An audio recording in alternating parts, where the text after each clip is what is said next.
The Supreme Pontiff of Hinduism describes Akashic records.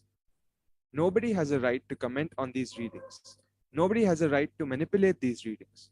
Nobody has a right to interpret, comment on these readings. They are complete unto themselves. For anybody to live in tune with the cosmos, the Jivan Mukti, living enlightenment, they do not need any special practice other than listening to these great readings again and again. When you listen to these great readings, naturally your negative logic is penetrated, broken, and these great truths settle in your inner space and they make you live enlightenment. Now that we know what Akashic readings are and the power that they hold, how can we access the Akashic readings? Well, only an avatar, an incarnation, can decode the Akashic readings. And as the avatar of Paramashiva, the Supreme Pontiff of Hinduism has graced humanity with the blessings and darshan in the form of Devi Parashakti, the Divine Mother herself, revealing the answers to questions, to the yearning of seekers as solutions, breakthroughs, and liberating humanity from pain and suffering. Any answer given by Devi Parashakti is not just an answer, but a karmic breakthrough for the receiver who is asking the question. Here we can see the Shastra Pramana, the scriptural reference which describes the power of Akashic reading. From the Vijnana Bhairava Tantra, the Dharana 61 Sutra 84, the verse goes as Akasham Vimalam Pashyan Kritva Drishtim Nirantaram Stabdhatma Tatkshanat Devi Bhairavam Vapurapnuyat. Bhagwan Paramashiva says to Devi, looking at the spotless infinite etheric space, Akasha, beyond the sky and clouds, one should fix one's gaze from the third eye without blinking, continuously, and make the body and inner space steady and motionless. In that very moment, O Devi, one attains the nature and powers of the infinite space, Bhairava. And here we can see the Sakshi Pramana, the experiences and results of the extraordinary manifestation of the powers of the third eye, such as Akashic reading and remote vision, which have been shared by initiated disciples of Bhagwan Shri Nithyananda Paramashivam, who have received this initiation and been able to successfully manifest these powers. These images are just a few of the clippings from social media of the thousands of initiated disciples who have been manifesting the powers of remote vision after initiation. And here we have the Apta Pramana, the reference of the powers of Akashic readings from the lives of the great Aptas, the enlightened masters and incarnations of the past, who have demonstrated the same power. In the Hindu scripture and Purana of Mahabharata, the story narrates the story of the great sage Maitreya, who reveals the secrets to Vidura, the story of his birth in human form, and the reasons for all of his sufferings. Sage Maitreya accesses the Akashic records and tells Vidura that he is not an ordinary man, but in fact an incarnation of Yamaraj, the Lord of Death. He has to play the part of a so-called Shudra for 100 years because he has been cursed by Mandukamani in a previous birth. And we also have the Akashic records have also been validated, time-tested, and authenticated by the Atma Pramana of Bhagwan Shri Nithyananda Paramashivam, which are incidents from his own life. In his own words, he says, reading Akashic records is just like open the screen and it will appear. Originally, the Akashic records appear in Sanskrit, and then it gets translated into English during the process of the seer seeing the seen and cognizing. That is why most of the English words which I use, those same words are getting repeated in the Akashic records because the seer, during the process of seeing, translating from the seen, because the seer is the person who is talking to you regularly in English, he uses the same word to cognize and translate the seen during the process of seeing itself. So how can we make the most of this wonderful opportunity that we have to access the Akashic records in the presence of an avatar? The Supreme Pontiff of Hinduism says that all the information that you've ever collected from all of your past births is in your DNA. You can access them just to understand and not waste time doing the same actions again and again. When we access the Akashic records in our DNA code, it will be useful for us to be liberated from our default future, which is going to happen due to our past actions. It'll bring, and we can bring an end to our binding cognitions, known and unknown sufferings, which will lead us to experience enlightenment and Paramashivoham itself. And while the initiated Balasans of the Supreme Pontiff of Hinduism can access the Akashic records and tell us what the default future has in store for us, an avatar can alter, edit, upgrade, and change the Akashic records as per his will. During the darshan and dikshas, which we will be receiving today, the Supreme Pontiff of Hinduism blesses and upgrades the Akashic records as per the prayer of the devotee. And so now that we know that we have the opportunity to change our default future, to make all of our past irrelevant, all of our past births irrelevant, redundant, what is the way that we can get the most out of changing? What is the best way to change our future? What should we ask the Supreme Pontiff of Hinduism in the Akashic records to change? Well, we can get the most accurate and unbiased answers to any questions about our life, about our destiny, about the purpose of our life, or any everyday part of our life. We can ask for spiritual healing, physical healing, and emotional healing, and to heal all our problems with just a look or a word. We can understand the reasons behind all our life's happenings and end thousands of our sufferings. We can receive the blessings to fulfill our right desires, and we can also get the clarity to redesign our future as we want. So now that we've learned what Akashic records are and how we can make the most of them, let us now move on to the next segment, where we learn about Devi Parashakti herself, the Divine Feminine, and how she will be giving darshan to us today, and what the significance of worshipping the Divine Feminine is. Please stay tuned for the upcoming session. Nithyananda.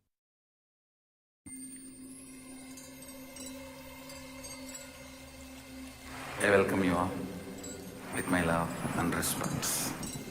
Let you all open all your three eyes. Om Nithyananda Paramashivoham.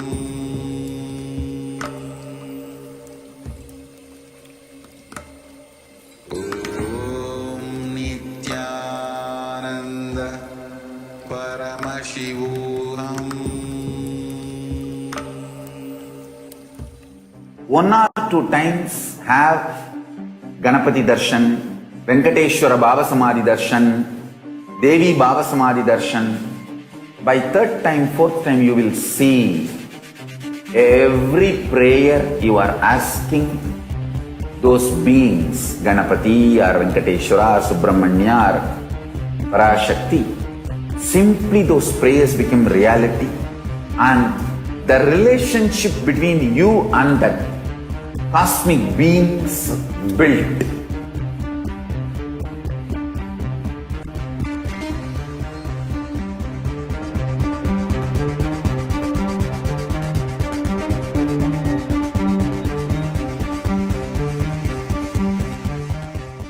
I tell you, each Baba Samadhi Darshan is a spiritual treat. Enjoy. Spiritual feast. Enjoy. Don't miss it.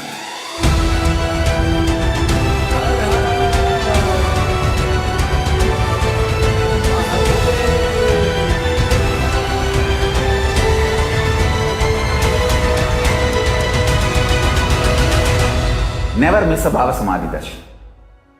Enjoy Paramashivoham, which is introducing and making you cognize the cosmic principles and cosmic beings. The state of Paramashiva, space of Paramashiva, powers of Paramashiva, being of Paramashiva. There are some great spiritual sciences unique to Hinduism, subtle, otherworldly, but definitive sign, manifesting the cosmic beings in Archavatara, deities in Nijavatara, living incarnations is possible. Understand?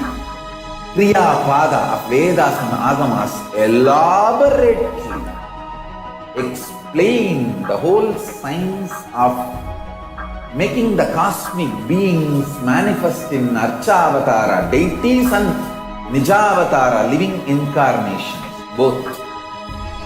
During the manifest in Nijavatara, Pratyakshavatara, and give you all the boons you ask, bless you.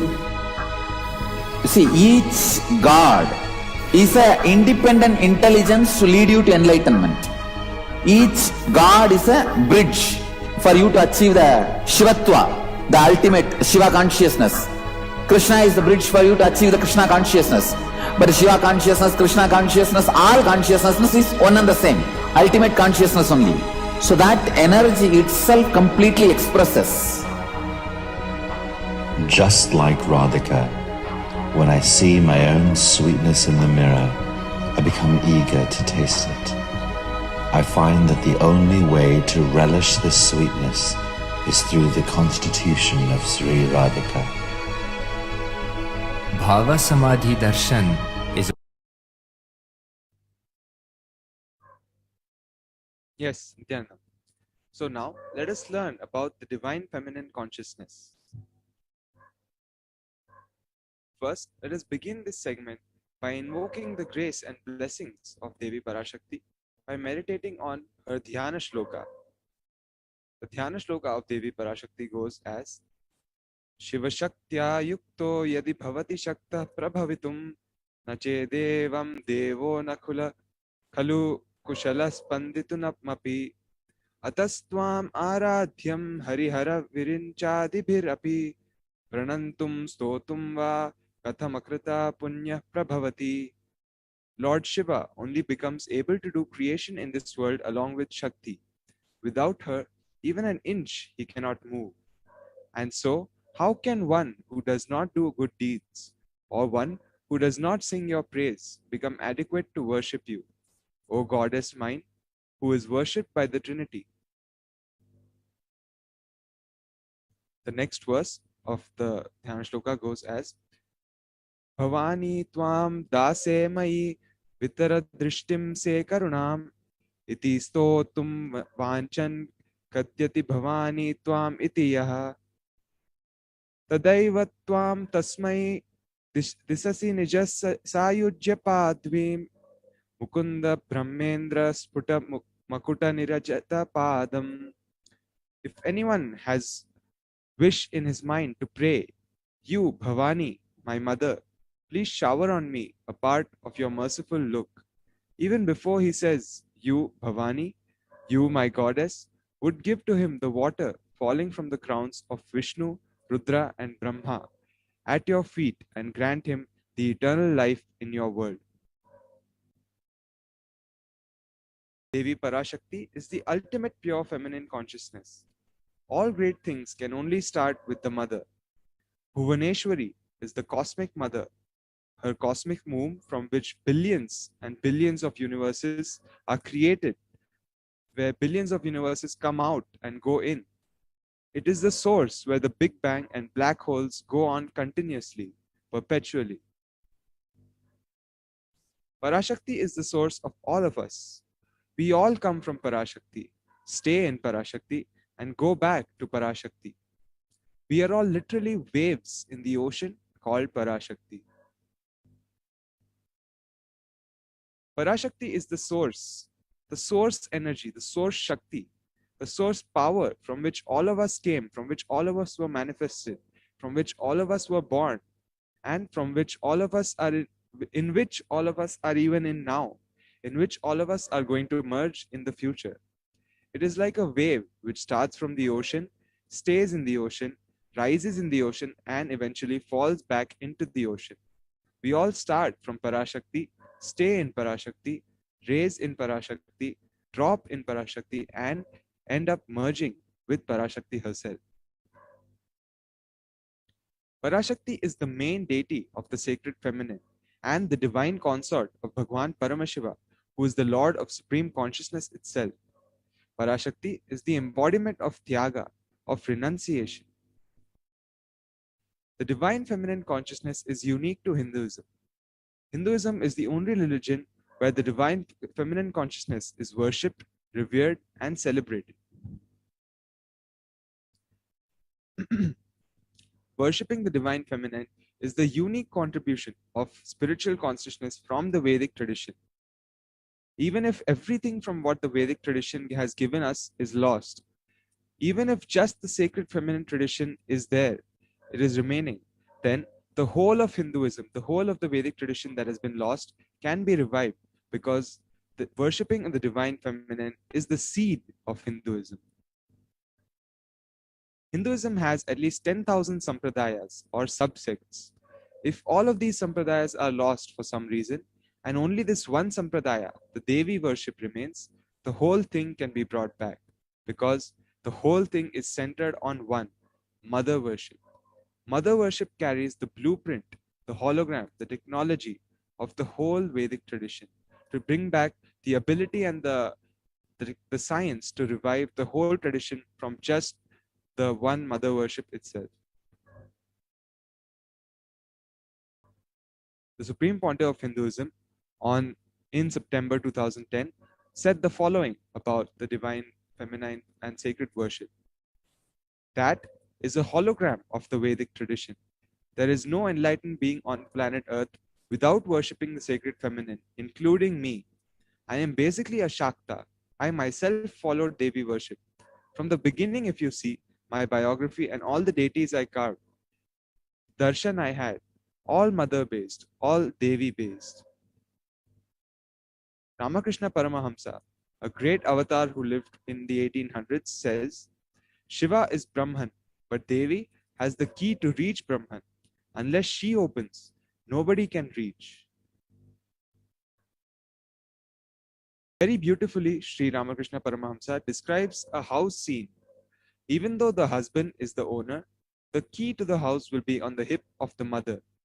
Either you will have to fall at the feet of the mother or these small sons of the mother. Only they can touch that place, the hip of the mother, and remove the key.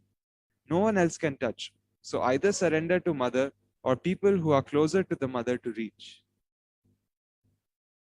Divine cosmic beings are real and they manifest from Kailasa, the enlightened time-space zone, through deities and incarnations. In Madurai, the sacred city, Paramashiva as Bhagwan Somasundareshwara and Devi Parashakti as Devi Meenakshi came down from Kailasa and established the greatest enlightenment ecosystem known to mankind. In Madurai, Bhagwan Somasundareshwara graced the people of Madurai with various miracles and leelas, and he stays in a frequency where he can immediately assume human body and relate with you, and answer you, respond to you, and raise you. This whole Shiva Leela Arnava in Madurai, the divine cosmic play, beautifully Paramashiva reveals in every time when he assumes the form to manifest certain power and grace the devotee, he exemplifies the expression of certain sacred secrets with which the humanity can benefit from. We can learn from the story of Ellam Valla Siddhar, who was a great adept and yogi and enlightened master in the past. It is a story of how Paramashiva protects the masses. The story illustrates how Paramashiva takes responsibility for protecting his devotee and is always available to save us from total destruction, no matter how bad the situation is. The story goes as Lord Sundareshwara, or Chokkanadar as he is called in Madurai, responded to the calls of his people through delightful leelas, divine acts, causing miracles for them, deepening their sweet devotion through it, and showering them even when they forgot to call him. There was an all-powerful Siddha called Ellam Valla Siddhar, and this is his story. Lord Somasundara assumed the guise of a Siddha to shower the people of Madurai with blessings in this life and beyond. With the charming face and gentle perspiration, the Lord wandered through the shopping areas, crossroads, porticos, art galleries, and courtyards of Madurai. He would stay on the north side while appearing to be in the south, while also appearing to be in the east, and he would remain in the west. He would suddenly disappear. He would make a distant object appear near. the elderly as young, make males appear as females and females as males, the barren women as pregnant, and make dumb people speak and blind people to see. The bitter yeti tree bears sweet taste as a sweet fruit. The people of Madurai, in this divine Leela, forgot their trades and jobs, and their eyes and minds were so enchanted by the miracles of this Siddha. Hearing of these Leelas, Abhisheka Pandian asked the Siddha to be brought to him. The Siddha said he had nothing to do with the king. Then the king realized that the Siddha, who was free from karma and its effect, had no need to oblige the king or even the gods themselves. Paramashiva tests the strength and will persistence of his devotees. Paramashiva tests only the tyaga of the real devotee. Before you connect a house or a gadget with electricity, you check the capacity of the wire to see if the medium is capable of transmitting this huge electricity, or in case it shouldn't get burnt. Before Paramashiva transmits his powers to his devotees, he tests our capacity of tyaga, because only then will we be able to receive it. The core principles of Sanatana Hindu Dharma, tyaga, vairagya, and shakti, are demonstrated by the 63 Nayanmars of Shaivism. Paramashiva came down and graced the lives of these 63 Nayanmars and liberated them with living enlightenment. We can also learn from the story of Kari Nayanar, who was an ardent devotee of Lord Shiva, born in Tirukadavur. He was a scholar in Tamil and used to go to the 3 Tamil kings and get money by singing Tamil Kovais anthology. He earned a lot and built a lot of temples. Thus, he spread the cause of Shaivism. He also served Shiva Bhaktas and earned Paramashiva's grace. A true devotee of the Lord lives for his sake only. All that he has offered to the Lord as the devotee's worship. Paramashiva is your creator, your father, mother, friend, and guru. He has given you the various talents and skills that belong to him. He dwells in all and expects you to utilize them in the service of all. This is the simple logic by which the saints arrive at the conclusion that they should see Paramashiva in all, serve the Lord in all, and love him in all, through cosmic love expressed as selfless service and charity. By leading such a selfless and divine life, we can conquer our worst spiritual enemy, which are egoism. We can realize God in this very birth itself, actually, in this very second itself.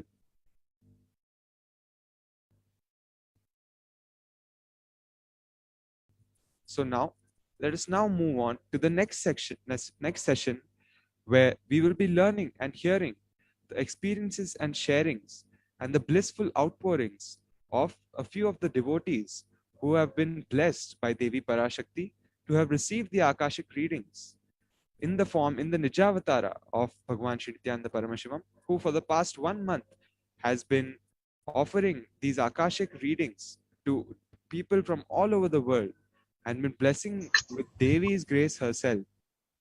Let us now move on to the next session. Please stay tuned.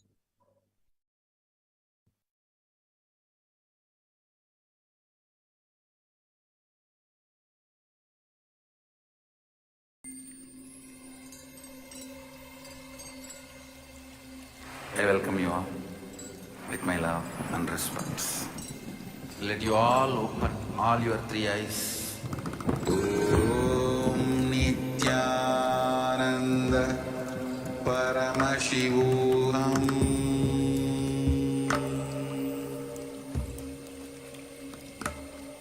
Om Nithyananda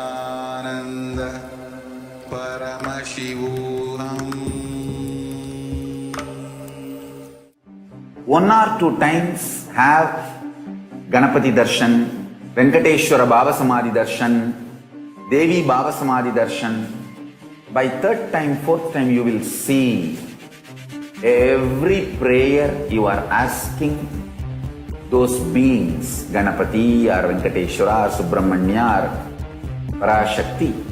Simply those prayers become reality, and the relationship between you and that cosmic beings built.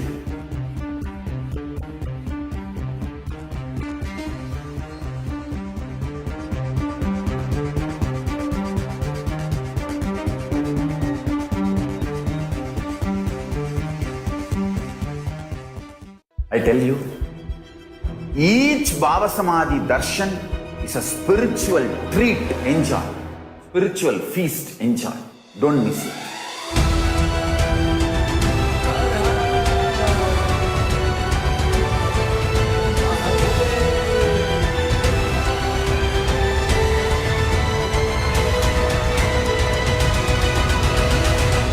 Never miss a Baba Samadhi darshan. Enjoy Paramashivoham, which is introducing and making you cognize the cosmic principles and cosmic beings. The state of Paramashiva, space of Paramashiva, powers of Paramashiva, being of Paramashiva. There are some great spiritual sciences unique to Hinduism. Subtle, otherworldly, but definitive sign. Manifesting the cosmic beings in Archavatara, deities, in Nijavatara, living incarnations is possible. Understand? Kriya Pada of Vedas and Agamas elaborately explain the whole science of making the cosmic beings manifest in Archavatara, deities and Nijavatara, living incarnations, both. During the Baba Samadhi darshan, literally those cosmic beings manifest through this body. Just like how they manifest in Archavatara, deity, they manifest in Nijavatara, Pratyakshavatara, and give you all the boons you ask, bless you. You see, each God is an independent intelligence to lead you to enlightenment. Each God is a bridge for you to achieve the Shivatva, the ultimate Shiva consciousness. Krishna is the bridge for you to achieve the Krishna consciousness. But Shiva consciousness, Krishna consciousness, all consciousness is one and the same. Ultimate consciousness only.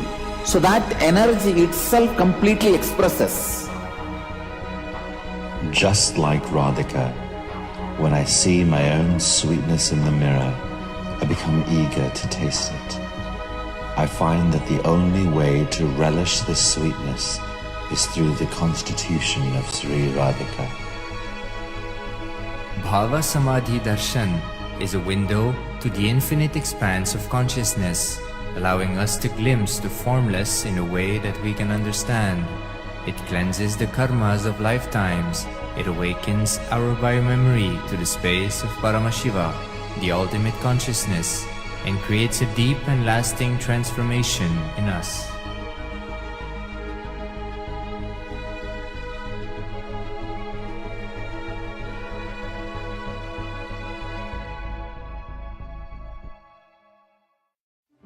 One or two times have Ganapati darshan, Venkateshwara Baba Samadhi darshan, Devi Baba Samadhi darshan.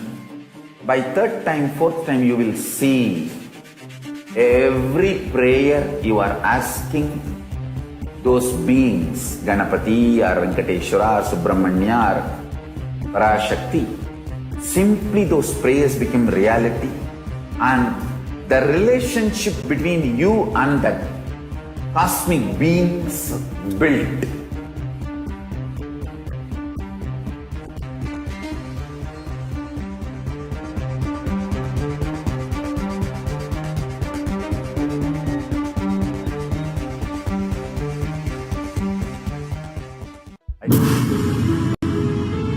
All powerful cognitions, knowledge, only when you live, power manifestation and possibilities manifestation happens.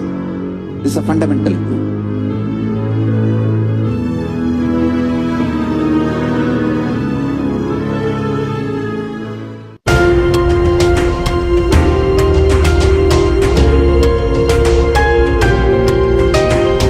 Hinduism is greater science. We do everything centered on greater science of cosmos called Vedas and Agamas. That is the branding of Hinduism. That is the core center of Kailasa. That is the way Kailasa should manifest and live.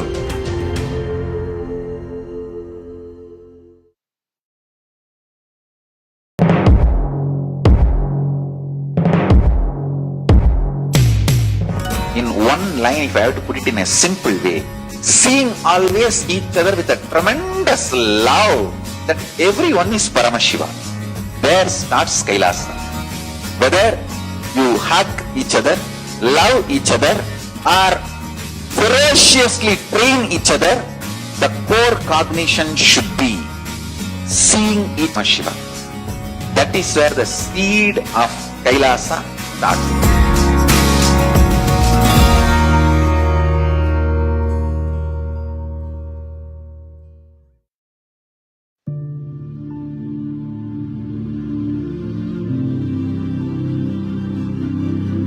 I will revive Hinduism. I am a Hindu revivalist.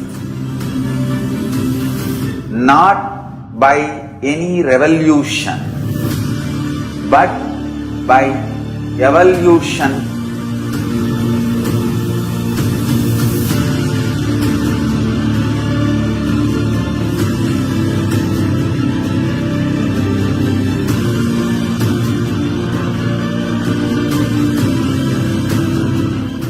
And setting model communities.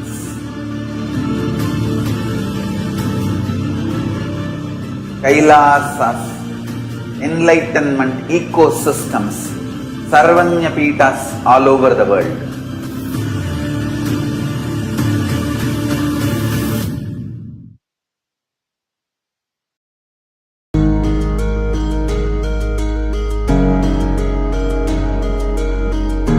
Celebrate your existence because you are consciousness. I am teaching you the pure science of enlightenment. Paramashivoham. I am revealing this science to you all because I love you all. Because I love you all.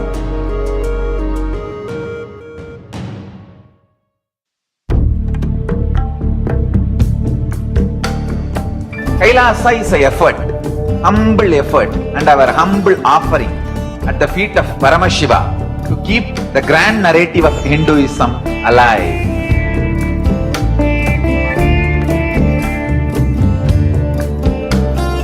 To make people understand Hinduism is functional system, not just for enlightenment, even economic principles, policies, administrative policies, social structures, everything in every level.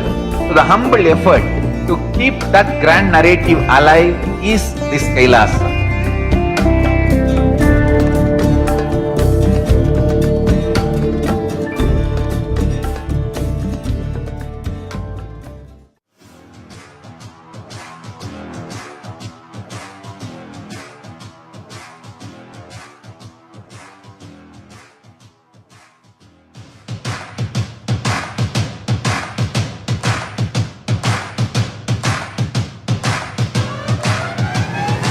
I welcome all of you, the whole world, to come and celebrate, enjoy not only the enlightenment ecosystem, the beauty of how it is getting revived. Be an insider for this great revival process.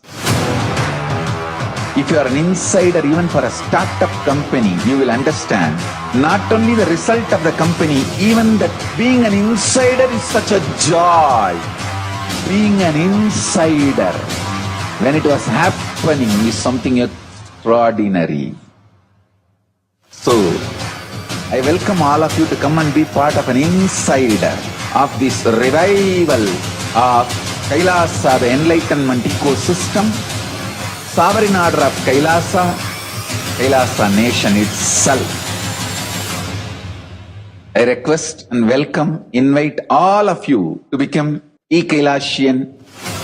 Get your free e-passport and make billions receive this free e-passport.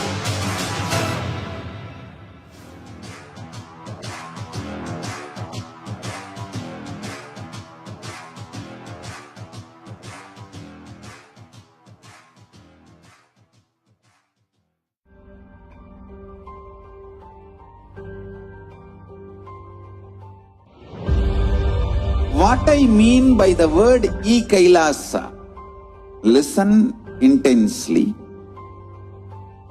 enlightenment ecosystem, literally enlightenment itself, in your own home, wherever you are. If you cannot come to Kailasa, it's okay. Kailasa can come to you. Kailasa coming to you is E-Kailasa.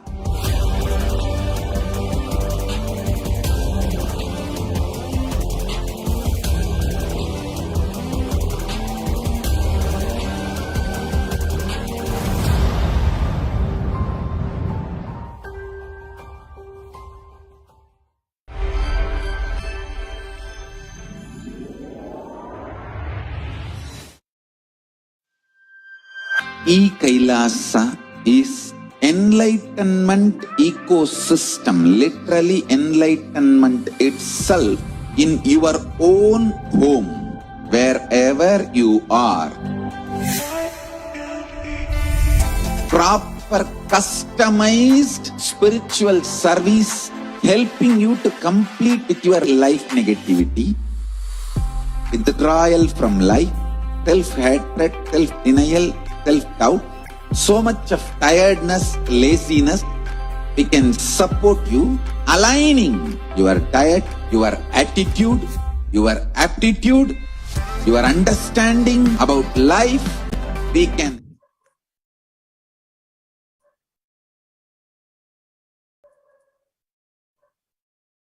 Nithyanandam, I welcome you all in today's session, in which the participants who have received the Devi's blessings, the Parashakti Akashic readings, will be sharing their experiences and what all miracles happened in their life through the words of Devi. And in this, every day, Devi is blessing multiple people, multiple devotees and disciples with her Arulvak, her Akashic readings. And we have some of the participants with us today joining in. Let us welcome Sri Murliji to this session, and then we will understand what are the things that he has experienced after Devi's blessings. Welcome, Murliji. Yeah, Murli. Nithyanandamaya, how are you? I'm fine, thank you. How are you? I'm good, thank you so much. And so we had you yesterday also on this session, and again you are here. So what is the experiences that you are going through? First, let us introduce yourself again, yeah, so that our new viewers know who you are and where are you from. I'm a medical doctor and I'm also a PhD in medicine. So I actually got introduced to Swamiji because I wanted to do some research and prove that actually Hinduism is a greater science. So it was purely kind of feeling very proud Hindu and also believing in Advaita. So wanted to show to the world that that actually was indeed a science that everybody should actually be looking into. And then that is how I came to Swamiji. And then from there, everything started. It was fantastic. I could actually, and also had this anguish that I was not able to experience Advaita, even though I know logically, even from a scientific material perspective, it should be true. Which actually I could immediately start realizing and feeling that the Advaitic space from, when we were able to do a lot of things, reading from, when blindfolded or, looking at images blindfolded and able to describe it and that kind of stuff, and then able to move objects and all this kind of stuff. So, and then from there, of course, the rest is history, as they say. So, so that is my background. So I got introduced to Swamiji in around summer of 2017 through Raju Malhotra ji's videos, and it was very scientific, and he himself is a physician. So, and after that, I attended a few programs, and it's all been a fantastic experience. Wow, yeah. So you are from medical background, and you Yes. have been in this spiritual world. See, people say that science and religion are two different streams, and merging them is not no go zone. But your interest in proving that what is in our Hindu scriptures is truth and they can be realized, that has led you to meet Swamiji, to be in the presence of Swamiji, right? Yeah. So, So, yes, yeah. yes, please go ahead. Yeah, sorry. Yeah.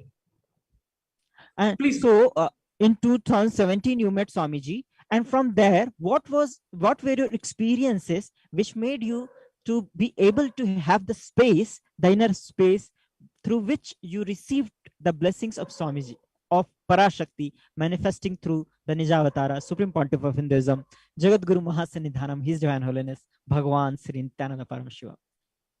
Yeah. Yeah, it is actually just being intellectually honest with the data you have in front of you. Many people think spirituality is different and it's from science and things like that. The two things I would like to, people conflate all religions are the same. That is not the case. Some religions are more scientific than the other based on pure data. To come to that conclusion, you have to be honest with yourself. You have to be honest with the data you see in front of you. See, if you're a really scientific person, if a data shows something, you just got to accept it. You cannot deny something because you do not like it. For example, recently, a month ago, I met a friend who came with a friend who was a professor of physics or assistant professor of physics or something like that.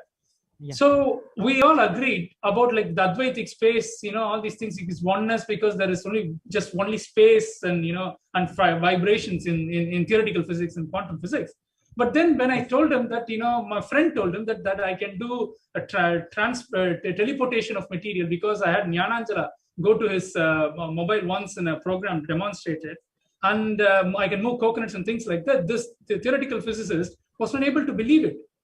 So even though he knew by quantum physics it was the truth, by data it is possible theoretically, in practice he was not able to believe it. So there is this intellectual dishonesty, disbelief within people themselves. I mean, that is because of a lot of brainwashing and stuff like that is happening. But this dishonesty is what is making people blind to the greater science of Hinduism. And that is what connected me to Swamiji, because it was whatever Swamiji says, it's just not an experience. Of course, I experienced it. That is why I got attached to Swamiji so much, because I was able to experience the truth, which I know theoretically was the case. So, Advaita and theoretical physics largely agree. Yes. Any particular experience or incident that you want to narrate to our viewers so that they can understand what was the breakthrough, what was the experience that you had that made you realize that? Right, one is the experiential realization, which absolutely happened only with Swamiji. Before that, I was kind of convinced that it must be the truth, because everything else they just didn't fit in. 1 + 1 ought to be 2, but everything else had no correlation. The other thing was, if you take it science, this was my personal experience. I was disappointed with science because in medicine we have nothing which actually uses the quantum principles in practice at all whatsoever. Even though scientists themselves agree and understand enzymes and so many things work through quantum phenomena, because the rate at the speed at which enzymes function, you cannot explain it except through quantum phenomena, and it is now an accepted fact. But in day-to-day medicine, we are still using what is called the Newtonian physics, which is 200, 300 years outdated, basically. Whereas if you look at in Hinduism, you go to an Ayurveda text or a Siddha text, they will talking about Prabhanjam and start how it works. They will talk about the Advaitic space and the oneness and how it is all from the same source.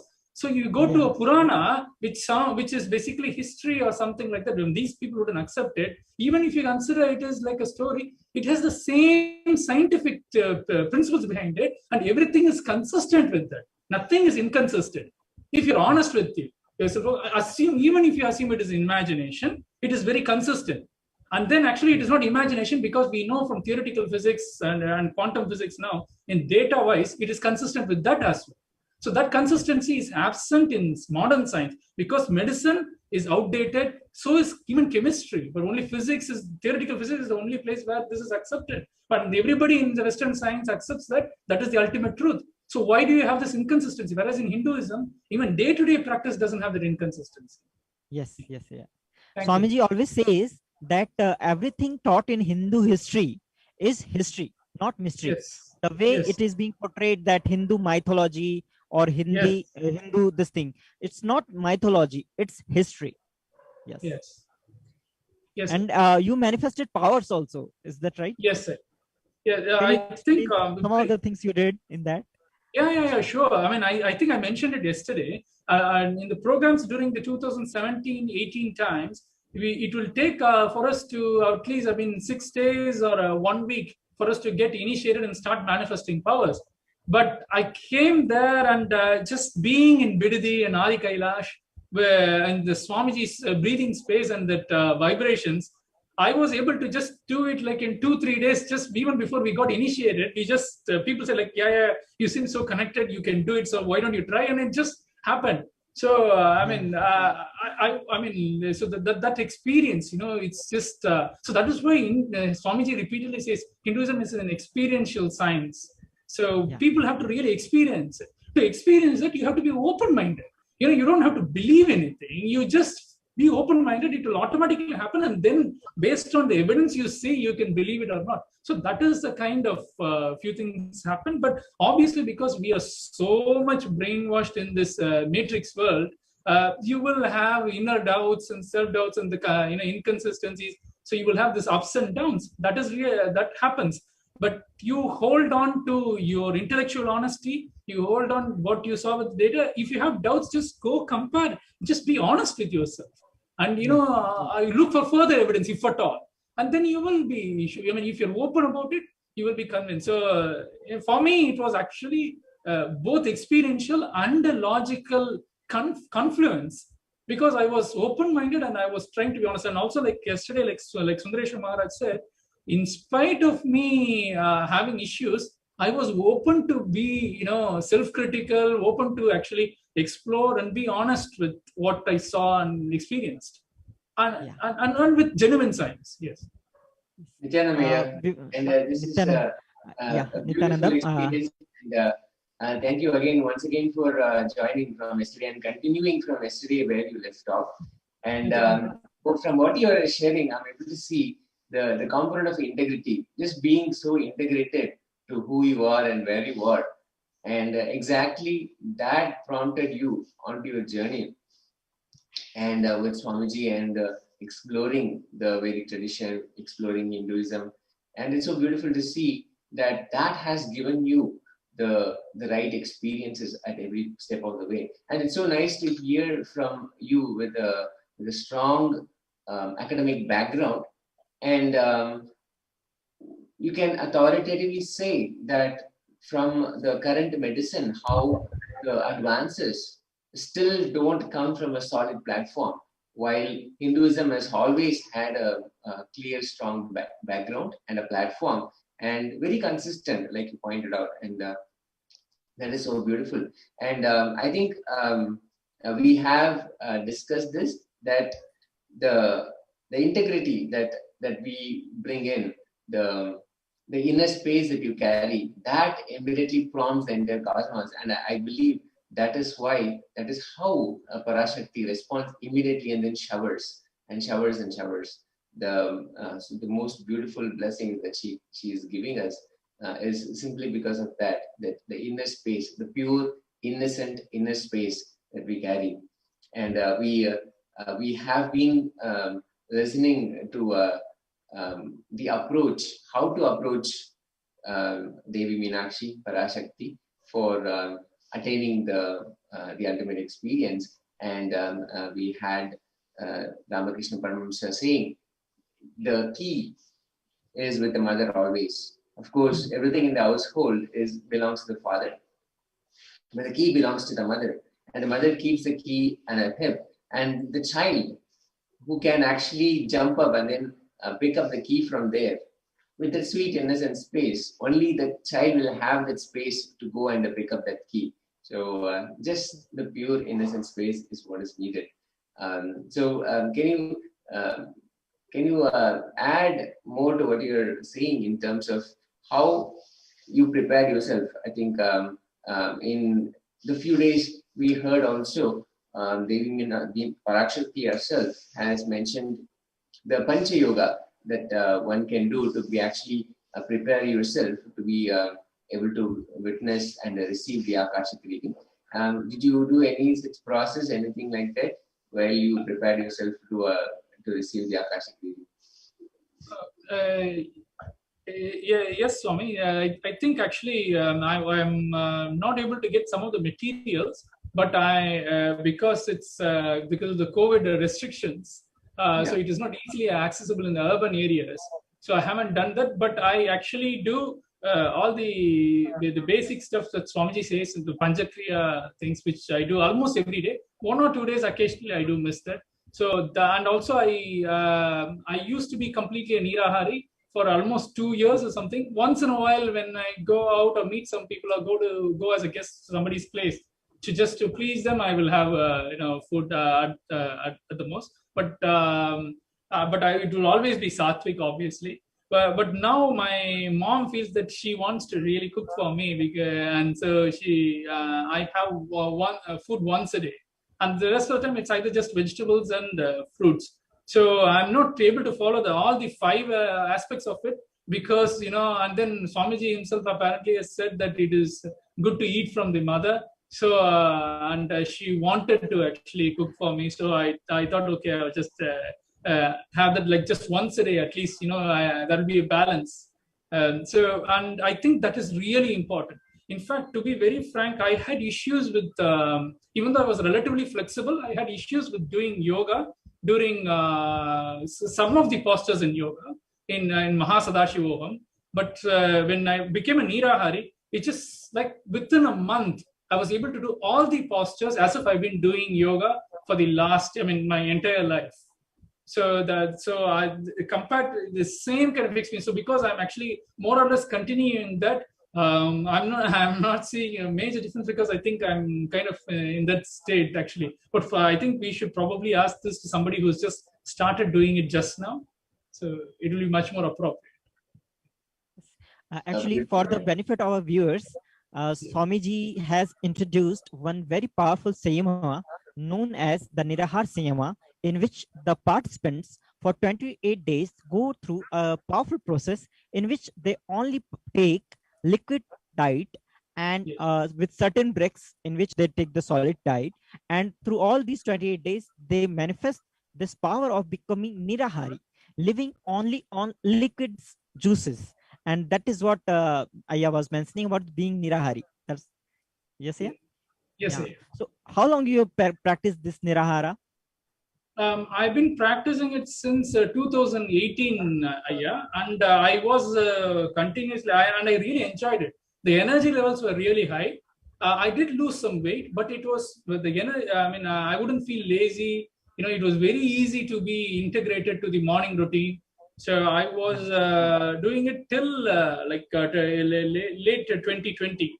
And then my mother wanted to really say, let me keep cooking for you. I really enjoy doing that. So and I decided, so we came to a compromise that I'll just have 1 meal a day. Occasionally, very rarely 2 meals, but mostly 1 meal a day. So so that's been for the last 6 months, I would say. Yeah. So actually, see, science, they say that you have to eat 3 times a day, and a particular diet they mention that you have to take balanced diet, and you are in medical field itself. So what is your opinion on that? That so much of stress is being given on eating 3 times a day, and so all the items, is it really necessary to be healthy? No, not at all. There are 2 aspects to it. The one is science itself is saying fasting is good. So yes, this is inconsistency. So one hand you say fasting is good, and experiments and in animals and even humans now have clear data which is showing fasting is good. And then the other hand, they're saying you have to eat 3 times a day. This is the problem with science. I'll put it at that. There's plenty of evidence to that. Maybe Nirahara is slightly difficult, but then there is again evidence which has not been published, unfortunately, from Bididi research since 2010 at least, which clearly shows various health markers in blood tests and also in other clinical examination. People are much better doing Nirahara, and probably it needs somebody like Swamiji who is an avatar to initiate people to be able to use this cosmic energy around us to be able to do that, maybe. Yes, so there are two aspects to it. Yes, scientifically there is data. And the second thing is Nirahara might sound a little extreme for even that scientific data we have, but there is unpublished data from Adi Kailash, scientific data, properly done. The second thing is like you need somebody like Swamiji, who is an avatar himself, to be able to actually, initiated by him to actually be able to do that. Now, obviously, Swamiji is giving it through YouTube and Facebook and Zoom, right? So people are open to experiment. And I will just add one more thing. Initially, I wanted to prove to other skeptics that it is good. So I did some blood tests on myself and actually had data. In fact, I actually much healthier than I was before. Even though I was anyway healthy and quite athletic, I was much more healthier than that. Yeah. Yes. So this Parashakti Akashic reading, the Devi is mentioning all the ways. Nirahara is also a very important factor in that, because it helps the subtle movements and the this alignment of your inner space with the space, so that you can have that inner space ready to receive the blessings. And you are blessed one to receive the blessings of Parashakti herself. So how was that experience when the Devi mentioned your name and gave you the blessings, the boon that you asked?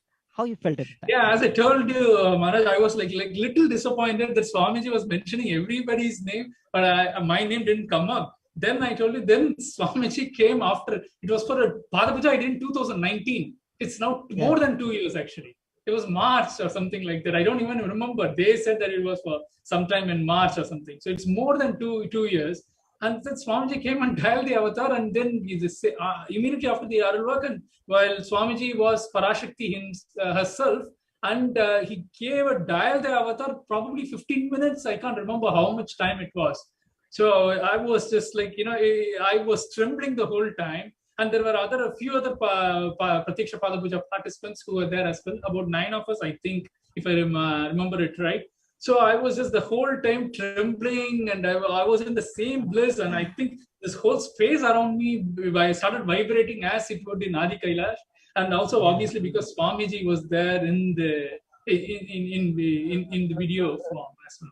Yeah. And in this Parashakti Akashic readings, what was the questions that you asked, or if you want to reveal that, and what was the blessings that you got? See, I have been having the same prayers since Paramashivoham in 2019.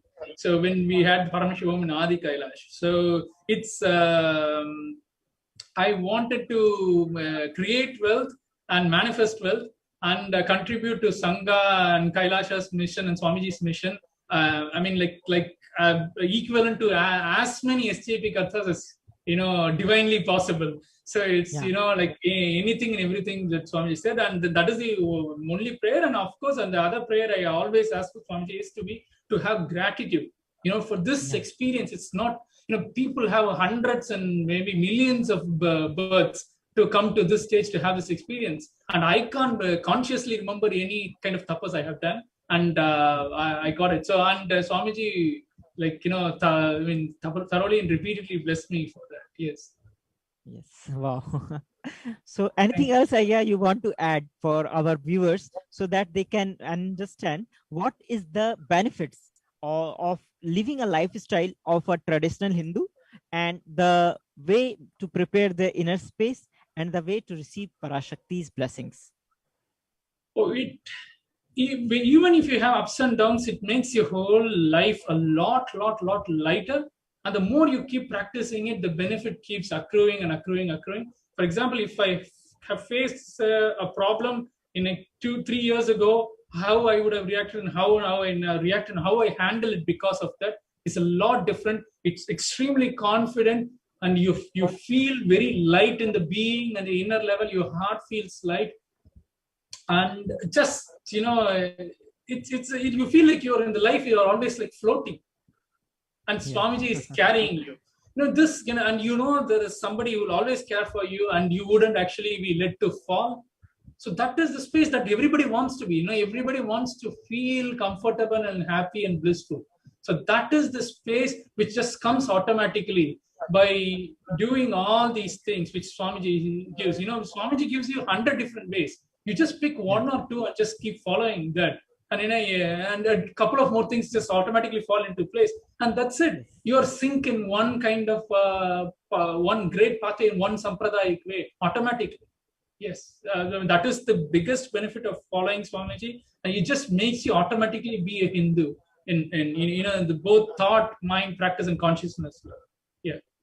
Yeah, thank you so much. Yeah, thank you so much, for coming and joining today, and your insights into being a traditional Hindu, how you joined, all your life journey. It is so wonderful, and thank you so much for joining.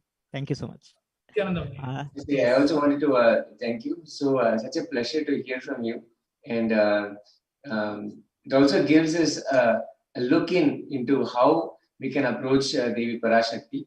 When you mentioned you asked for things to become SAP Sarvagna Pita Karta, and also at the same time you asked for gratitude in your inner space. Of course, Devi Parashakti is going to shower both what we ask in the outside world and more importantly what we seek in the inner space, and she has blessed you with the gratitude that you've always sought for. So that's a beautiful, it exemplifies how to approach Devi Parashakti and how to receive the highest, the greatest blessings from her through the Akashic reading. Thank you so much for joining in.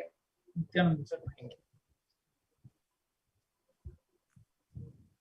So I request Tejo Swami, Nithyananda Swami, please introduce our next participant. Yes, yeah. Let's get the next participant on the call, please.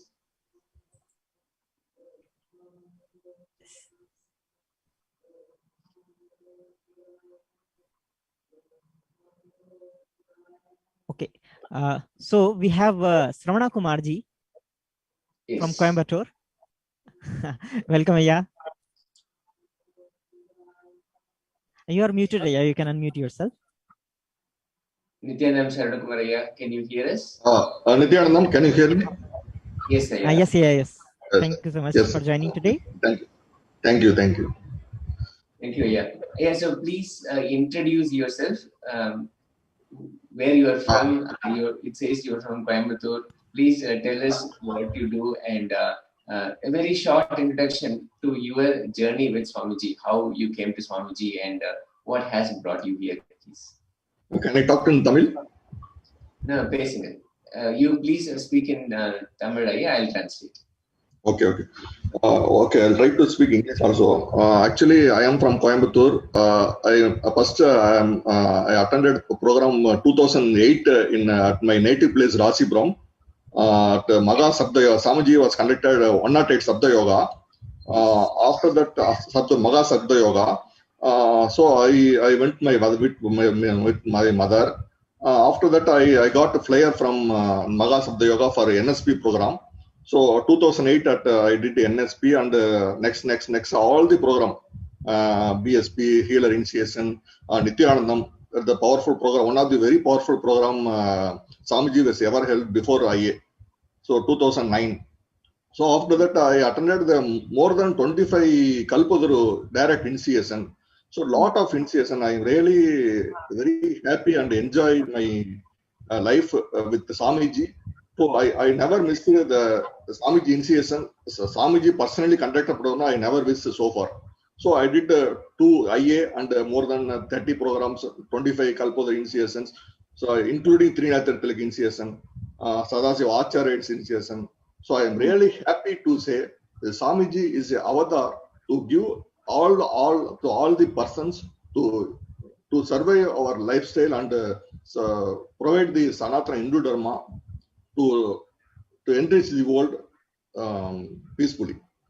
Beautiful, Aya. And it's so wonderful to just know that you had the presence of Swamiji in your life for so many years, and you did not miss a lot of these initiations, and whenever possible you have made yourself available, made yourself in Swamiji's presence and received his blessings.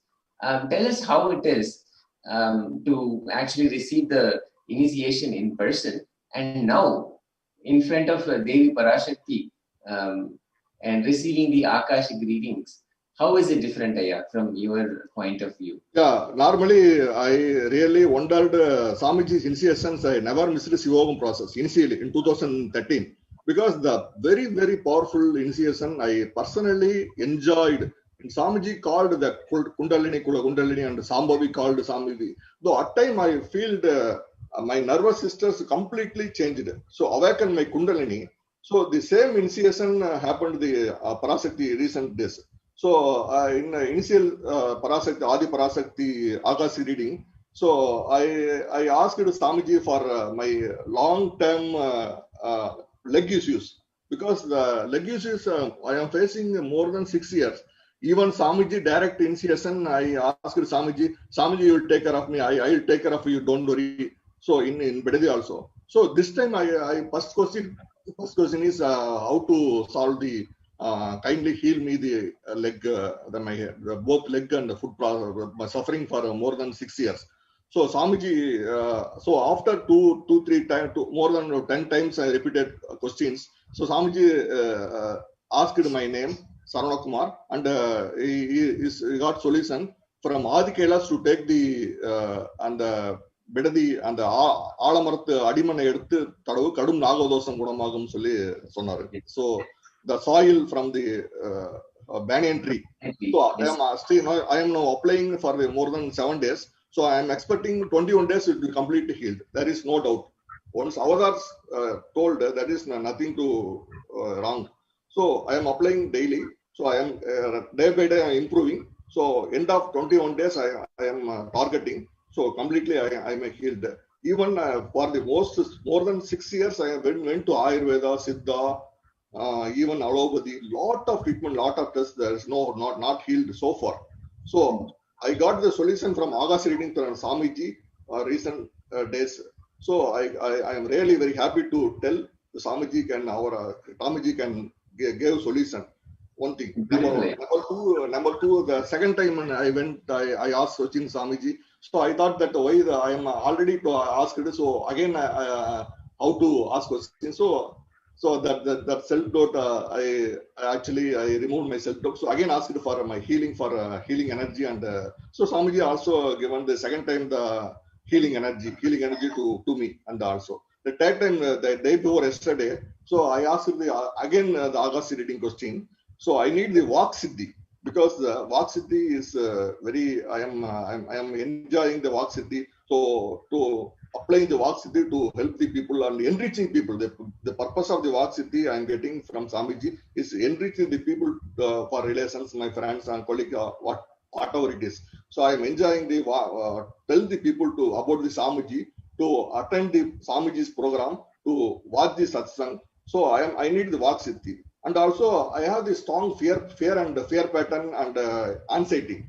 So I asked 2 questions. One is Vak Siddhi and anxiety and fear pattern. Swamiji Tathastu. There is my question is over. My whatever the purpose of this Akashic reading is over. The 3 times I am whatever I asked Swamiji replied. I enjoy this moment very happily to tell this moment this time. Beautiful, yeah. And just so that those who are watching us, they are also aware of the Shivoham process. It involved a sacred geometry that Swamiji will make us all sit in the middle, in the sacred geometry of the Sri Vidya, the Sri Yajna, where of course the Bindu, the middle, will be Swamiji's presence, that he will be sitting there and we will all be sitting around him in a sacred geometry. And what will happen is he will awaken all the sacred energies, and he will also be chanting the Shodashi, the 16 syllables, which are the primal sounds. Through the sound and the sacred geometry, the light, the lines, he will initiate us and give us the ultimate experience. And at that time, the presence of Parashakti was so palpable and so intense that so many people had so many beautiful experiences. And now we can say it is a even more intense and even more direct experience of Parashakti herself, where you can actually ask anything that you need, and then Devi Parashakti responds.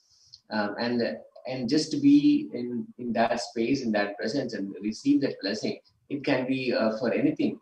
Of course, these times are very testing, and we are, as a whole humanity, we are going through so many challenges, and we see day by day things are getting very difficult for people to even continue with their regular lives. And there is so much of uncertainty, so much of fear. All of that is happening, and it is during this time that Devi Parashakti, out of her pure compassion, has decided to be available for us for blessing. And every single day she's been coming and giving blessings. Swamiji has been giving the darshans and answering and responding to all of our questions and healing requests. And just as Sarana Kumar Ayya said, the healing, he is giving so many different ways, so many different possibilities, different methods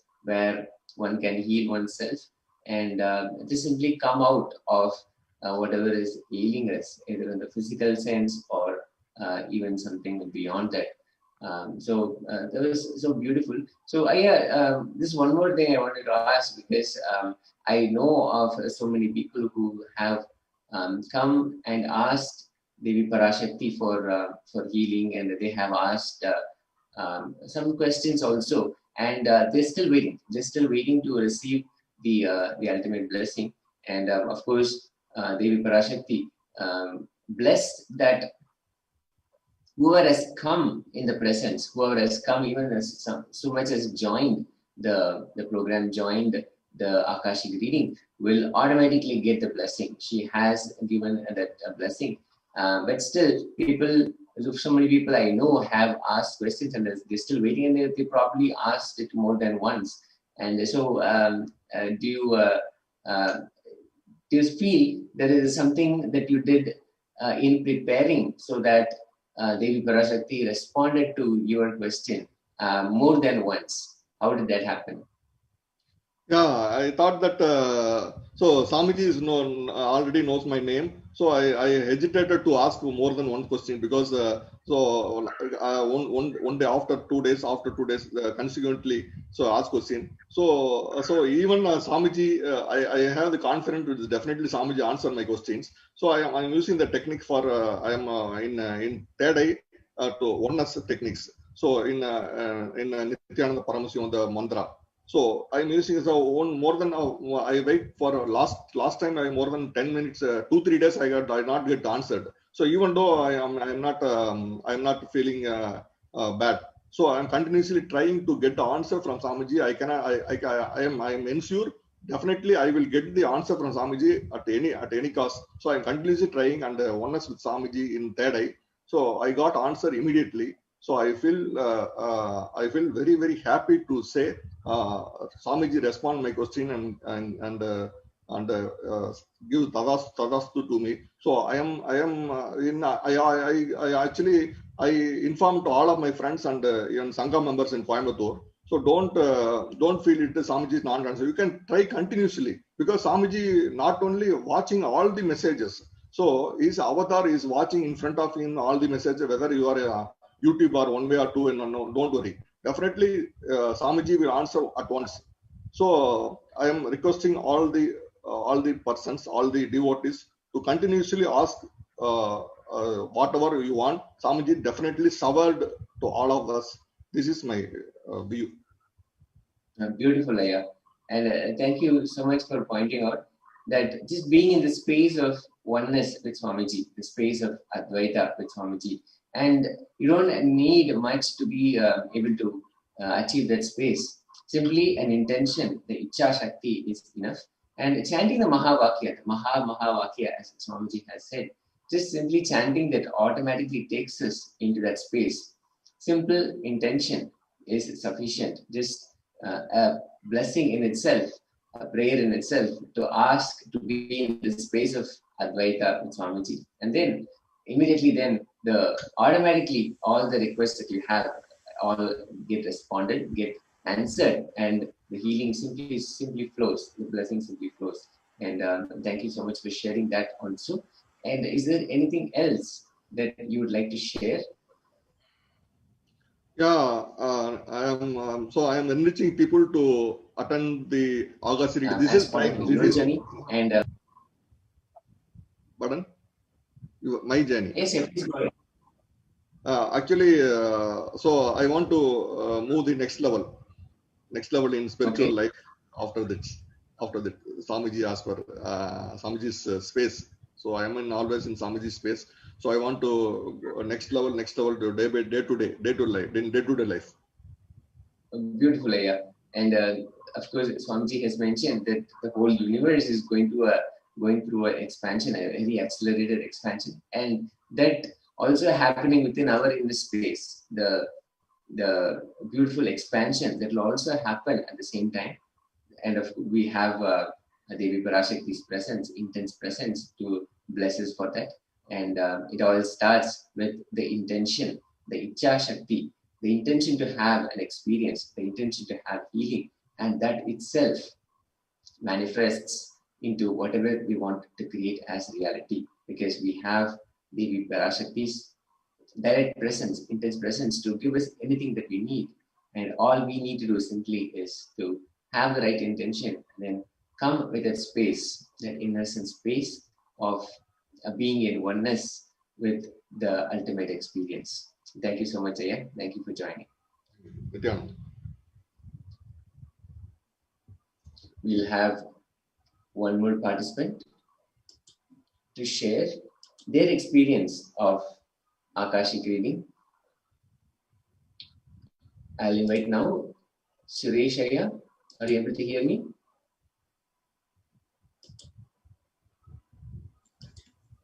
Yes, Swami. Nithyananda, thank you so much for joining us this morning. And thank you so much for giving an opportunity, Swami. It's a blessing, yeah. Thank you.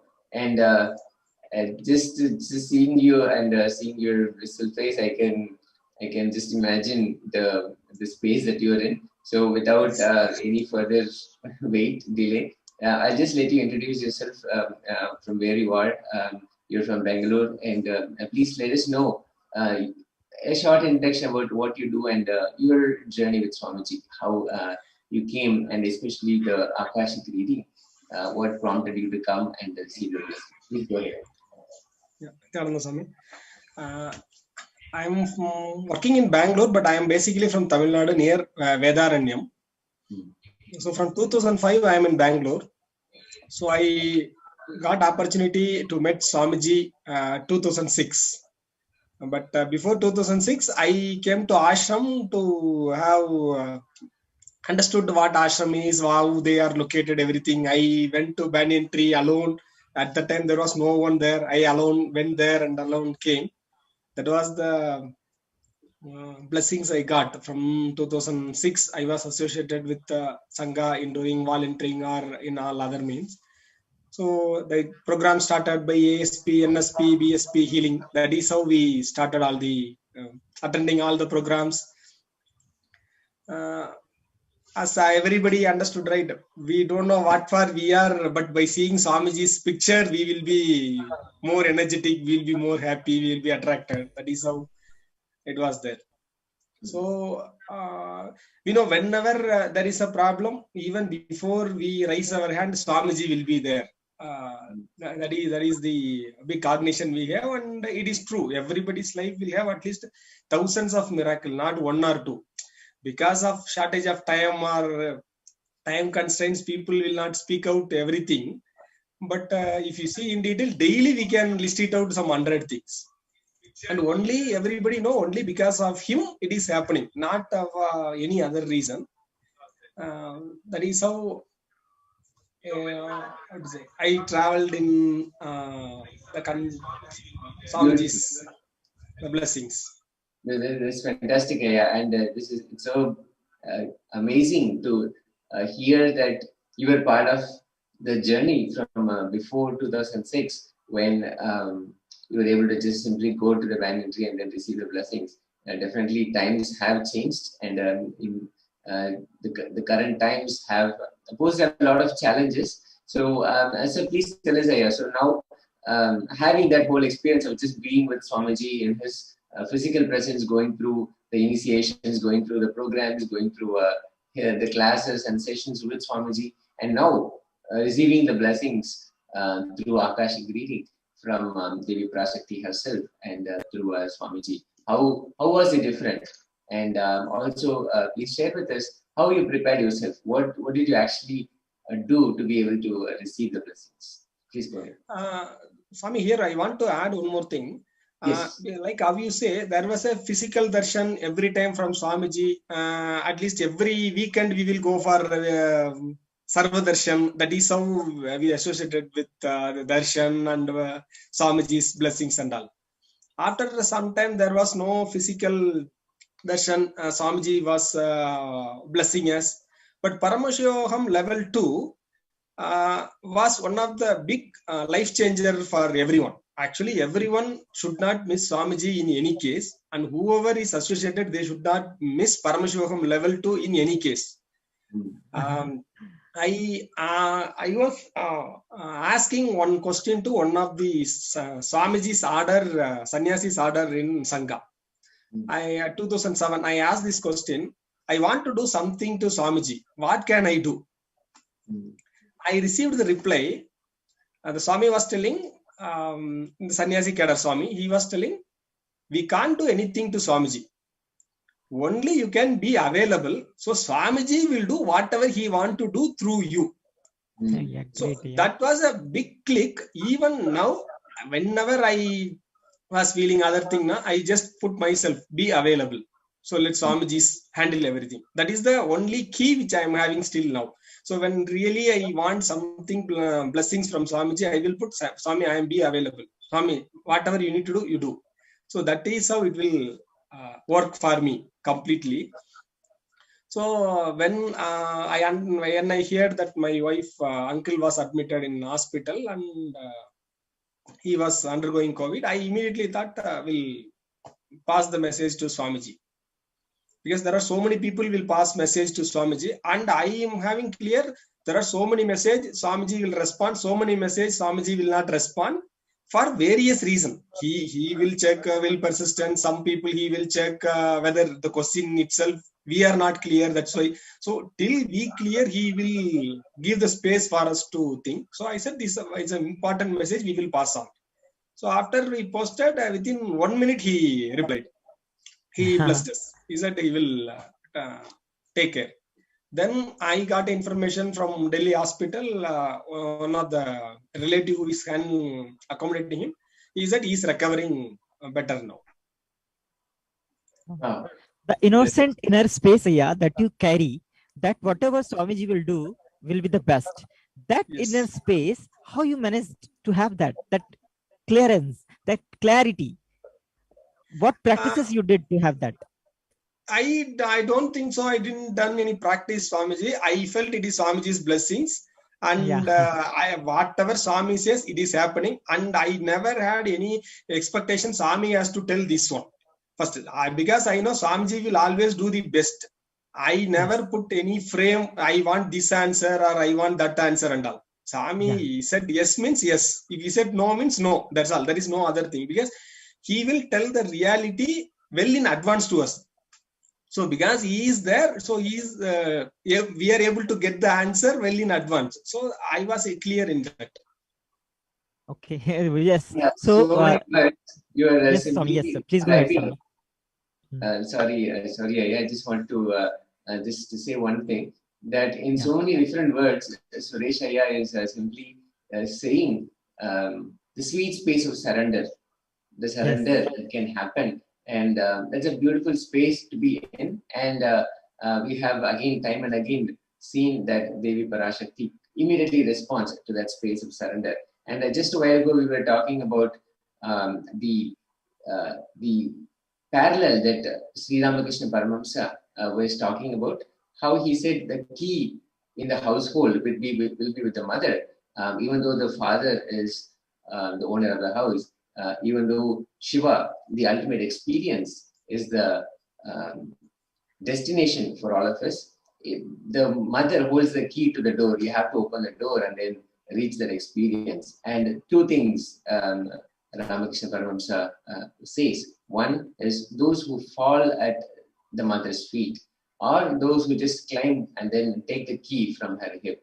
So those two things he said. And then the sweet space of surrender is what he mentions when we think about just simply falling at the mother's feet. And the mother immediately responds and gives the key. So beautiful to listen to that and to hear that that experience is now coming alive and you're able to receive the blessings. Yes. Anything else here you want to add to for our viewers, what they can do and how they can prepare themselves to receive the blessings of Swami, Parashakti manifesting through Swamiji? Because you see hundreds of messages pour in, and for the multiple people Swamiji reveals whatever the Devi is revealing, but many are waiting for many weeks. They are waiting for their name to be called out, for their questions to be answered. So how they can prepare themselves, make themselves ready to receive the blessings of Parashakti? One thing, when we write a message, that intention itself Swamiji knows first. Because of his intention only, even we can write a message to Swamiji. So when he answer, when he want to answer, why he want to answer, everything he aware. Once we drop a message, our side problem solved, end, that's all. Rest everything he will handle automatically. Particularly if he mentions something, means he is sending the energy along as an initiation, because for that question we need that initiation. So he is sending that initiation by calling the name, something. If not, he already handled the thing, because he handled everything, millions of things in a microseconds. So for him, there is no specifically you need to call name and tell, then only things will happen. Nothing like that. It's my understanding, and this is how it is working till now. So passing message to the Swamiji is our responsibility. Automatically, he will do his responsibility 1,000 times, infinite times better than us, what we do. Yes. So people, without expecting or without having Swamiji has to call my name, instead of that, if they posted, they can repeatedly posting, they can do follow-up, that the Swami will check the will persistent also, whether we are trying or simply we are for namesake we are posting, everything he will do.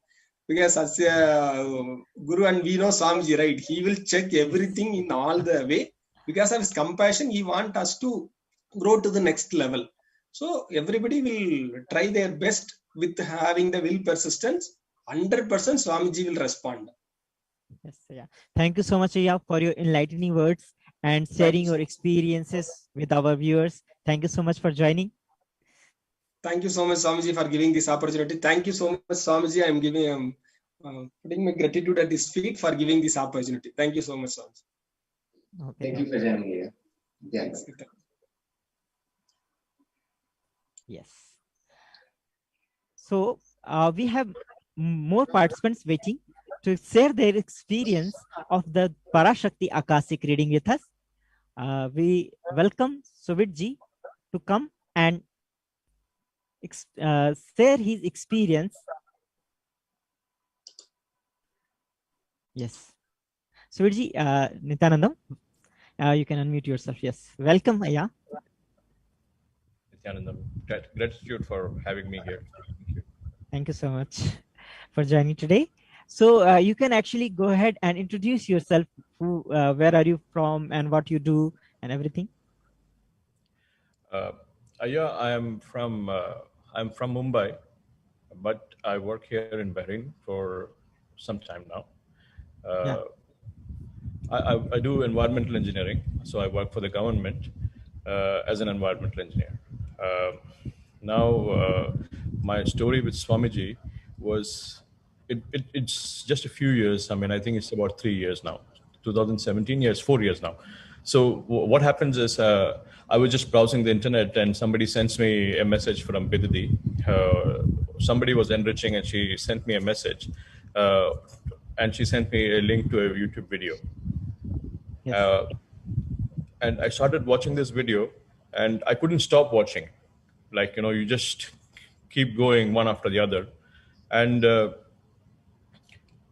in 2017, this was end of 2017, and there was things going on. I think it was Mahasadashivoham and all that, and I was thinking like, I don't have the money to do this, so I said like, things will happen, and I was just following Swamiji on YouTube, internet, things like this. So I wouldn't say like I put in a lot of effort, but in the meantime my father passed away, and I was not inside. I was not in a very good space. So my mother was also similarly, she was affected because we are a small family, and somebody came and told me like, do Uttamottama Seva. And my first experience in that Uttamottama Seva was I had no experience like this before. I mean, this is and I cannot even explain what was happening and why it was happening. Did I deserve this? Nothing. So after that seva in the morning, I was just going to work, and everything was so different. Like, it was, people were responding to you differently. Things were happening for you differently. It's like, a huge weight was lifted of you. I mean, your inner space became so light at that time, and it continued for quite some time. So that was my first experience with a real experience with Swamiji, and it was not even personal. Like Murli Ayya and Suresh Ayya, they were just sharing, and they've been with Swamiji for so long, and they've been with him, like they saw him physically. But what I can tell you is, from my experience, Swamiji he knows your inner space, and he does whatever is required for you, and it's not because you are qualified. It's because you have to see the qualification of the giver, not the one who is receiving. So it's every experience with Swamiji is like this. Yes. So being from India, Mumbai, and being in like some other place right now where the Hinduism is not the prominent religion, so how you manage to perform all the activities? Because Swamiji, what he teaches is a very traditional form of Hinduism. So how you manage to do that? Ayya, to be honest, like, I'm not very integrated to the spiritual routine.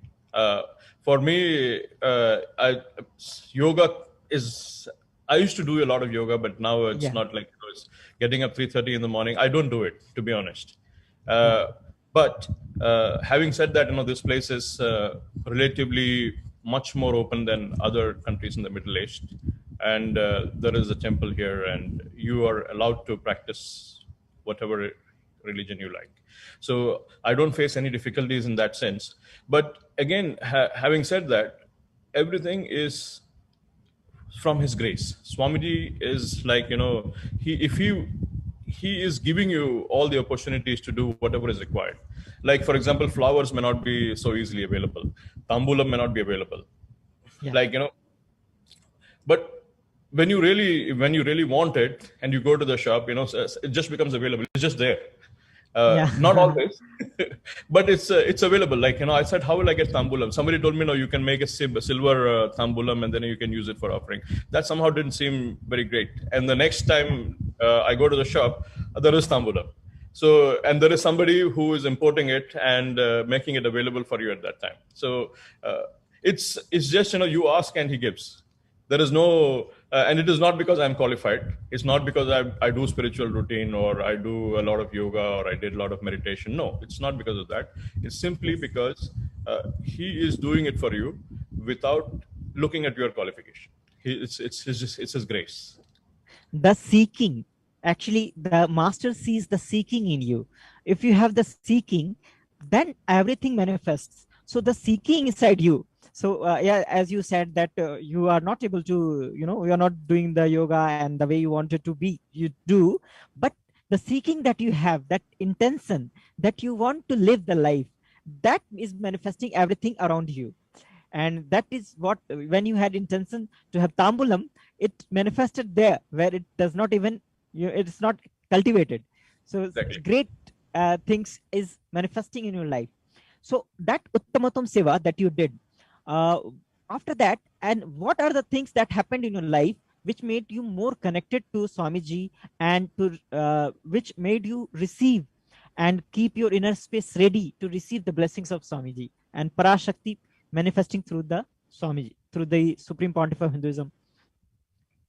Yeah, it's not just one thing, there's many things. Life with Swamiji, it's Uttama Sema for me was a turning point.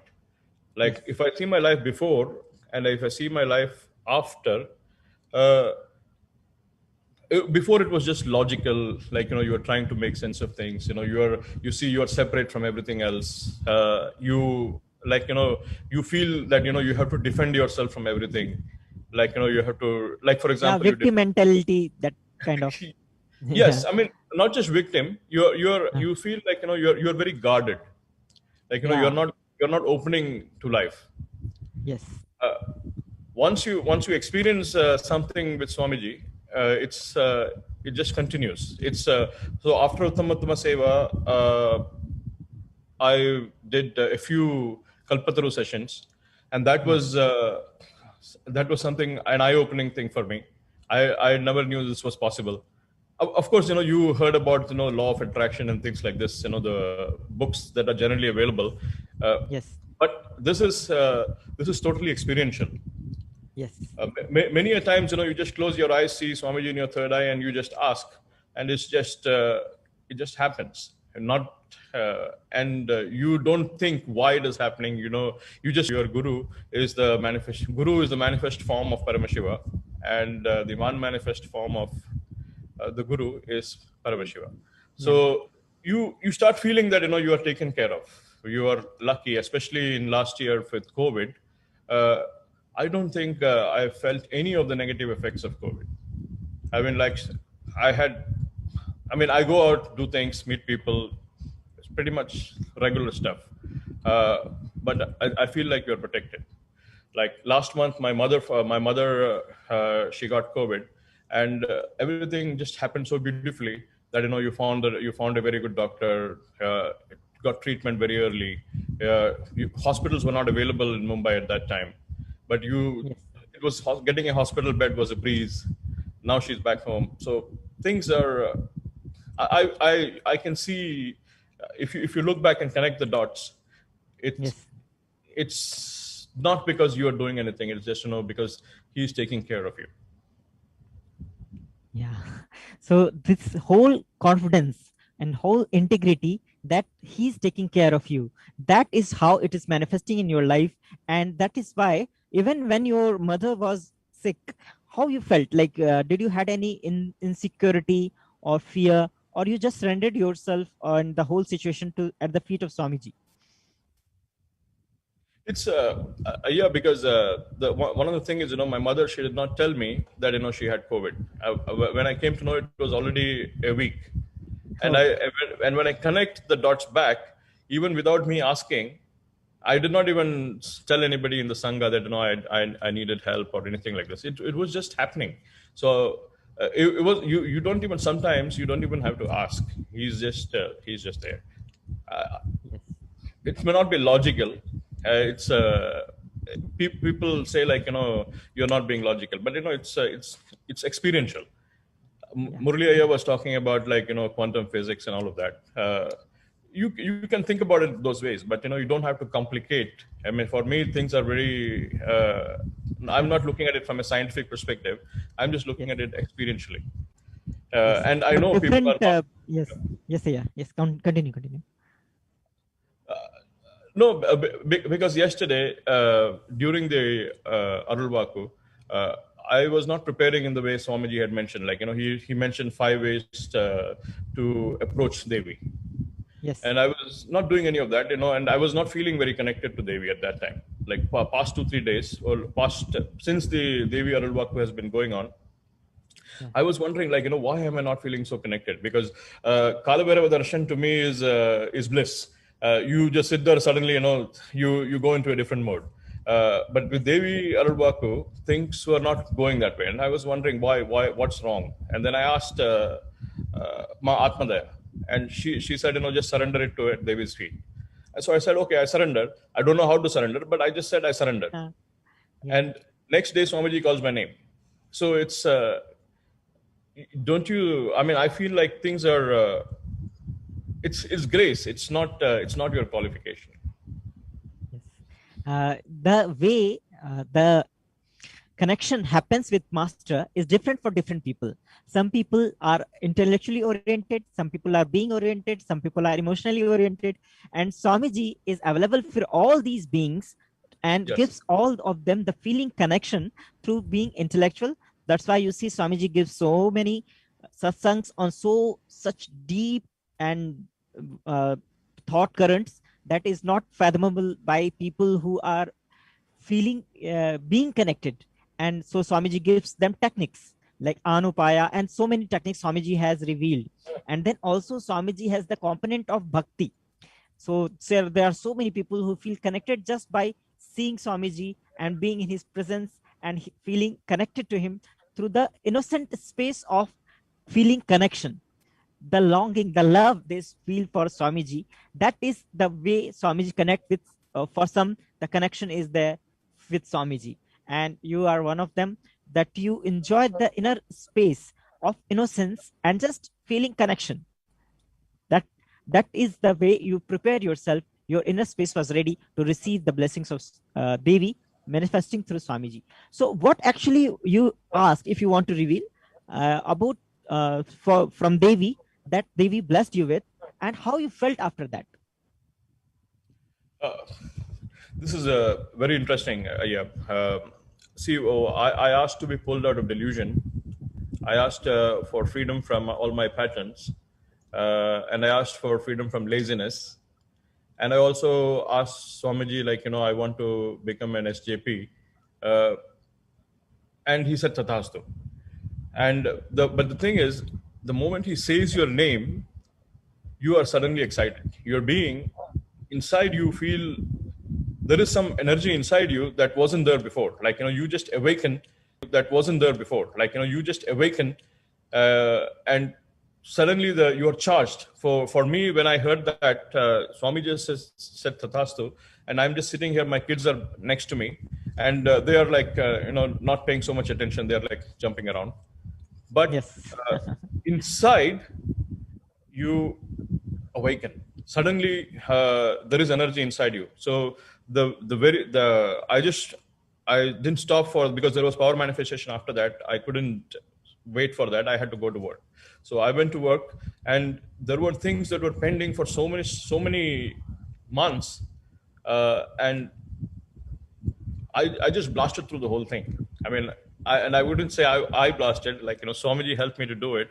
Like, the energy was so intense that so many things that were pending for so many days, just we finished a lot of the things on that particular day. And like, you were like inside, you were so light, and all that procrastination was just gone. So you could just feel like, so that's the part about the laziness. And then there was about being pulled out of delusion and freedom from patterns.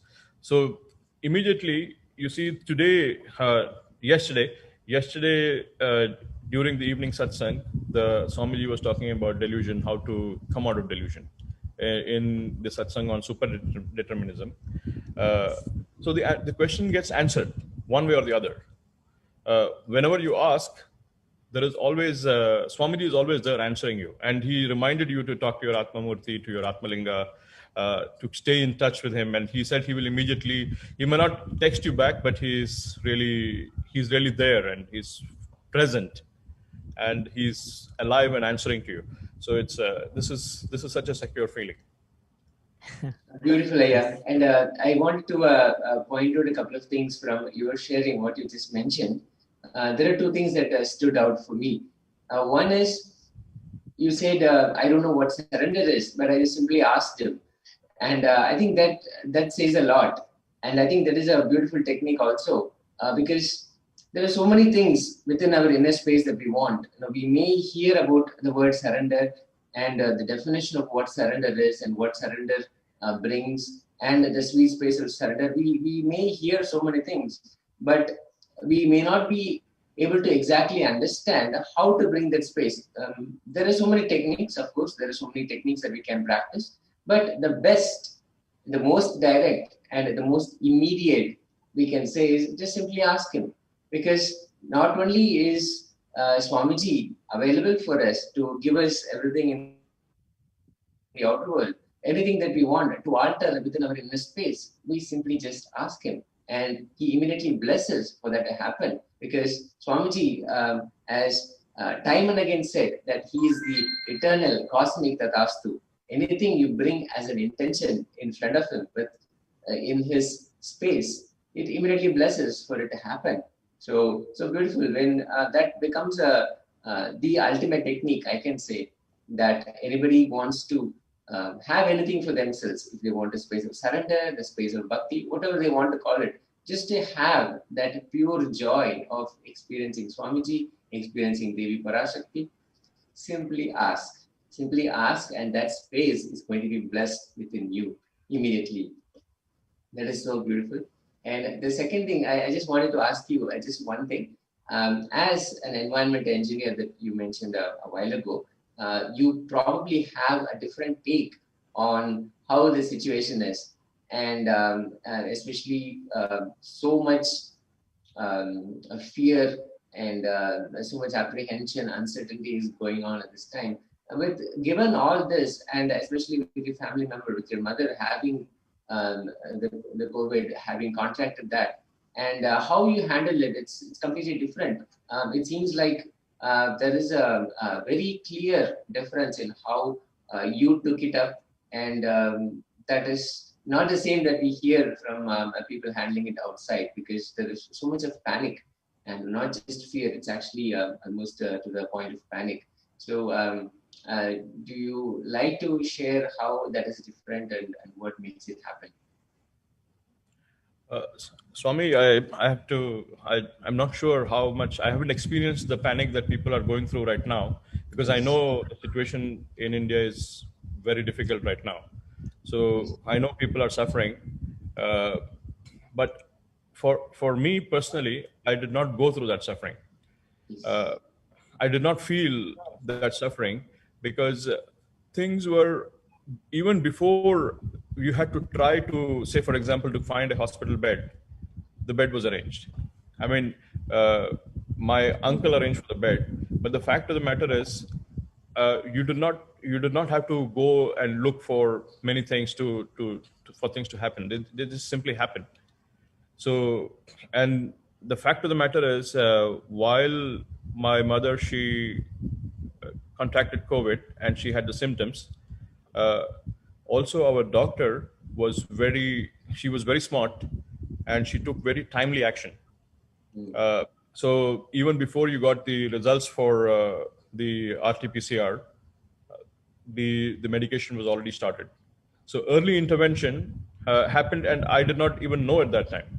And later on, when things you had whatever was difficult, finding oxygen, finding a bed, all of that so difficult in this current situation. But for me, it was, I did not even, I mean, I was so blessed. And yes, and I was thinking, like, my mother, she is not very connected to Swamiji. She's like, she's not connected to Swamiji at all. So I was thinking, like, what is going on? Like, even without her being connected, she's being taken care of. It's really a blessing. I mean, the more you think about these events, you realize the blessing. But sometimes, we don't look back, and we don't have enough gratitude. But if you really look back and analyze, there is a lot to be grateful for. It's you're showered, but we don't realize this. I don't know. I don't know if I'm a devotee or how you call this, but it's not what I am. It's the qualification of the giver. Again, it comes back to that. I feel like it is us, all of us who are connected to Swamiji in one way or the other. They're all being blessed, and they are being showered. Thank you, Aya. Thank you so much for that piece also. And we've heard Devi Parashakti time and again say that your family is my family, meaning so many people receive that blessing. And I think that has come through in your family also, that Devi Parashakti took care as if it is our own family, and then ensure that the blessings are there. And the situation has been different, and through all that, it is really blessing that things turned out the way they did.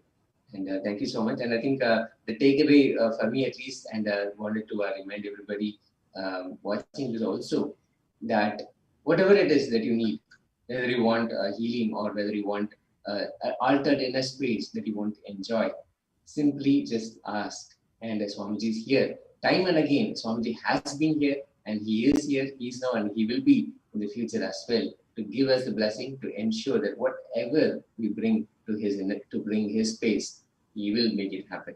So thank you, yeah. Thank you so much for joining, and thank you so much for sharing. Thank you so much for joining, yeah. Thank you so much. Thank you so much. Gratitude for having me here. Thank you. Thank you, Nithyananda. Thank you. Yes. So viewers, we have seen so many participants have joined today, and they have explained their inner space, how they prepared themselves throughout the years, so many days, to receive the blessings of Devi Parashakti manifesting through the Supreme Pontiff of Hinduism, Jagat Guru Mahasanidhanam, His Divine Holiness, Bhagavan Sri Nithyananda Paramashivam. For some people who are intellectually oriented, it was the intellectual clarity of what they wanted. For some who are being oriented, it was the feeling connection, and some who were just emotionally feeling intimate relationship and surrender to Devi and surrender to Swamiji. They manifested that inner space in which the blessings manifested, when the blessings happened. So we request all the viewers to keep themselves prepared to receive the blessings and the boons given by Devi Parashakti manifesting through Swamiji. So with this, we come to the end of this session, and moving onward, we will have the next session after a short break. Thank you so much. Thank you so much for joining. One or two times have Ganapati Darshan, Venkateshwara Baba Samadhi Darshan, Devi Baba Samadhi Darshan. By third time, fourth time, you will see every prayer you are asking those beings, Ganapati or Venkateshwara or Subramanya or Parashakti. Simply those prayers become reality, and the relationship between you and that cosmic beings built.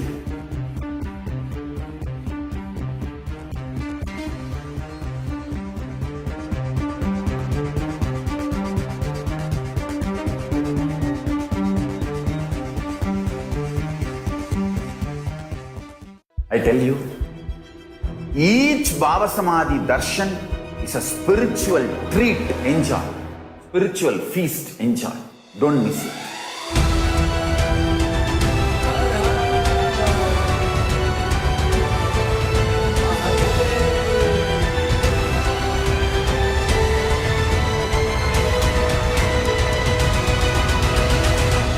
Never miss a Baba Samadhi Darshan. Enjoy Paramashivoham, which is introducing and making you cognize the cosmic principles and cosmic beings. The state of Paramashiva, space of Paramashiva, powers of Paramashiva, being of Paramashiva. There are some great spiritual sciences unique to Hinduism. Subtle, otherworldly, but definitive sign. Manifesting the cosmic beings in Archavatara, deities in Nijavatara, living incarnations is possible. Understand? Kriya Pada of Vedas and Agamas elaborately explain the whole science of making the cosmic beings manifest in Archavatara, deities and Nijavatara, living incarnations, both. During the Baba Samadhi Darshan, literally those cosmic beings manifest through this body. Just like how they manifest in Archavatara, deity, they manifest in Nijavatara, Pratyakshavatara, and give you all the boons you ask, bless you. You see, each God is an independent intelligence to lead you to enlightenment. Each God is a bridge for you to achieve the Shivatva, the ultimate Shiva consciousness. Krishna is the bridge for you to achieve the Krishna consciousness. But Shiva consciousness, Krishna consciousness, all consciousness is one and the same. Ultimate consciousness only. So that energy itself completely expresses. Just like Radhika, when I see my own sweetness in the mirror, I become eager to taste it. I find that the only way to relish this sweetness is through the constitution of Sri Radhika. Bhava Samadhi Darshan is a window to the infinite expanse of consciousness, allowing us to glimpse the formless in a way that we can understand. It cleanses the karmas of lifetimes. It awakens our biomemory to the space of Paramashiva, the ultimate consciousness, and creates a deep and lasting transformation in us.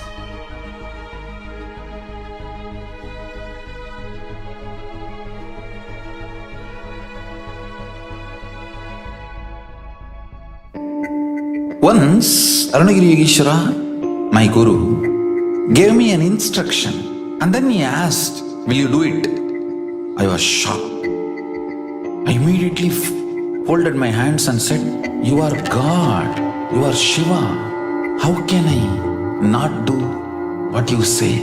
He laughed and said, no, only if you know I am the guru who is going to make you experience God, you need to listen to me. Understand? The most powerful cognition is God is Guru to make you realize you are God. Only then you will achieve enlightenment. Guru is the manifest form of Paramashiva. Paramashiva is unmanifest source of Guru.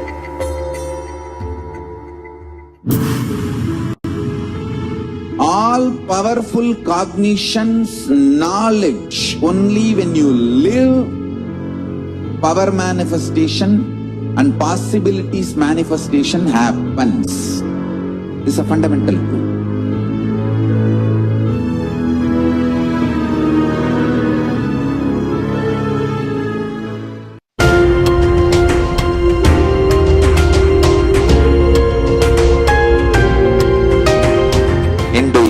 Is greater science. We do everything centered on greater science of cosmos called Vedas and Agamas. That is the branding of Hinduism. That is the core center of Kailasa. That is the way Kailasa should manifest and live.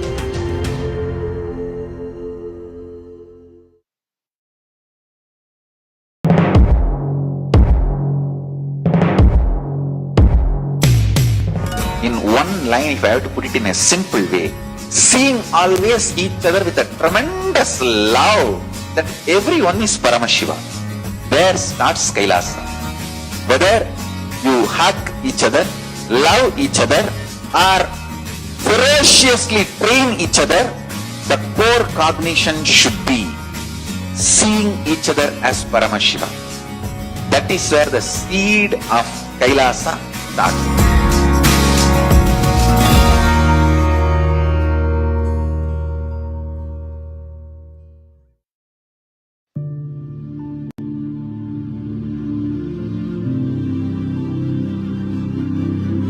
I will revive Hinduism. I am a Hindu revivalist.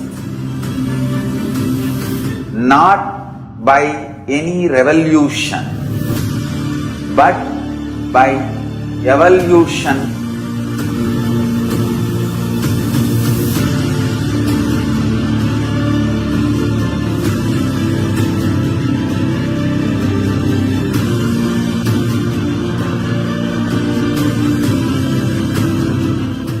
And setting model communities. Kailasas, enlightenment ecosystems, Sarvanya Pitas all over the world.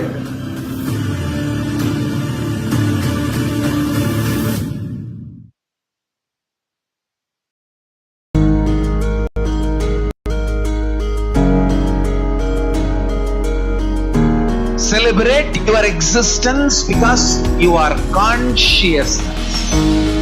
I am teaching you the pure science of enlightenment. Paramashivoham. I am revealing this science to you all because I love you all. Because I love you all.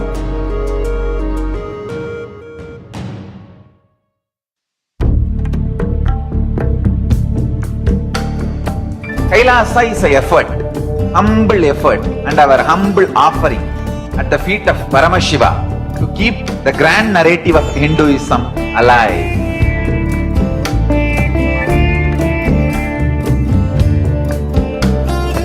To make people understand Hinduism is functional system, not just for enlightenment, even economic principles, policies, administrative policies, social structures, everything in every level.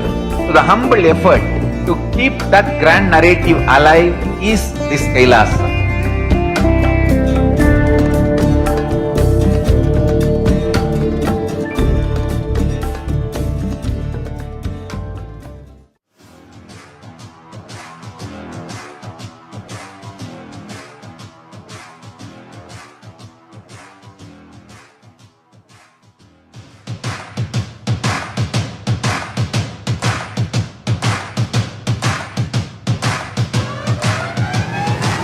I welcome all of you, the whole world, to come and celebrate, enjoy not only the enlightenment ecosystem, the beauty of how it is getting revived. Be an insider for this great revival process. If you are an insider even for a startup company, you will understand not only the result of the company, even that being an insider is such a joy. Being an insider when it was happening is something extraordinary. So, I welcome all of you to come and be part of an insider of this revival of Kailasa, the enlightenment ecosystem, sovereign order of Kailasa, Kailasa nation itself. I request and welcome, invite all of you to become e-Kailasian, get your free e-passport and make billions receive this free e-passport.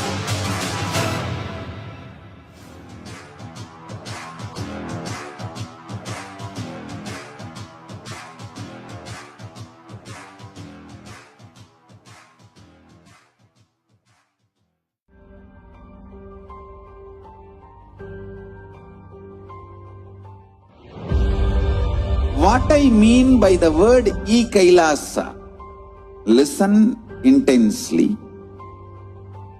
Enlightenment ecosystem, literally enlightenment itself, in your own home, wherever you are. If you cannot come to Kailasa, it's okay. Kailasa can come to you. Kailasa coming to you is e-Kailasa.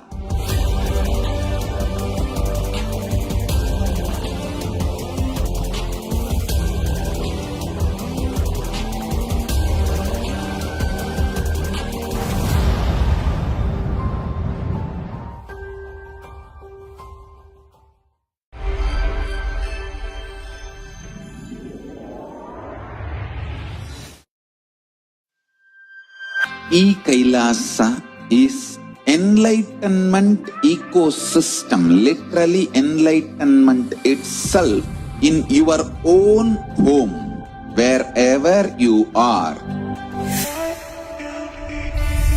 Proper customized spiritual service helping you to complete with your life negativity, withdrawal from life, self-hatred, self-denial, self-doubt, so much of tiredness, laziness. We can support you, aligning your diet, your attitude, your aptitude, your understanding about life. We can help you with everything.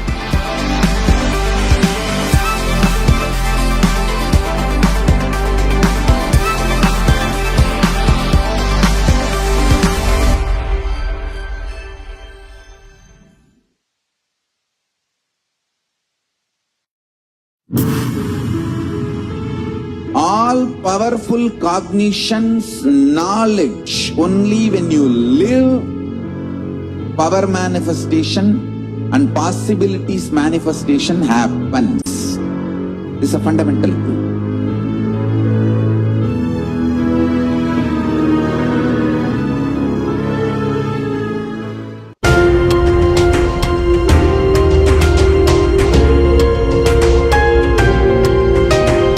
Hinduism is greater science. We do everything centered on greater science of cosmos called Vedas and Agamas. That is the branding of Hinduism. That is the core center of Kailasa. That is the way Kailasa should manifest and live.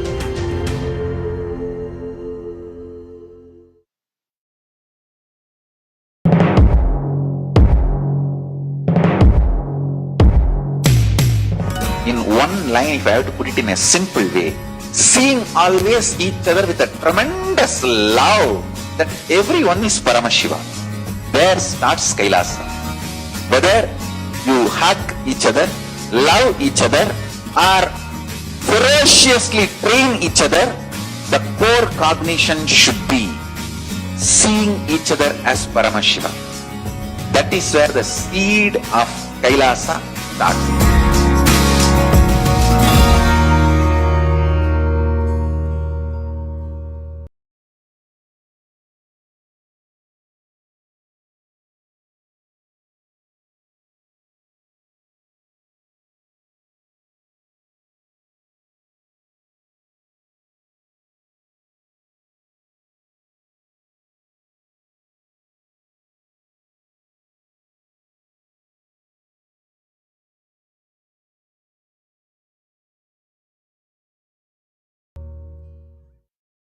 With my love and respects.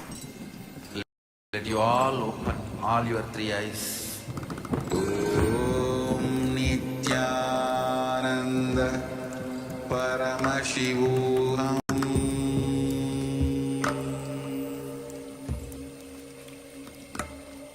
Om Nithyananda Paramashivoham.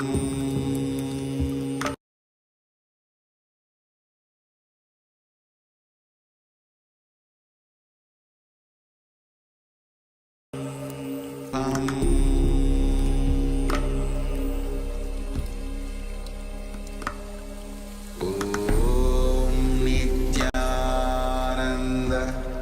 Paramashivoham.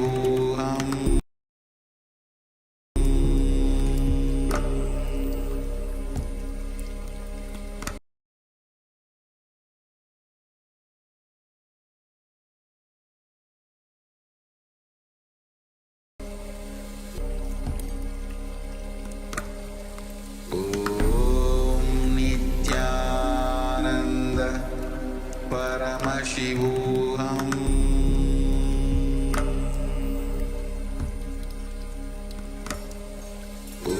Om Nithyananda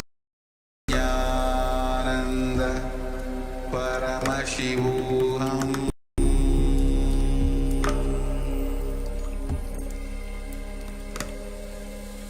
Om Nithyananda Paramashivoham.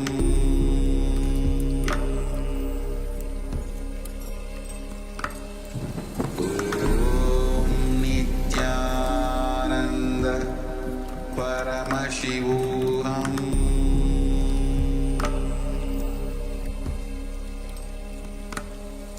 Om Nithyananda Paramashivoham.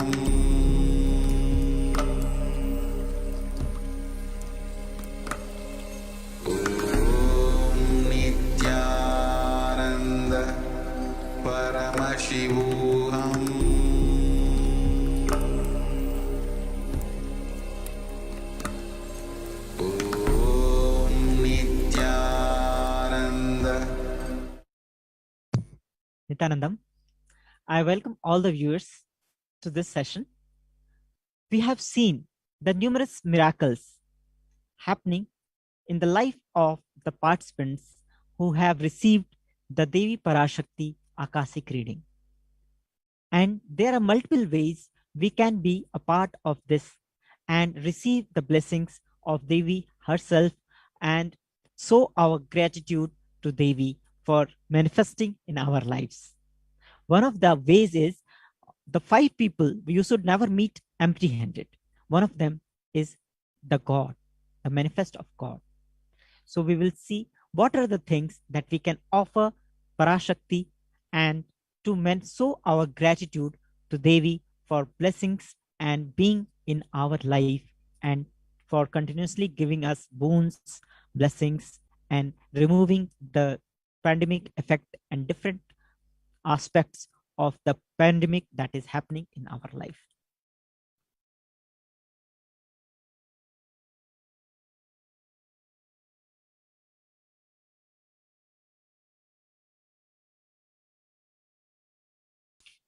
Yes.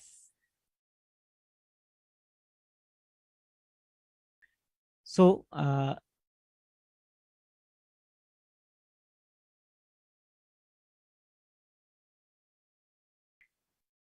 we will be sharing about this in a few moment. So what we are going to do is we are going to see the offerings, different offerings that we have for Devi Parashakti.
So first, the most important thing is the significance of divine element gold. In Hinduism, the gold is not only precious, but also sacred. So giving that, donating that, offering that to the divine is one of the most significant things, acts that we can do. So as the mantra says that gold is a divine element. It purifies anything it touches. It is an element of spiritual significance and great spiritual power of healing and enlightening. The vibrations of gold has the power to infuse sattva energy and positive thought currents in anyone who wears and anyone who sees or operates in its vicinity.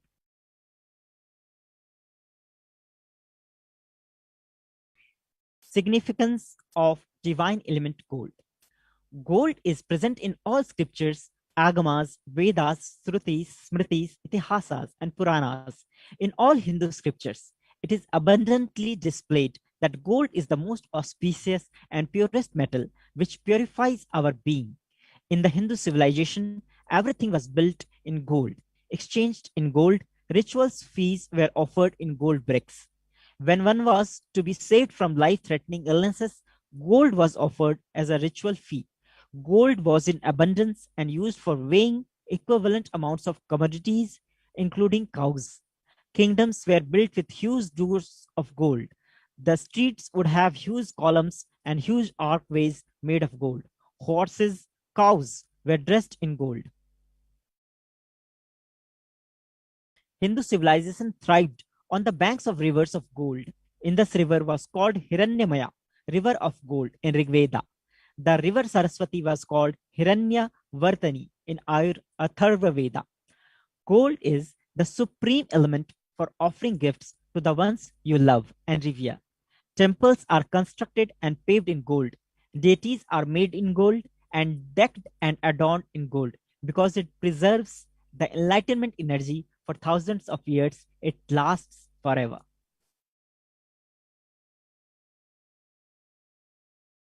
E-Hundi. So offering to Devi Parashakti, we can offer Devi through the E-Hundi option. Devi is fond of true devotion and realized through the true devotion. She can be won over through true devotion. She removes all fear.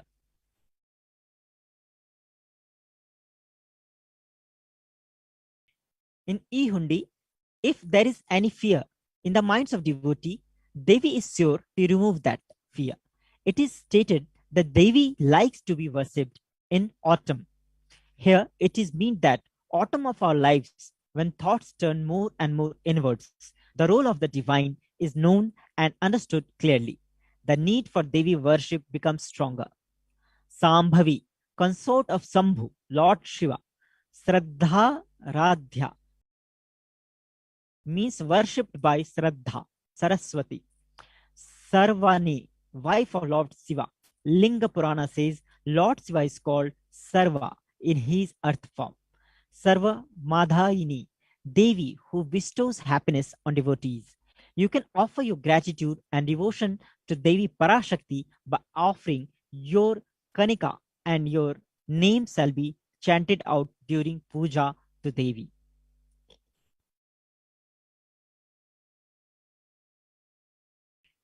So for Sankalpa chanting, only $1. The goodness enchants this universe and she herself gives birth to this universe. That goodness, that goddess being prayed without interest in anything, gives that knowledge that leads to salvation and gives wealth in materialistic sense. Devi Mahatmyam, chapter 12, verse 34. Offering the Sankalpa, conscious resolutions, blesses the person offering with all fruition of the desires and wishes he is yearning for.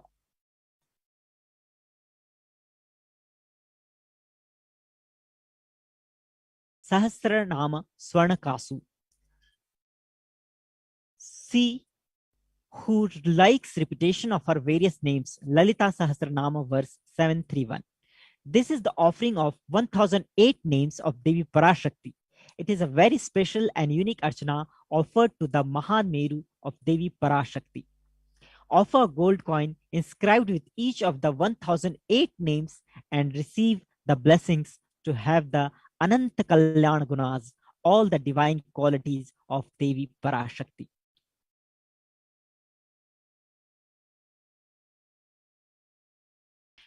Mukta Anguthi, finger ring with a pearl. I bow to the goddess Minakshi, whose crown has garlands of pearls and the face shining like a full moon, who wears anklets that are studded with gemstones and has small bells, who is shining like the splendor of lotus, who grants all the wishes, the daughter of mountain, who is worshipped by goddesses Vani and Rama. I remain ever bowing to the goddess Minakshi, the ocean of compassion. All these offerings can be made through the tiny.cc/Devi offerings.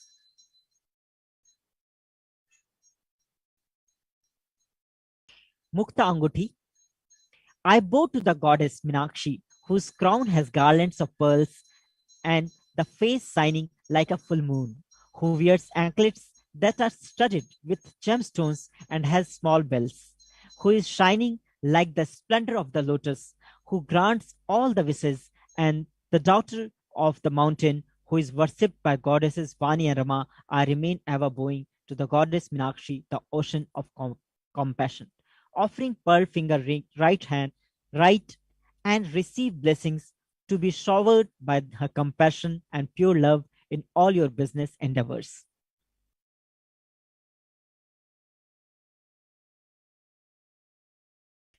Swarn Padma Pushpa, golden lotus, cost 600 USD. Kamik Agma verse says, all the kalasas should be worn around with suitable thread and covered with new cloth. They should be adorned with lotus flower made of gold.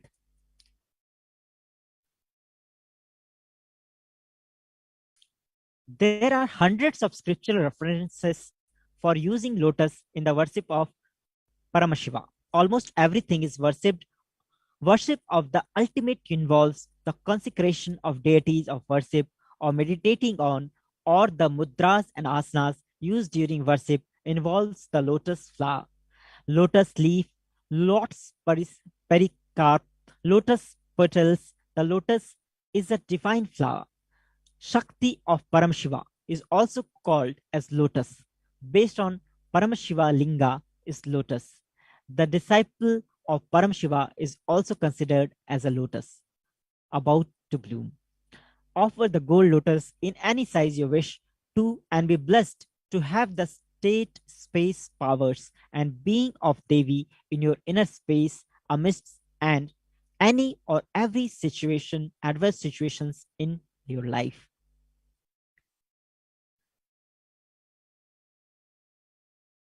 Swarnamati, gold touring, 750 USD.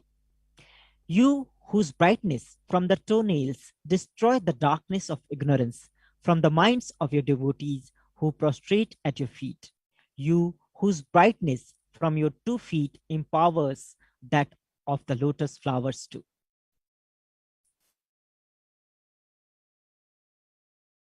Offer touring to Devi adorning her sacred feet to be in constant gratitude for receiving her blessings in even the most difficult aspects of our life.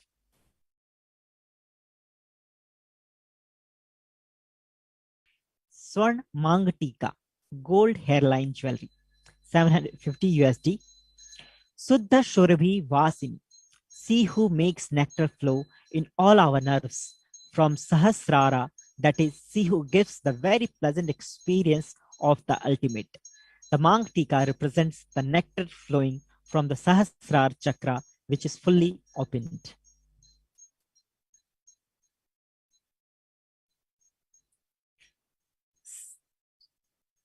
Swarna Mangatika, Suddha Swarabhi Vashini, she who makes nectar flow in all our nerves from Sahasrara, that is, she who gives the very pleasant experience of the ultimate. Offer the Mangatika to Devi and receive blessings of achieving the blissful state of overflowing gratitude and space of complete completion.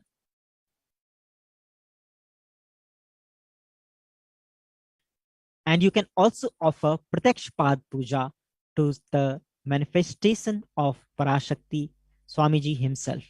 The illuminating splendor of Devi's toe nails dispel the darkness of ignorance in the devotees prostrating at her feet. Her feet defeat the lotus in beauty. Slokam number 83 of Saundarya Lahari, which states that the nails have been sharpened by constantly being touched by the crowns of celestial beings who always prostrate before Devi. Tamoguna is darkness. In this stotram, tamasa is indicating of ignorance in the minds of devotees, and by constantly prostrating before Devi, their ignorance is removed and they attain knowledge. Offering the Pratyakshpada Puja blesses the Yajman with the auspiciousness and blessings of the Supreme Pontiff of Hinduism, Jagat Guru Mahasannidhanam, His Divine Holiness Bhagwan Sri Nithyananda Paramashivam.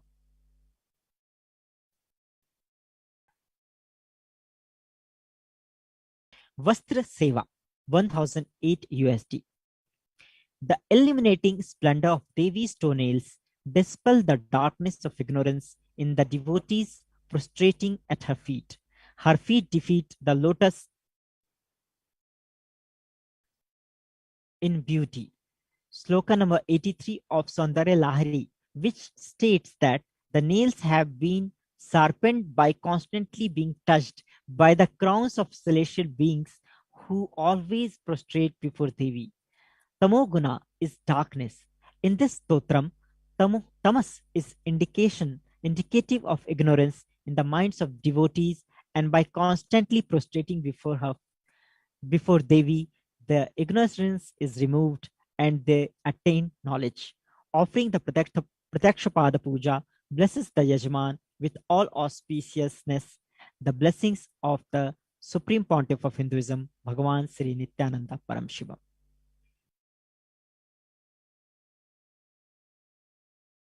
Offering to Devi Parashakti. So, Devi's blessings does not need any specific amount. You can offer any amount you want, even 1 unit of your currency. And it is that the habit, the idea, the inner space that you want to offer what you have to Devi, that is the ultimate blessings one can have. Because me and mine, everything is yours. This space of offering all you have and feeling that not only what is mine, even me is yours. That is the space in which all these blessings happen and all these boons happen.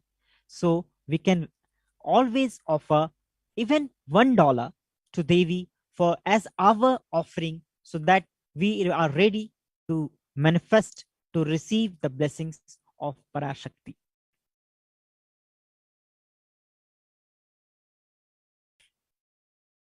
In the registration form, there are 2 options: ready to offer today and intention to offer specific sevas. So you can go to the tiny.cc Bhavasamadhi to register for all these offers. And registration form is also available for the people who are interested in offering and need help in manifesting or need more details.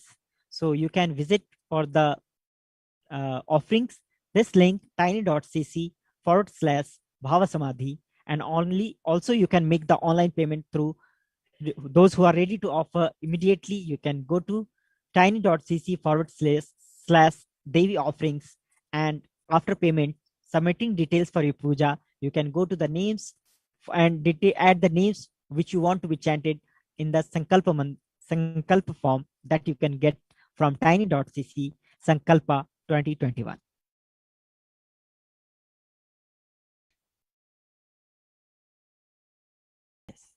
So with this, we will be moving on to the next session of this Bhavasamadhi Darshan preparation program, and after a short break. Thank you so much for joining in.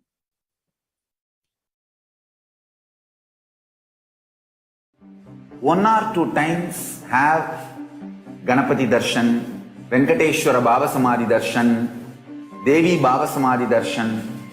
By third time, fourth time, you will see every prayer you are asking those beings, Ganapati or Venkateshwara, Subramanya or Parashakti, simply those prayers become reality, and the relationship between you and that cosmic beings built.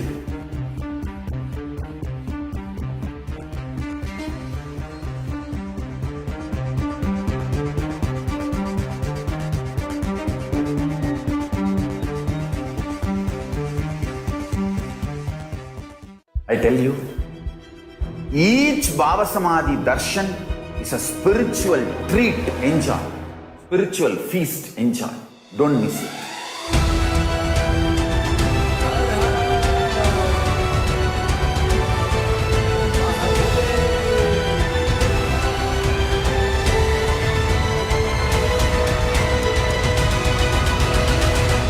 Never miss a Bhavasamadhi Darshan. Enjoy Paramashivoham, which is introducing and making you cognize the cosmic principles and cosmic beings. The state of Paramashiva, space of Paramashiva, powers of Paramashiva, being of Paramashiva. There are some great spiritual sciences unique to Hinduism. Subtle, otherworldly, but definitive sign. Manifesting. The cosmic beings in Archavatara, deities in Nijavatara, living incarnations is possible. Understand? Kriya Pada of Vedas and Agamas elaborately explain the whole science of making the cosmic beings manifest in Archavatara, deities, and Nijavatara, living incarnations, both. During the Bhava Samadhi Darshan, literally those cosmic beings manifest through this body. Just like how they manifest in Archavatara, deity, they manifest in Nijavatara, Pratyakshavatara, and give you all the boons you ask, bless you. You see, each God is an independent intelligence to lead you to enlightenment. Each God is a bridge for you to achieve the Shivatva, the ultimate Shiva consciousness. Krishna is the bridge for you to achieve the Krishna consciousness. But Shiva consciousness, Krishna consciousness, all consciousness is one and the same. Ultimate consciousness only. So that energy itself completely expresses. Just like Radhika, when I see my own sweetness in the mirror, I become eager to taste it. I find that the only way to relish this sweetness is through the constitution of Sri Radhika. Bhava Samadhi Darshan is a window to the infinite expanse of consciousness, allowing us to glimpse the formless in a way that we can understand. It cleanses the karmas of lifetimes. It awakens our biomemory to the space of Paramashiva, the ultimate consciousness, and creates a deep and lasting transformation in us.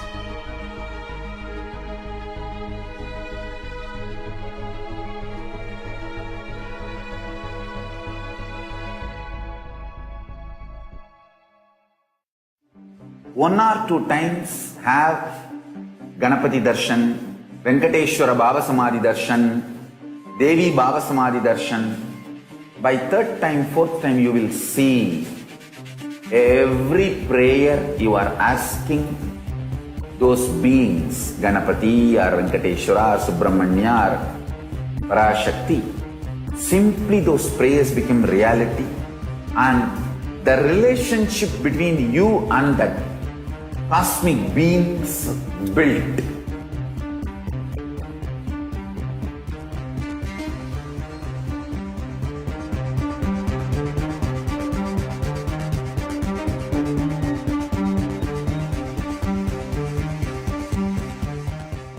I tell you, each Bhava Samadhi Darshan is a spiritual treat, enjoy. Spiritual feast, enjoy. Don't miss it.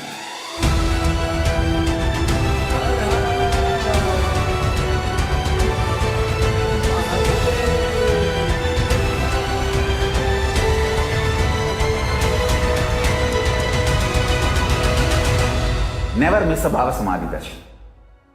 Enjoy Paramashivoham, which is introducing and making you cognize the cosmic principles and cosmic beings.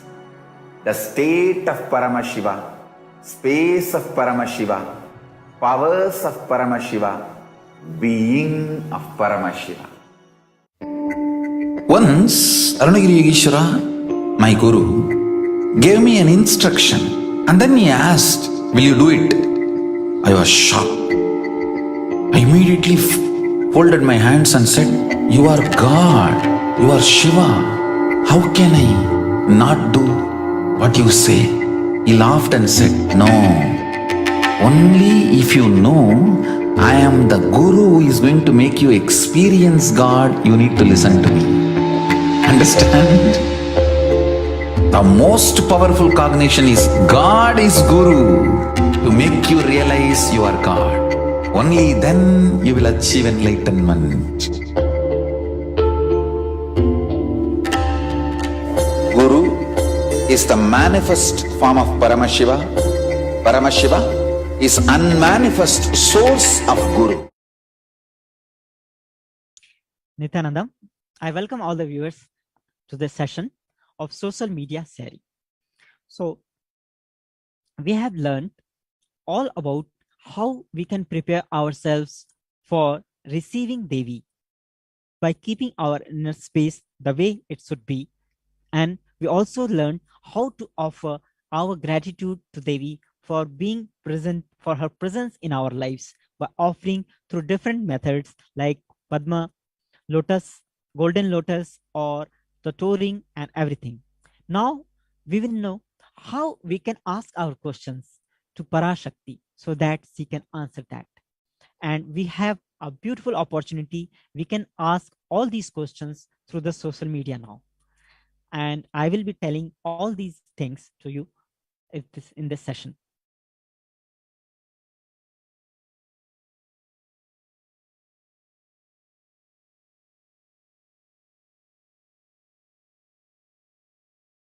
Bhav Samadhi Darshan.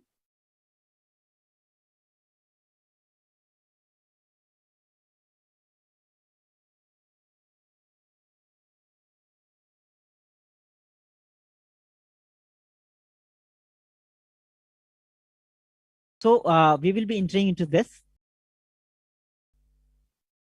and we will know what are the ways we can learn how to offer our questions for blessings by Devi.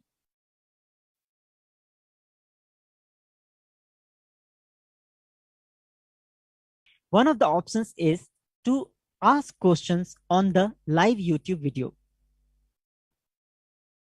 And how you can do that is, first go to Kailasa's HDH Nithyananda YouTube channel and search for, there is a join option on the bottom that you will find, and you can use that to offer your questions there. Go to Kailasa's HDH Nithyananda YouTube channel and you can start offering. First, you have to join into that YouTube channel as a member for you being eligible to ask questions, because we have hundreds of questions pouring in during the Bhav Samadhi Darshan time, during the Parashakti Akashic reading times. So it becomes very difficult to manage all these. So we have restricted only the SPH Nithyananda channel, YouTube channel, to receive the questions from the members. So you can always ask your questions by becoming a member of the Kailasa's SPH Nithyananda YouTube channel. Also, you can ask your questions under the direct page of Swamiji's, the official page of Swamiji, Kailasa's SPH JGM Nithyananda Paramashivam Facebook page. In that, you can always ask your questions through posting your comments under the live video that is happening there right now. You can also ask your questions on Twitter, and just go to twitter.com, search for Swamiji's official Twitter handle @Sri Nithyananda, and then you can ask your questions under the latest tweet about the Parashakti Akashic readings. You can also ask your question on Instagram by going to Swamiji's Twitter Instagram account, Sri Nithyananda, and you can also ask questions there by putting your questions there. And the another option is asking your questions on the kailasa.org website. In that website, you will have an option to ask your questions on the WhatsApp chat that you will be seeing there on the left-hand side of the chat of the window, website window. You can always ask your questions there. So with all these methods, first, the asking questions on the YouTube channel itself under the Kailasa's SPH Nithyananda YouTube channel, and the Kailasa's SPH JGM Nithyananda Paramashivam Facebook page, @Sri Nithyananda Twitter handle, Sri Nithyananda Instagram profile, and kailasa.org, that website.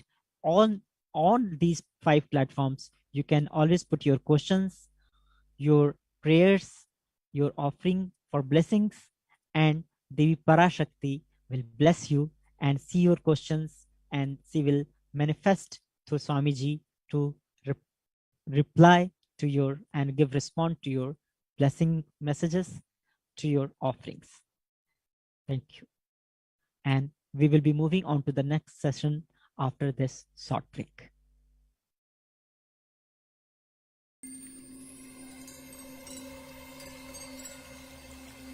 I welcome you all. with my love and respects. Let you all open all your three eyes. Om Nithyananda Paramashivoham.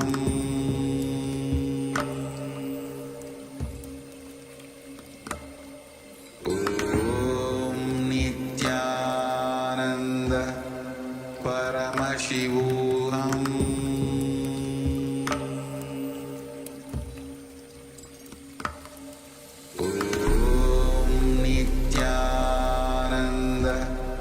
Paramashivoham.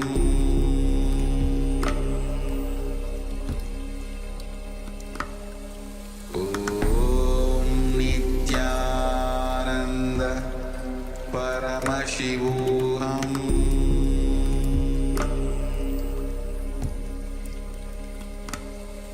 Om Nithyananda Paramashivoham.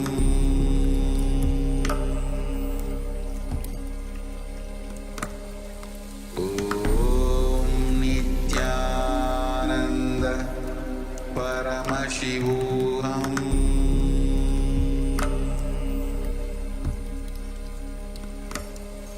Om Nithyananda Paramashivoham.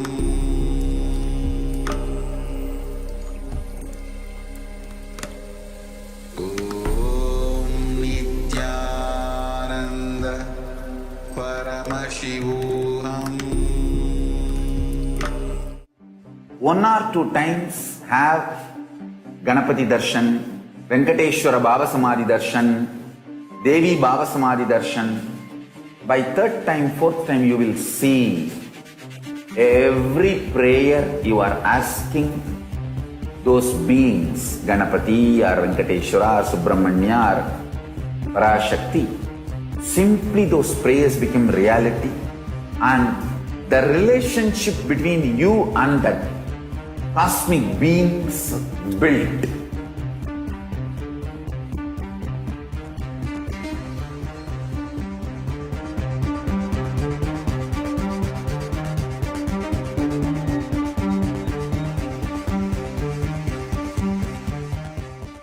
I tell you, each Baba Samadhi Darshan is a spiritual treat, enjoy. Spiritual feast, enjoy. Don't miss it.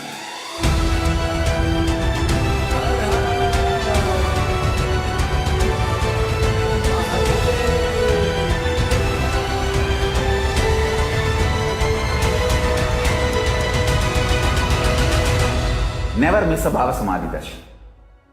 Enjoy Paramashivoham, which is introducing and making you cognize the cosmic principles and cosmic beings.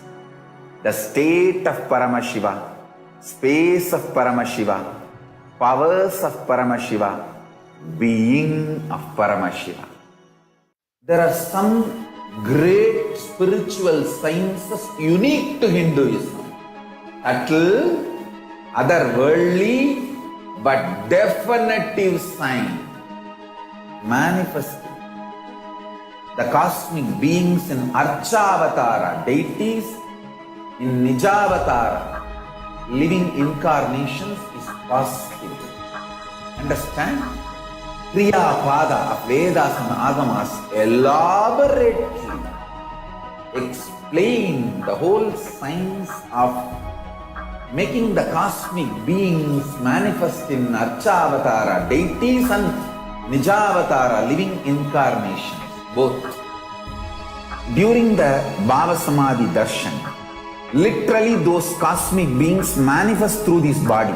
Just like how they manifest in Archavatara, deity, they manifest in Nijavatara, Pratyakshavatara, and give you all the boons you ask, bless you.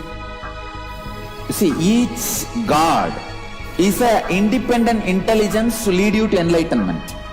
Each God is a bridge for you to achieve the Shivatva, the ultimate Shiva consciousness.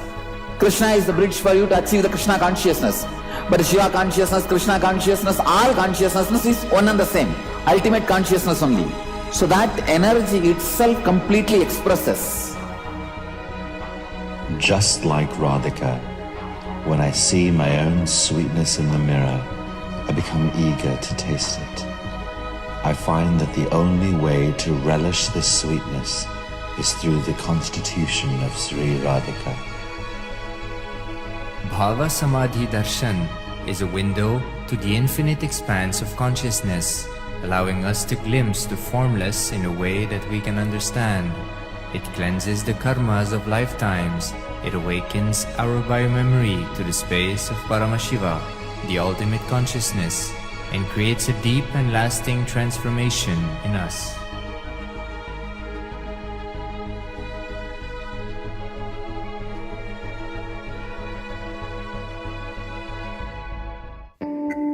Once, Arunagiri Yogeshwara, my guru, gave me an instruction and then he asked, "Will you do it?" I was shocked. I immediately folded my hands and said, "You are God, you are Shiva. How can I not do what you say?" He laughed and said, "No, only if you know I am the guru who is going to make you experience God, you need to listen to me." Understand? The most powerful cognition is God is Guru to make you realize you are God. Only then you will achieve enlightenment. Guru is the manifest form of Paramashiva. Paramashiva is unmanifest source of Guru.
All powerful cognitions, knowledge, only when you live, power manifestation and possibilities manifestation happens. This is a fundamental truth.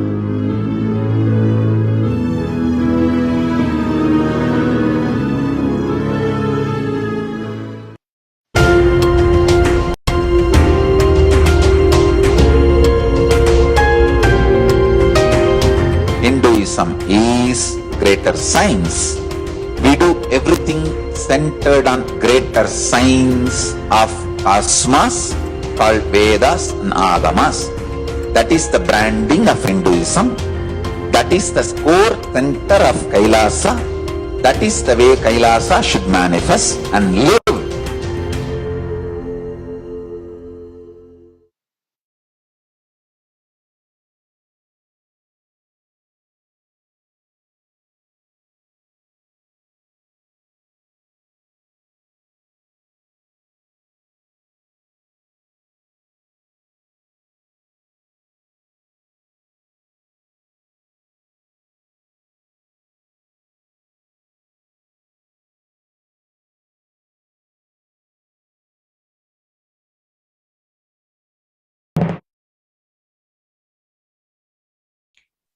Nithyananda, completing with all the viewers, due to intense samadhi, Swamiji is in.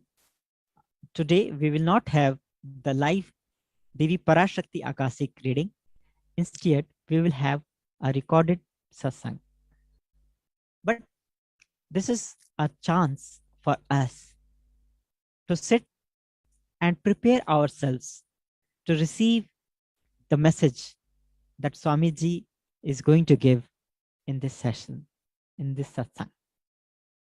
We have seen today by the testimonials of the different participants that how they have prepared themselves through all these years to realize and to receive the blessings, the boons of Devi Parashakti, manifesting through the Supreme Pontiff of Hinduism, Jagat Guru Mahasannidhanam, His Divine Holiness, Bhagavan Sri Nithyananda Paramashivam.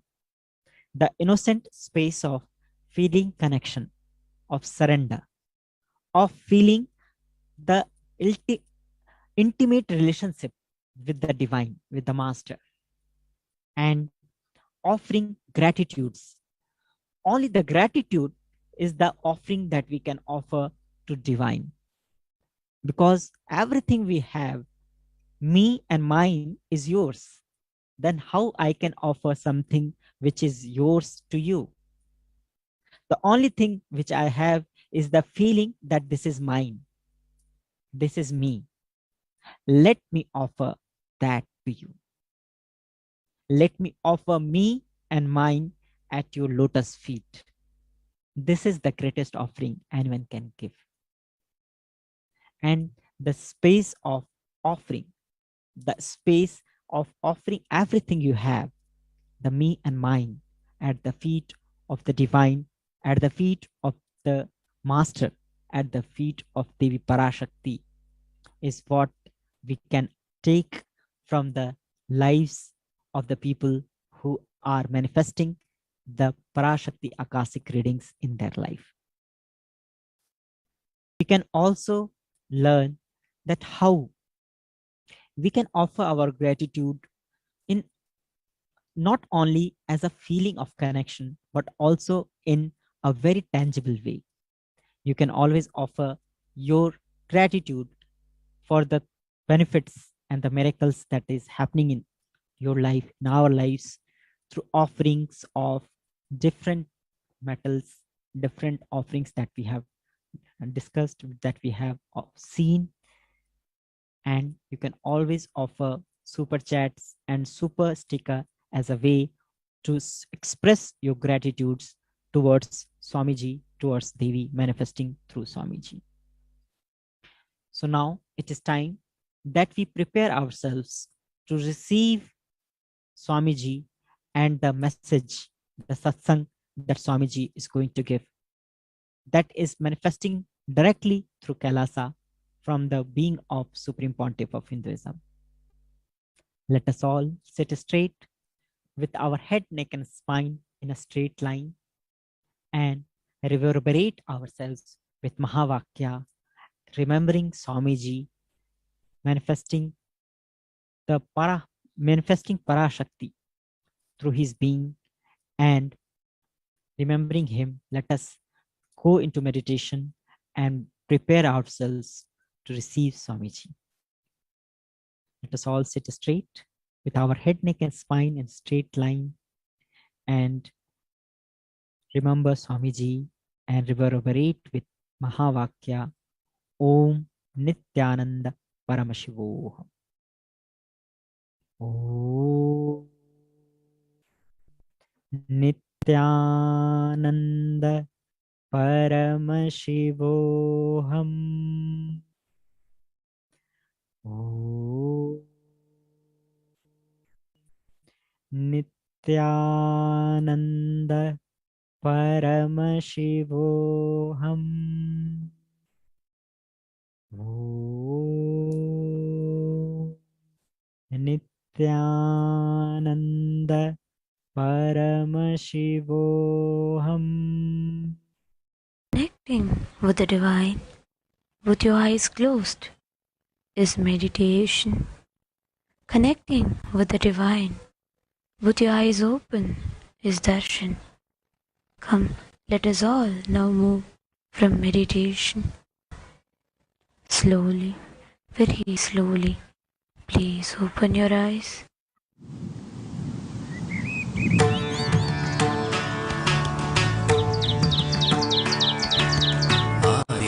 Nithyananda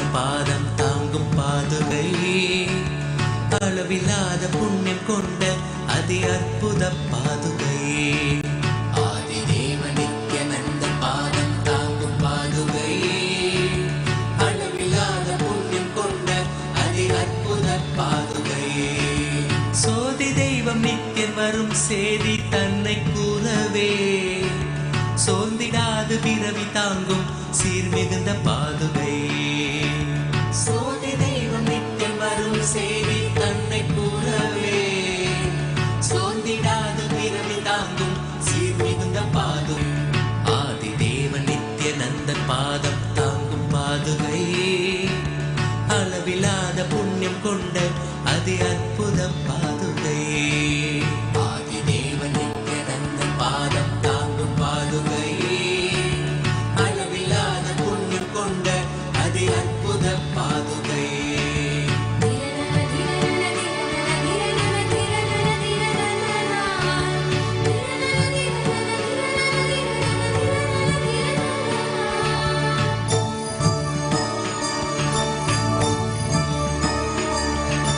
கூடி வரும் கோடி பக்தர் ஆண்டவனை காணும் முன் பார்த்து ஏங்கும் பெருமை கொண்ட பரமன் நித்தியன் பாதுகை. கூடி வரும் கோடி பக்தர் ஆண்டவனை காணும் முன் பார்த்து ஏங்கும் பெருமை கொண்ட பரமன் நித்தியன் பாதுகை. லோகத்தையே காக்கும் நித்தியன் பாதமலர் காத்திடும். யோகம் தன்னை தாங்குகின்ற நித்யானந்தன் பாதுகை. வேதியனாம் நித்யானந்தன் ராஜ நடை இடுகையில் வேதநாதமாய் விளங்கும் விந்தையான பாதுகை. வேதியனாம் நித்யானந்தன் ராஜ நடை இடுகையில் வேதநாதமாய் விளங்கும் விந்தையான பாதுகை. பாதுகை நித்திய பாதுகை. பாதுகை நித்திய பாதுகை. பாதுகை நித்திய பாதுகை. பாதுகை நித்திய பாதுகை. தேடி தேடி கண்டிடாது மாலை சோர்வில் ஆழ்ந்திட. நித்தியம் நித்தியன் பாதம் பற்றும் பாக்கியம் கொண்ட பாதுகை.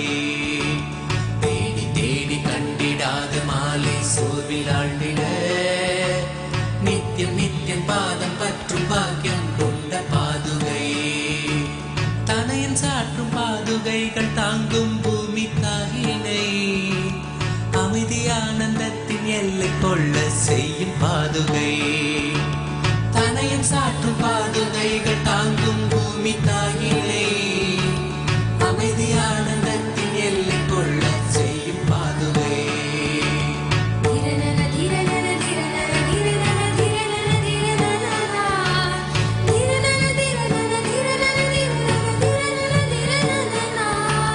நித்யானந்தன் நடை பயிலத் துகள் கிளப்பி பூமியில். ரோக சோக தோஷம் தன்னை தீர்க்கும் சத்திய பாதுகை. நித்யானந்தன் நடை பயிலத் துகள் கிளப்பி பூமியில். ரோக சோக தோஷம் தன்னை தீர்க்கும் சத்திய பாதுகை. நித்யனவன் பாதம் தன்னை பற்றுதற்கீடலால் பற்றும் பாவம் போக்க பக்தர் பற்றி கொள்ளும் பாதுகை. நித்யனவன் பாதம் தன்னை பற்றுதற்கீடலால் பற்றும் பாவம் போக்க பக்தர் பற்றி கொள்ளும் பாதுகை. சரணடைந்த பக்தர் தன்னை கருணையோடு ஏந்தியே பரம நித்யன் பாதம் தன்னில் சேர்த்தருளும் பாதுகை. சரணடைந்த பக்தர் தன்னை கருணையோடு ஏந்தியே பரம நித்யன் பாதம் தன்னில் சேர்த்தருளும் பாதுகை. பாதுகை நித்யன் பாதுகை. பாதுகை நித்யன் பாதுகை. பாதுகை நித்யன் பாதுகை. பாதுகை நித்யன் பாதுகை. பாதுகை நித்யன் பாதுகை. பாதுகை நித்யன் பாதுகை. பாதுகை நித்யன் பாதுகை.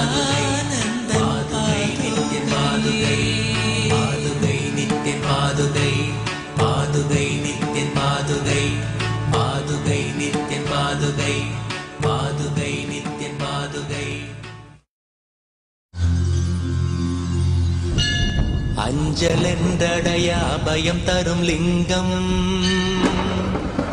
ஆனந்த நித்யன் தந்த ஆனந்தலிங்கம் பிணி நீக்கும் உயிர் காக்கும் ஞான ஒளியாக பூத்த நித்யானந்தன் தந்த உயர்லிங்கம் ஆதிலிங்கம் ஜோதிலிங்கம் அற்புதலிங்கம் ஞானலிங்கம் நித்யன் தந்த ॐ नित्यानन्देश्वर परमशिवसमारम्भाम् नित्यानन्देश्वरि पराशक्तिमध्यमाम् अस्मदाचार्यपर्यन्ताम् वन्दे गुरुपरम्पराम्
Welcome you all with my love and respects.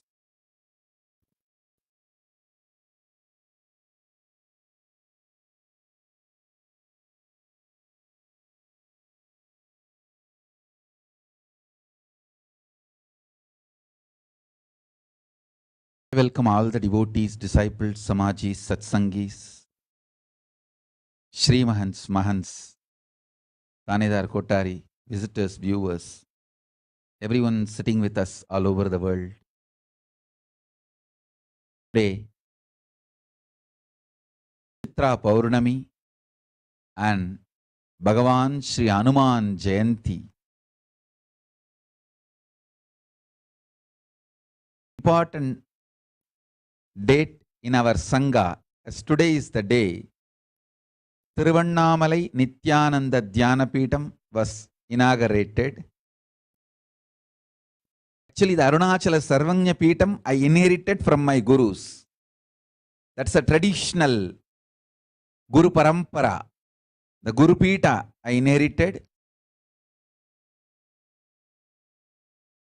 He started an ashram in Tiruvannamalai. That happened on this very day, Chitra Paurnami, in 2008, April 19. So, now we are celebrating 14th anniversary. So, I correct the date. 19th April 2008, we started, and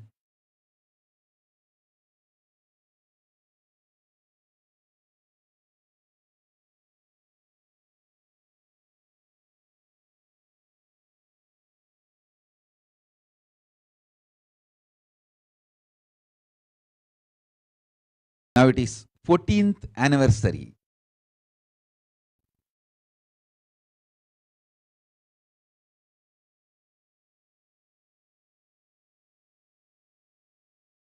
Years. Wow.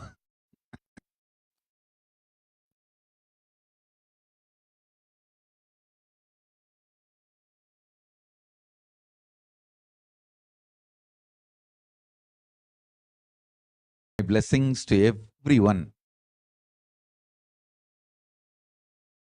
My pre-monastic family, which donated the land, property for that ashram,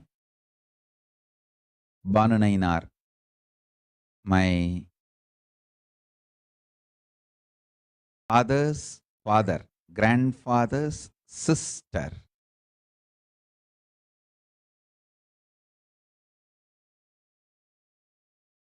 was married to Banunainar. He is the family elder. And he donated this Tiruvannamalai Nithyananda Dhyanapitham property.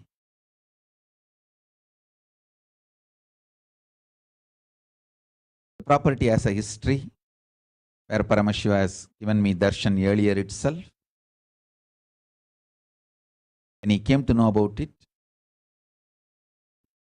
immediately he donated. His son, of course, his son Soundaram, their family, all of them donated the property, and on that very property the ashram stands now, 14 years now. I bless all the devotees, disciples, founders, donors, everyone who is involved in making this ashram into reality, and today it stands as one of the important kshetra in Tiruvannamalai and for our whole Sangha. My blessings, and lot of spiritual activities are happening there, from temple, Annalaya, Arunagiri Yogeshwara's Jiva Samadhi, library, the heritage center, everything is happening. I'm so happy about all the things happening there.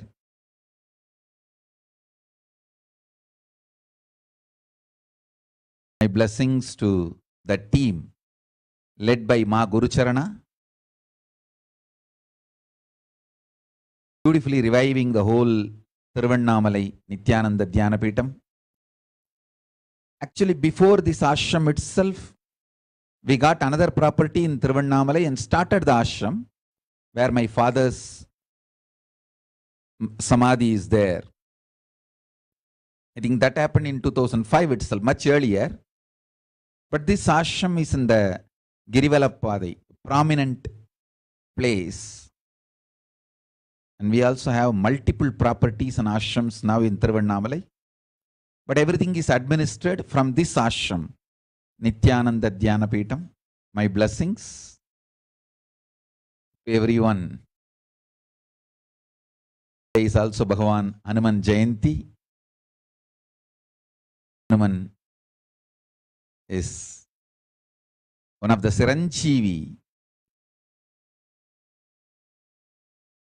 incarnation of Rudra, Mahadeva himself. Hanuman took birth much before Ramavatara. Because he is a Siranjeevi, he served Rama. And then even during the Krishna Avatara, he was there and he is there. He is even now here. It's not that you can't call the Siranjeevis like Markandeya, Hanuman in Vas in the past. No. They are all present. They are all present. Even now when you connect with them, call them, immediately they appear. Bless.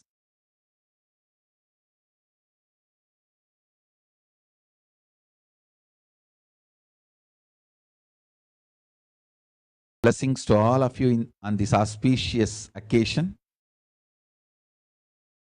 14th anniversary of Thiruvannamalai Nithyananda Dhyanapetham.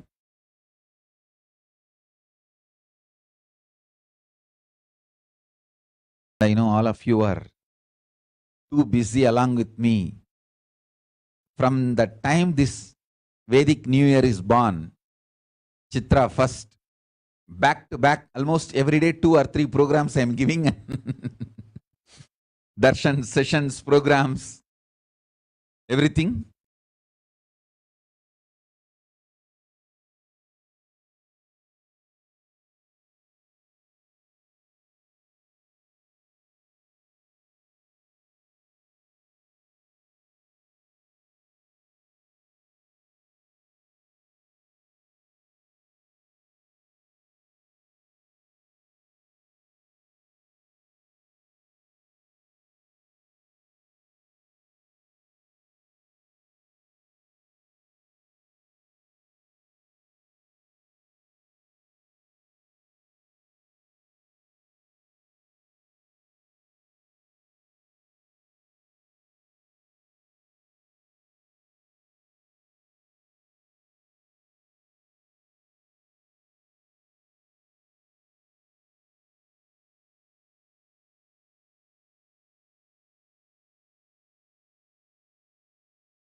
And we have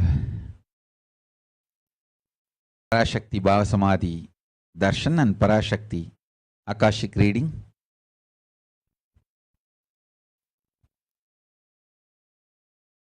Too many intense programs, Samadhis, Bhava Darshans, Bhava Samadhi Darshans, sessions. Especially Parashakti's manifestation is something extraordinary.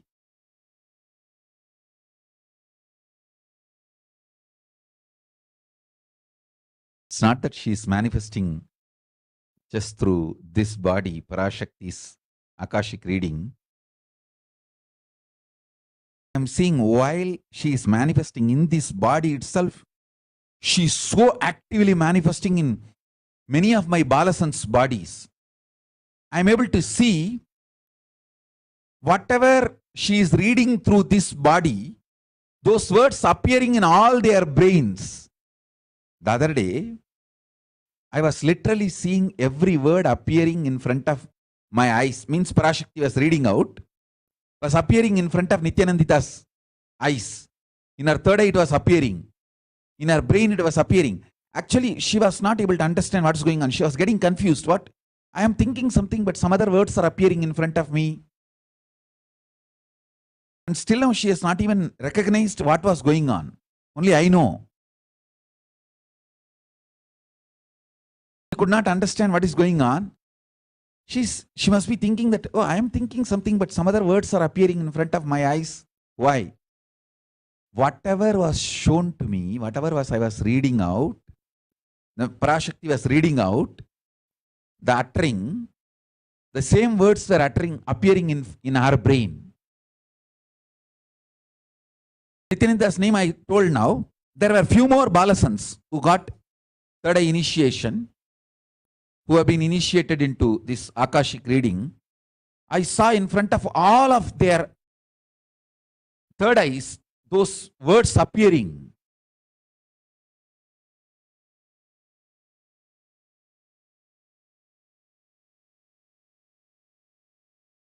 It was very strong and beautiful. So I saw very clearly that Devi Parashakti is here to do some great work, something extraordinary. Because this is very rare. I have seen she appearing at the same time, simultaneously in multiple bodies. See, whenever Kalabhairava manifests and does the Akashic reading, he does just through this body.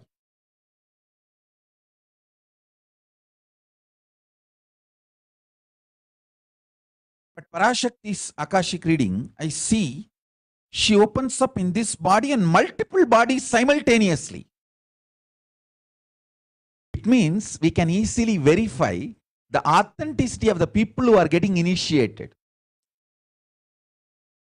Because if for example, if Nithyananda does not see what Devi is uttering through this body, and she just starts talking, if the words are exactly same, then we know she is 100% authentic. So now easily we can cross verify through whom all Devi is manifesting and doing this Akashic reading. I am seeing through multiple bodies she manifesting.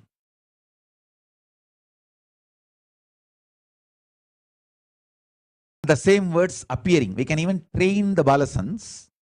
You can sit and just see what Devi is reading out through Swamiji's body, whatever she is revealing, blessing, talking. The same words appear in front of them and they utter the same words, then we know she is manifesting through them also.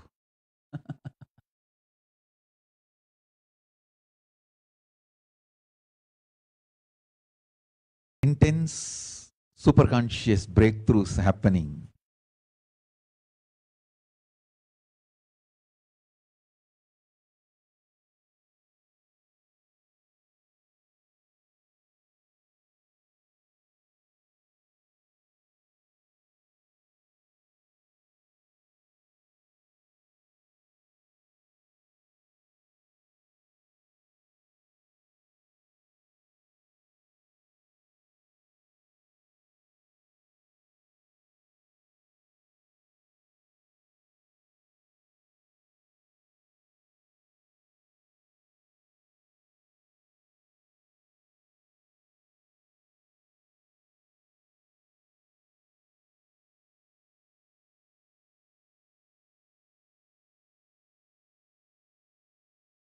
Wonderful manifestations of Kailasa happening in multi-level.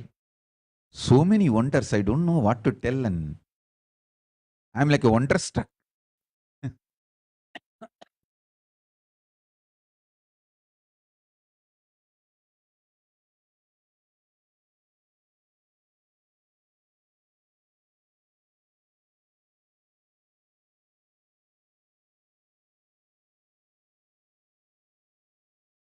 Like how we have the word understand, we should have a new word, understand.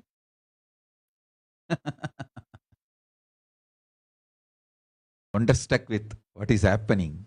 Hmm?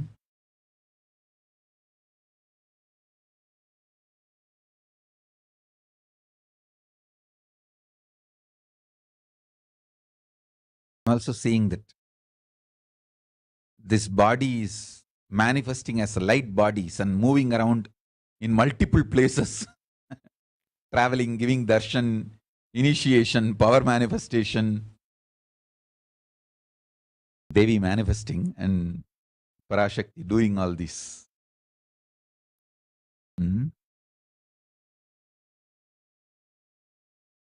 Wonderful. Parashakti is manifesting intensely, making herself available to all the devotees all over the world. It's so nice.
Full of wonders. The other day, one of our devotee doctor asked Parashakti for blessings to get healed from some of his physical health issues, some cancer. Parashakti blessed him. Suddenly, I'm getting the message that doctors are saying it is a miracle and it disappeared. He doesn't have it anymore.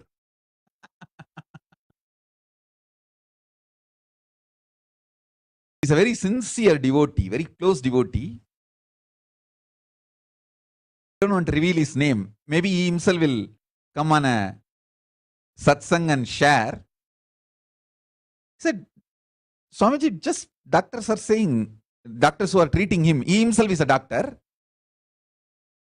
Doctors who are treating him, who were treating him earlier, they said, it seems they are saying, it just disappeared, Swamiji, it is not there.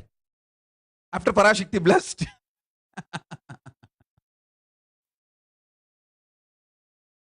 So I'm just wonderstruck. Not healing alone, multi levels.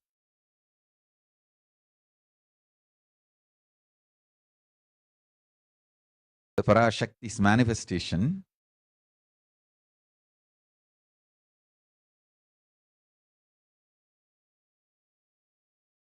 to God.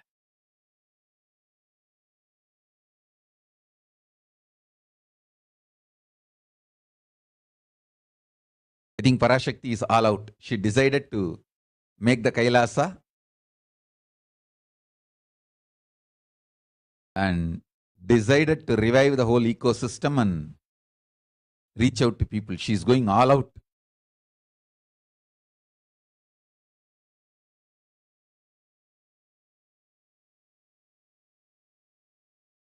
After all, I am a Shakta. All of you should know that.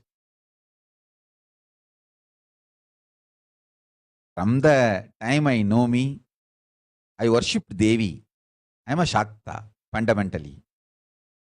All my behavior, thought current,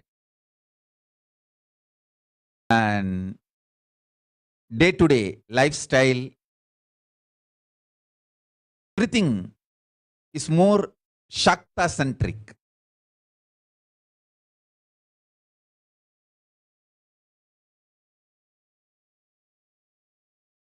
Yes, I am fundamentally a mother worshipper. Shakta. Of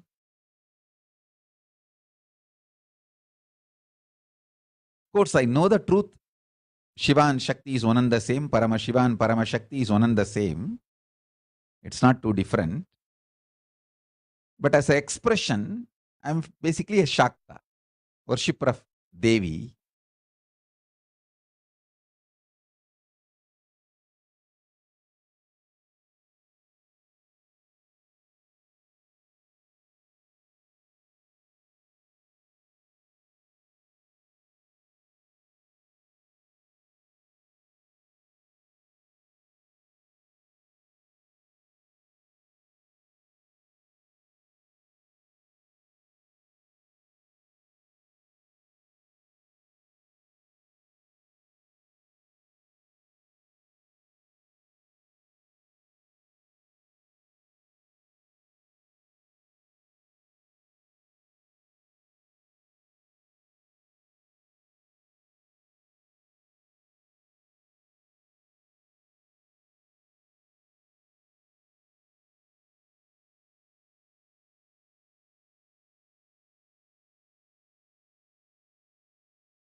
Much to tell about this Parashakti's Akashic readings. Today we have one more session. Directly come and enjoy.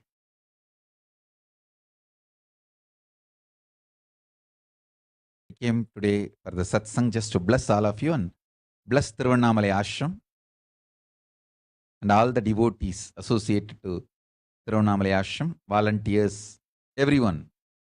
Blessings to everyone.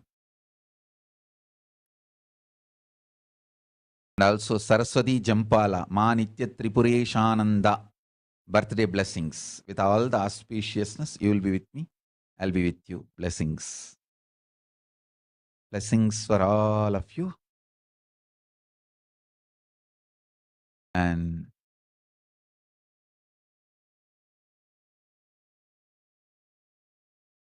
you know, the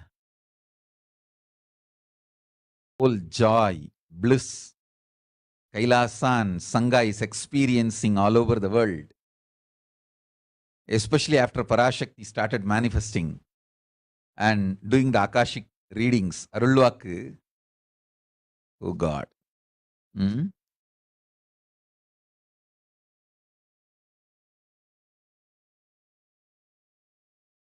wanted to give you one sacred secret to all of you. Do this Panchabhuta Yoga. See, whenever you want to ask any question to Devi and receive the answer, on that day, do this Panchabhuta Yoga. Means, apply only mud on the body and take bath. Don't apply any chemical on the body to take bath. Just that Puttuman means that anthill mud. Only that apply on the body and take bath. Don't apply anything else. That is mud. Earth part, earth component. Second, water. Drink only water that day. Don't eat, drink, don't do anything other than drinking water. When you come for the Parashakti's Akashic reading, at least for a few hours prepare yourself. Maybe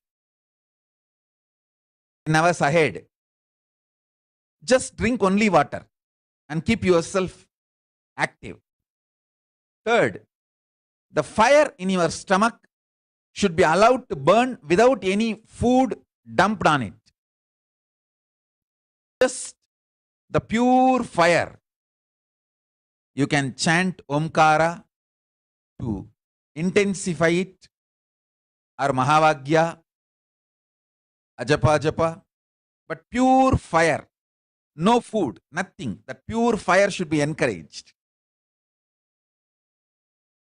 And just be in the free air, open space, breathing the whole sky at least few hours before. And intensely unclutch to get the power of the space, Akasha. See, listen. Akasha is an intense energy. Just like the other bhutas, like earth, water, fire, air, the Akasha also is a pure consciousness. It is intelligence, living energy. Once you start unclutching, you manifest Akasha's energy in you, consciousness in you. So do this Panchabhuta Yoga. Your questions will be surely answered immediately by Parashakti.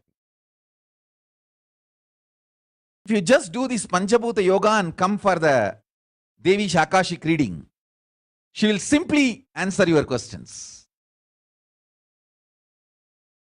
I'll repeat. Apply the ant hill mud and take bath, or even clay. Don't use any other chemical. Take bath just with the mud. Second, drink only water. No other food or juice at least for 10 hours ahead. If possible, that whole day. Third, intensify the Agni in your stomach without dumping any food on it. Just through the Omkara, Ajapa Japa, ignite it, intensify it. Fourth, walk around and breathe in an open space at least for a few hours before. Fifth, try to unclutch as intensely as possible to receive the Akasha energy, Chitambara, Chitambara, that energy of cosmic space. With this Panchabhuta Yoga, come to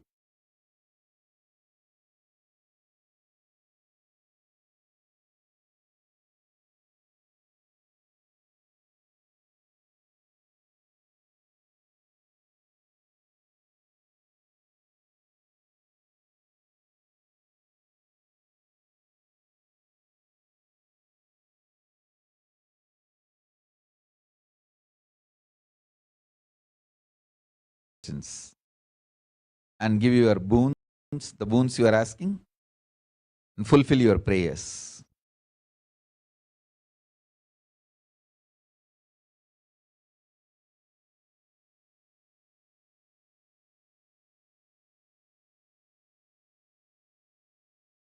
Panchabhuta Yoga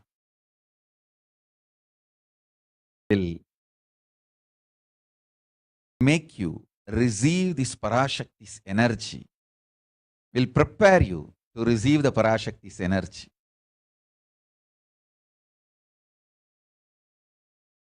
So with this, bless you all. Let's all radiate with integrity, authenticity, responsibility, enriching, causing, living Shuddhatvaita Saivam, the state, space, powers, being, superconsciousness, and Kailasa of Paramashiva.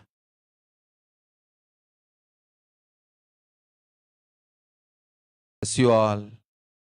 Let's all radiate with integrity, authenticity, responsibility, enriching, causing, living Paramattvaitam, the Shuddhatvaita Saivam, the state, space, powers, being, superconsciousness, and Kailasa of Paramashiva.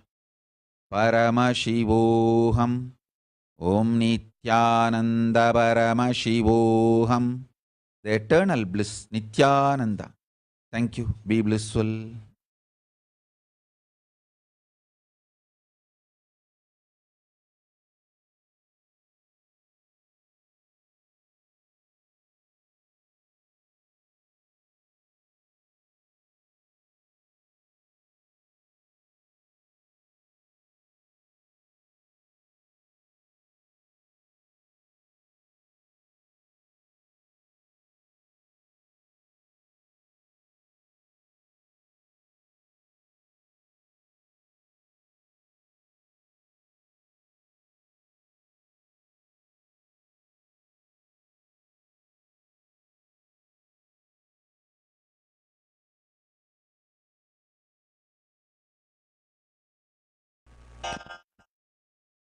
श्रीकैलासपादशान्तश्यामलापीठारूढ श्रीमीनाक्षिसुन्दरेश्वरा भिन्नस्वरूपा परशिवपुत्ररत्न Kumar गुरुमण्यतुल्यावतार श्रीपार्वतीस्तन्यपानलब्धति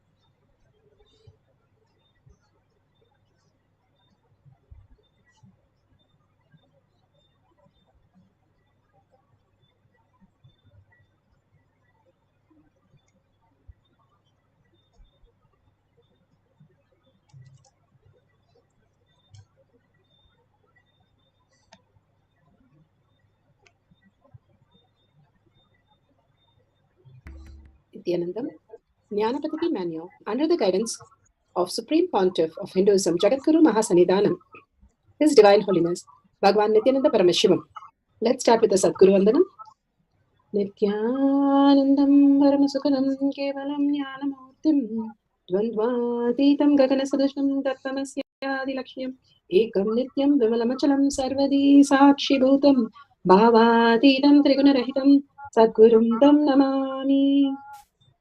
Let's go through the disclaimers. Security measures. No photography, video, audio recording. Important cautions.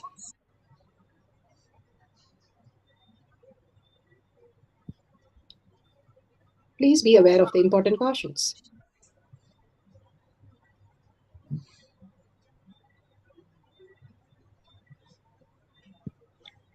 What is spa manifestation? Let's hear from Bhagwan himself explaining what is spa manifestation.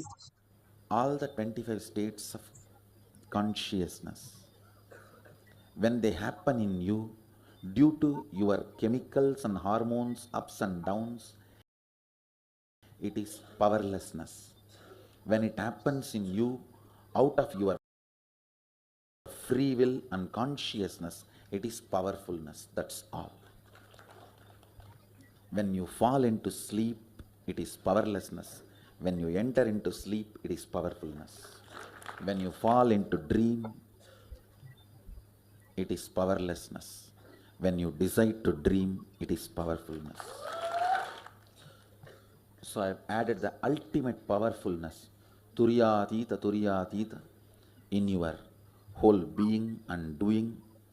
Manifest all the powers. Understand, power manifestation is nothing but cognitive shift. It is not work. It is cognitive shift. Understand? It is just cognitive shift. It's not work. Work is a 4-letter word. Power manifestation is cognitive shift. Playing life. Playing with being alive. static matter, dynamic activity, strategic existence. All these three has no boundary. You are one with it. You are alive in everything. Everything listens to you. Everything decides as you want. Power manifestation is cognitive shift, raising your frequency, not work. Now let's understand who is Paramashiva. Bhagavan himself has Let's move to the science of our eternal, manifestation. unchangeable truth revealed in the source script.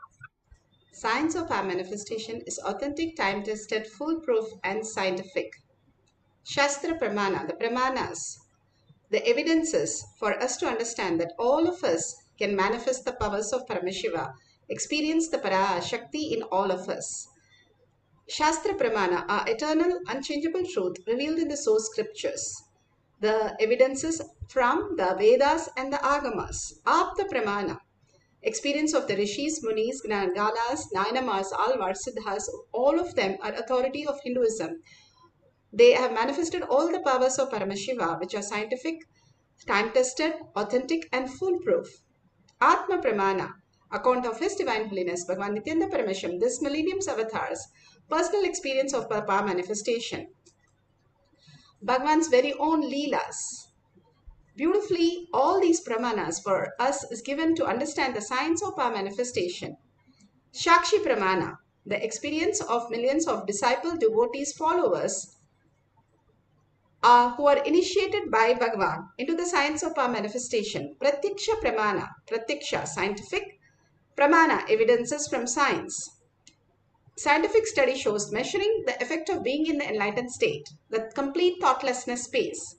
Bhagavan again and again clearly shows that each one of us is Paramashiva. That is power of now, power over now. That is what Bhagavan says, that each one of us have to manifest our reality, asking Bhagavan for the boon, the wishes, all that is beautiful, and Bhagavan showers on us for us to raise and experience the superconscious breakthrough. Each one of us every day manifesting the powers of Paramashiva again and again will get the glimpse of the superconsciousness and start moving into the higher reality and understand how the superconsciousness reflects in our brain. Beyond our parasites, there is something more in us. We are run by the identities, which are technically the parasites, the virus which is sitting in us. The biggest virus in us is the mind, nothing else. If we understand that it is not going to hurt us, but it is a processor which can put us into the beautiful state. Bhagavan says, mind is a processor which puts you into deep sleep, which puts you into the dream state and wakes you up to reality, can always push you into the Paramashiva space also. Now, all of us can experience the power manifestation. Let's start with the Shastra Pramana. Shastra Pramana are the eternal, unchangeable truth revealed in the source scriptures, the Vedas and the Agamas. This is Vijnana Bhairava Tantra. Vijnana, the consciousness, Bhairava, one who experiences consciousness, Tantra, the method for us to experience consciousness beyond the mind. For the power of remote vision is taken from the Vijnana Bhairava Tantra, Sutra 63, Dharana 40. Sarvam deham chinmayam hi jagatva aribhavayet yugapan nirvikalpena manasa paramodayah. Sarvam deham chinmayam hi jagatva aribhavayet yugapan nirvikalpena manasa paramodayah. Vijnana Bhairava Tantra, Bhagavan Paramashiva says, one should consciously cognize, keeping the mind beyond the movement of thoughts, free from any doubt or root cognition that the whole body and even the whole universe indeed and are simultaneously of the essence and the nature of consciousness in the infinite space of oneness. Then the supreme awakening happens where one manifests the cosmic body. This clearly shows how we can exist as a cosmic body If we understand the internal organ, how we exist, continuously we are the biological system which is happening in our reality as our microcosm, which is manifested as macrocosm in the higher reality. Again and again, Bhagavan beautifully shows us that each one of us can understand how it happens in our microcosm. That's exactly how it happens in the macrocosm. The body is just a reflection of what is happening in the outer world. If there is some trauma, immediately you feel the stomach. Your navel center starts feeling it, the worry. The fear, swadhisthana, lower than navel, starts feeling it. The fantasies, you start feeling it, the hormones, all the lower three chakras. Bhagavan beautifully says when you detox the body, it is ready to receive the higher consciousness more and more. When we detox the lower three chakras, we are able to receive and move to the Agnya, the higher chakras, the heart center, the throat center, the Agnya center. All of them get aligned to the higher consciousness when we detox. And Bhagavan gives a Panchabhuta Yoga, a simple remedy for us to experience the oneness with Paramashiva. And he says, if you have a mud bath and you do not use any of the chemicals constantly put us more and more toxin to the body. Even the water has fluoride in your place. It is going to make your third eye blocked. If you can make sure the water that you're using is not having the fluoride. And simply all the things you put on the body also matters. If you can apply the clay is something under the sand. If you dig a little bit, you will get a clay, the sticky mud. Or if you have the ant hill and you can take some part of the ant hill and apply, that's the excellent thing. To apply on your body as a detox for all the toxins to just wither off from your skin. Each cell has intelligence. So he's asking us to clean our body, the muscle memory, with the mud, and then going to the water. The water cleanses. If you keep your body little hungry, it detox itself continuously. And just only giving the body water and not juice or any other liquid or any other solid keeps the body detox. Then chanting the Omkara mantra from your navel center deeply, when you chant, your frequency is raised. And we have so many scientific study what happens when you chant the Om mantra. And being in the Akasha, in the place where there is a vast Akasha, the Katakasha that we have stuck inside the body gets into the Chitakasha, the ultimate oneness with the Mahakasha. When we understand there's a small border that we get liberated between the Katakasha, our body, and the consciousness, our own idea of we are just our body, moving into the Katakasha to Chidakasha, becoming the Mahakasha. When you're in the open space, you feel that. You feel really enlarged and open, and lots of prana goes in. Bhagavan beautifully says, if you're under a banyan tree and you do the Trineta Kumbhaka, you are building a Kayakalpa body. And simply we can start experiencing more and more the third eye power by doing the Kumbhaka. Kumbhaka is when you inhale through the left nostril, hold. When you inhale through the right nostril without exhaling, hold. And then when you inhale through both the nostril without exhaling, hold. And when you want to exhale, only remove your left hand and let the air go only through the left. The right is still closed. And again start inhaling through the left nostril, hold. And then again through your right nostril, hold. And through both nostril and hold. This is called Trineta Kumbhaka. Having your vision in your third eye, just pointing to your third eye and doing the Kumbhaka, and under a banyan tree, or the Bhagavan has beautifully given the Buddha tree, any of that which gives so much of oxygen and that detox so much of the third eye for us to manifest the powers of Paramashiva. Doing the Kumbhaka 11 times in the morning, 11 times in the evening, then you can increase to 21 times and 21 times. And finally, Bhagavan says 42 times and 42 times, then 108 and 108. And that's it. You will be completely detoxed and your third eye will start functioning so beautifully. How you do the yoga in the morning during the Brahma Muhurta aligns you to the cosmic geometry. All these are given by Bhagavan. The simple integrity of the simple remedies that Bhagavan gives to build a solid body beyond any disease that is going to affect us. Instead of falling into the disease, we build our body. The Haritaki increases 300% oxygen level in our body. It's scientifically proven. All these are now proven, but Bhagavan has built the body for years for all of us, for us to experience the higher reality. Now let's go to the Apta Pramana. The Pramanas are the Rishis, Munis, Ganas, Nayanamas, Alvars, Siddhas who have experienced and who have demonstrated the powers of Paramashiva. This is from Sai Satchadetra. This is Sri Sai Baba scanned a devotee, the pain, labor pain, and he instructed his disciple to take the Vibhuti Prasada, to go and hand it over to the devotee. Many a times Bhagavan gives all the Prasada through the power manifestation. Power manifestation is a Prasada for all of us to experience our own reality of Bhagavan in each one of us. Do not miss power manifestation, because you have to experience finally the whole consciousness in you as yourself. That is superconscious breakthrough.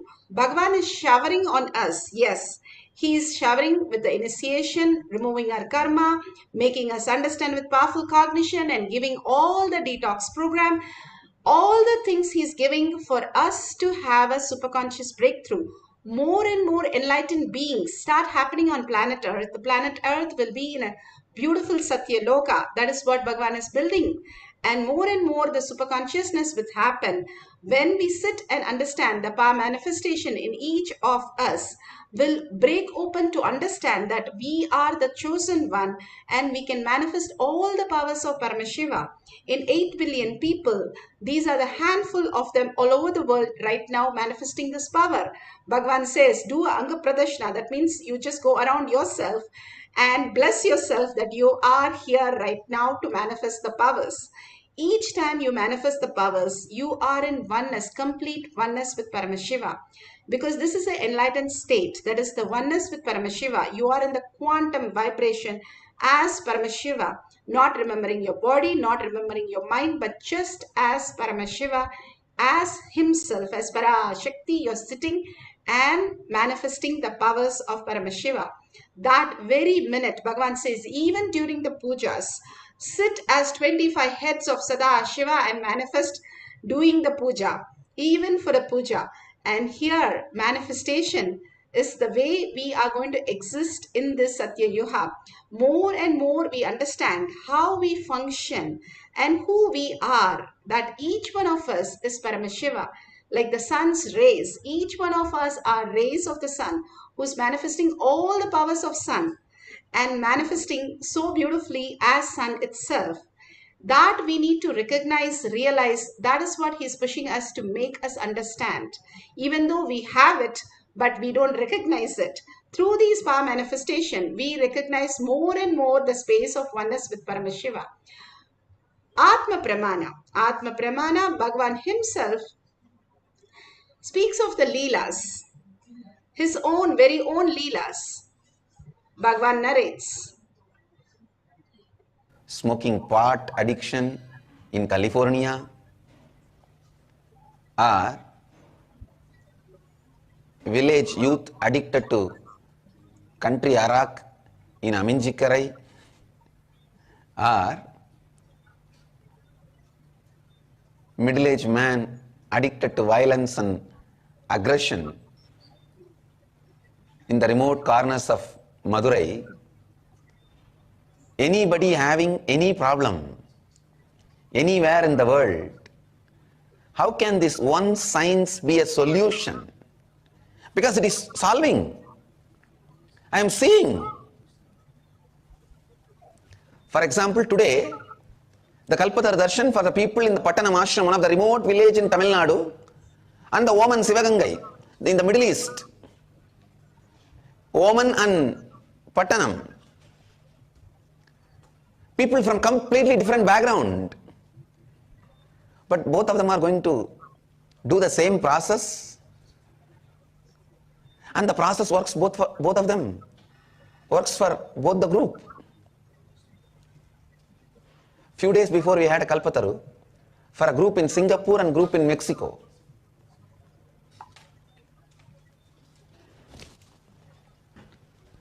And for both the team,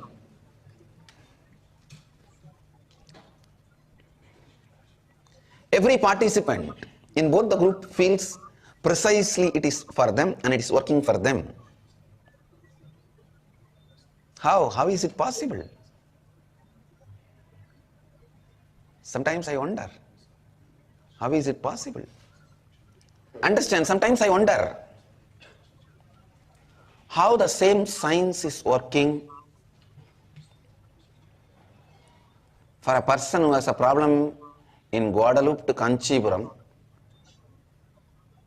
Phoenix to Piranmalai, all over the world. I realized, finally, end of the day, human beings are same all over the world, understand?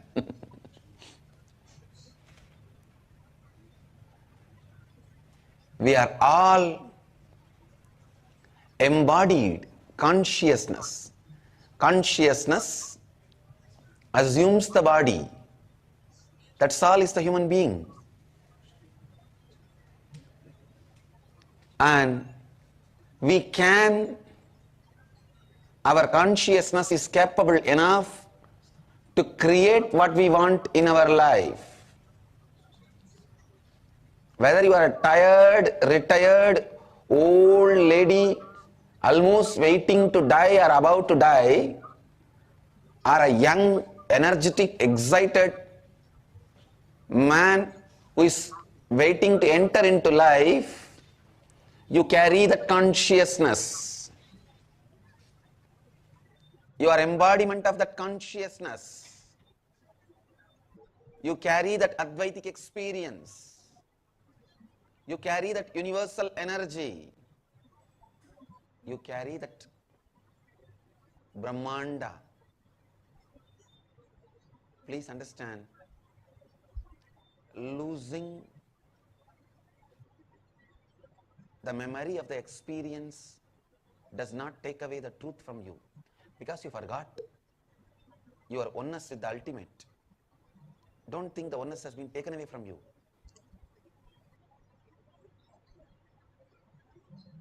Because you forgot, you are led to live in that forgetfulness, the state you created. Because you dream in the night, don't think the bed on which you are sleeping is taken away from you. In the night, while you are dreaming, you may be dreaming as if you are being chased in the forest by a tiger. You are running. Don't think just because you are dreaming that you are running in a forest, that the bed on which you are sleeping has been taken away. No. Because you wanted to have the dream, you are allowed to have the dream, but the truth remains as truth, even while you are dreaming. Same way, Suddhadvaita Satya, the pure oneness of the consciousness,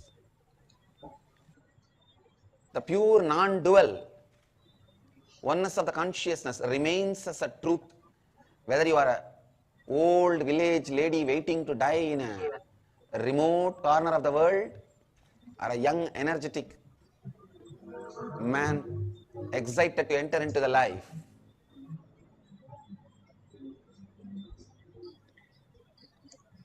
Sakshi Pramana. Sakshi Pramanas are millions of disciple devotees, followers around the world who have manifested the powers and sharing their testimonial.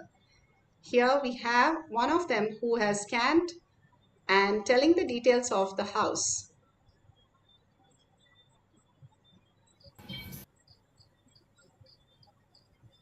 Nithyanandam, welcome back to my channel. Srinitya Priya Bhaktananda here. Today I want to talk about the power of remote vision. Power of remote vision is a very interesting power to manifest, given by Sri Paramahamsa Nithyananda Swami. The power is able to describe any location and description of the location very clearly, even location that they have never seen in their life as so far. I have the fortune to do remote viewing for lots of people. It's literally like a CCTV, when you are away from home or need to find something that was lost. One time I was doing it for an elderly person. As soon as I started seeing a very old and gloomy street. The house was dark, beaten down, and very old and dusty. It didn't have positive outlook. This is what I told the elderly man. As soon as I told him that, he was kind of shocked. He said that he used to live in that place when he was a little boy, like 3 or 4 years old. He also said he didn't have a positive experience living in that house and that neighborhood. So when you do a remote vision, like above example, where people didn't have a good experience, the person gets healed and comes to the space of completion. The negative emotional attachment he had with the place disappears. This is the power of third eye doing the remote vision. Some other time I would do a remote vision for another person and he be able to see not their house, but the house they go to or have an emotional place they are attached to. This is a great information for the person who is consciously or unconsciously attached to a place, and this will help to remove that attachment. So remote vision power is an incredible power to have. Swamiji initiated the 44th Inner Awakening participant into remote vision, and yesterday they were able to manifest for the first time with 100% accuracy. 100% accuracy he was able to manifest. Now let's go to the instruction and guidelines to manifest the powers of Paramashiva. Each of these powers give us complete understanding how we can manifest all these powers, and simply by connecting to Bhagavan and manifesting Bhagavan in each of us. And it is quite possible. If you're new completely to this program, again and again understand Bhagavan himself has programmed this program. Whoever comes to Kailash Kotiyar manifesting power session, I myself will stay there and manifest through you. That is the beautiful tagline that we understand, that Bhagavan is here manifesting through all of us. And simply he blesses us, it becomes reality. He never used to come to Gurukul and never used to initiate the kids. I used to ask how the kids are manifesting. And he used to say, if I give you a leaf and tell this, if you show this leaf, they'll start manifesting. Simply they will do. He works in a different dimension, from a different angle. He's saying how he programs in the main software, that we start understanding that the changes occur in all the software. He has programmed that power manifestation. Whoever comes to this Kailash Kotiyar manifesting power session after the satsang, because of his initiation, darshan and diksha, we will simply manifest the realities. Here we are going to start working on the remote vision, scanning the house and writing down the happening of the house. You can have a partner in the group, or if you're in the Zoom, or if you're in the YouTube, Facebook, you can make partners. If you don't have a partners, you can also scan some of the VIP celebrities' house and write down and make sure you don't see anything or you don't know anything, and then go and scan and check whether it is true.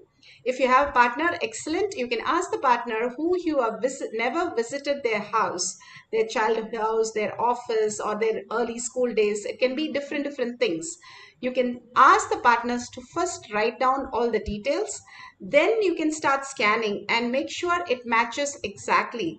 All the powers be very authentic. No self-doubt, no self-denial, no self-hatred. It's simply a manifestation of Parashakti in all of us. So let's not mess up anything. No clues, no Bluetooth, nothing. Keep everything away. Only the currency works is oneness. The oneness is the space, the Advaitic space, which is a quantum physics that we understand. Everything exists as a vibration in quantum space, but we understand as a body, as an object, as things. But he says everything is one and the same. Everything is vibrating as an object, as a frequency, and each of the frequency can be tapped when we understand that higher reality. We are all nothing but the frequency. Only the muscle memory puts us into the bond and tells us that we are so and so, and this is our body. For some time, we are going to drop everything, including our body, our identity, everything. and unclutch from everything that we know as our body, as our mind, as our thoughts, as our words, as anything that we know. Any knowledge, any impression, any thoughts, we are going to drop it. That's unclutch. Completely unclutch from everything, complete clean. And only have the vision of Paramashiva, Parashakti, that you just had the darshan of her. And you can have the contemplation on the words that she uttered. Again and again, only the words and only the thought currents and only the vision of Parashakti, Bhagavan himself, in your third eye. Again and again, you are going to manifest that reality. Once you put the projector with Paramashiva, what happens in your life? You will be in the same space as Kailasa, completely happening as oneness, manifesting all auspiciousness, flooding with auspiciousness. Even a little you experience, you'll be flooded with all the auspicious health, wealth, relationship, job, all the happiness just starts showering on you. So let's start. Keep a book and paper and pen. Now let's go to the instruction that Bhagavan has given to manifest the powers of Paramashiva. If you have any questions, you can write your questions in the chat or in the Zoom or Facebook or YouTube. I will reply your questions. You can now start sitting, having with a partner, tell them to write all the details first. Then you sit straight with the head, neck and spine in a straight line so that the Agnya, the Kundalini energy starts functioning from your third eye, from your Agnya. If you have a locket that Bhagavan has given, the Kantamala, in the locket there is Jnananjan. You can take it and apply in your third eye and your temples. If you do not have, do not worry. If you have a camera that is in your cell phone, please keep it ready. Scan everything that you are doing. You will be so amazed what a beautiful video and photographs that you will collect. That is not possible any other place on planet Earth except here, because it's a power manifestation. Beyond the words, it will occur just for you. So keep the cameras ready. Take a picture of what you're going to do and start clearly that Paramashiva, I am Paramashiva. He is going to sit and manifest all the powers, all the beautiful remote vision and clearly show me all the details. Paramashiva will know the intelligence. You don't have to focus. You don't have to do anything. Don't do anything is what Bhagavan says. Not in the outer world, but in the inner world. Just stay, just be as Parashakti. Enjoy the experience. Let her do what she needs to do and she will tell you, and just note down everything that she tells you. At the end of the whole cycle, we'll verify all the details. Now, let's sit straight with the head, neck and spine in a straight line and intensely connect to Paramashiva through your third eye. Bring the visualization, verbalization again and again back to Paramashiva. Unclutch from everything. Have a complete completion. The essence is making everything redundant. How you, when you wake up from your dream in the morning, you say everything is just a dream and walk off. That's all is your life. Just everything that you're experiencing, including yourself, is a dream. Just drop everything and be unclutched. That is the best tyaga that you can do. Shaktipada. Why you need to experience Shaktipada? Oneness is your deep earning. Oneness, the space of Advaita, is the deepest earning for Bhagavan to manifest in you. When you search for something, Google gives you the detail. Same thing, when you search inside, Paramashiva gives you himself as the detail. So be in oneness space of Paramashiva, Parashakti, and deeply connect to him and chant the Mahavakya from your navel center. Again and again, chanting raises your frequency and manifests as powers. So chant deeply with a deep listening. Do not let your mind for anything for a few minutes. And then you can experience all the powers of Paramashiva, not only the remote vision, but your health, wealth, and auspiciousness showering on you. So let's start chanting the Mahavakya intensely and writing down whatever she gives.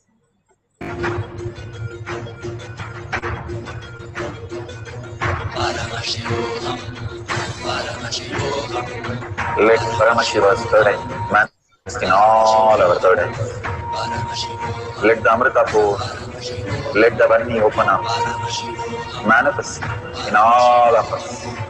Paramashivoham, Paramashivoham, Paramashivoham, Paramashivoham. Let Paramashiva overflow, manifest the powers in all our third eye. Om Nithyananda Paramashivam.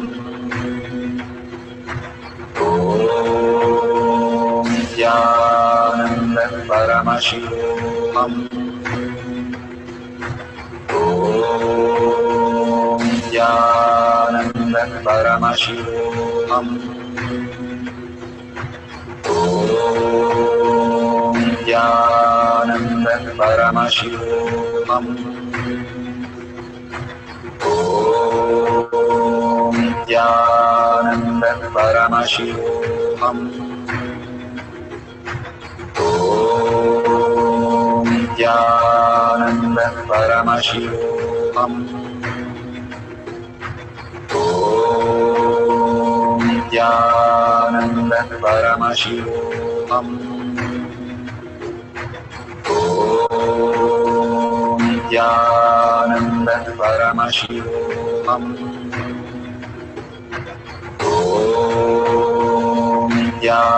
Nithyananda Paramashivoham. Om Nithyananda Paramashivoham. Om Nithyananda Paramashivoham. Om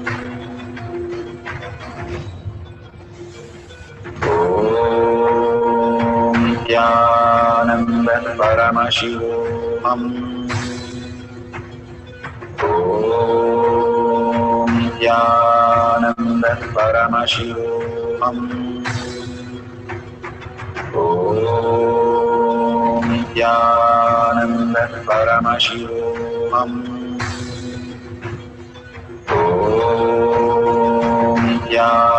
Om Nithyananda Paramashivoham.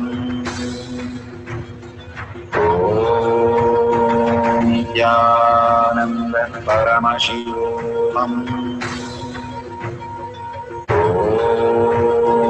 Nithyananda Paramashivoham. Om Nithyananda Paramashivoham. Om Nithyananda Paramashivoham. Om Nithyananda Paramashivoham.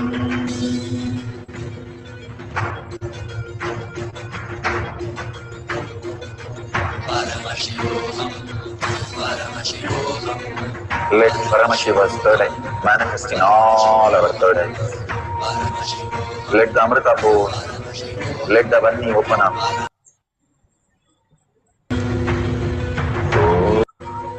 Om Nithyananda Paramashivoham. Om Nithyananda Paramashivoham. Om Nithyananda Paramashivoham. Om Nithyananda Paramashivoham.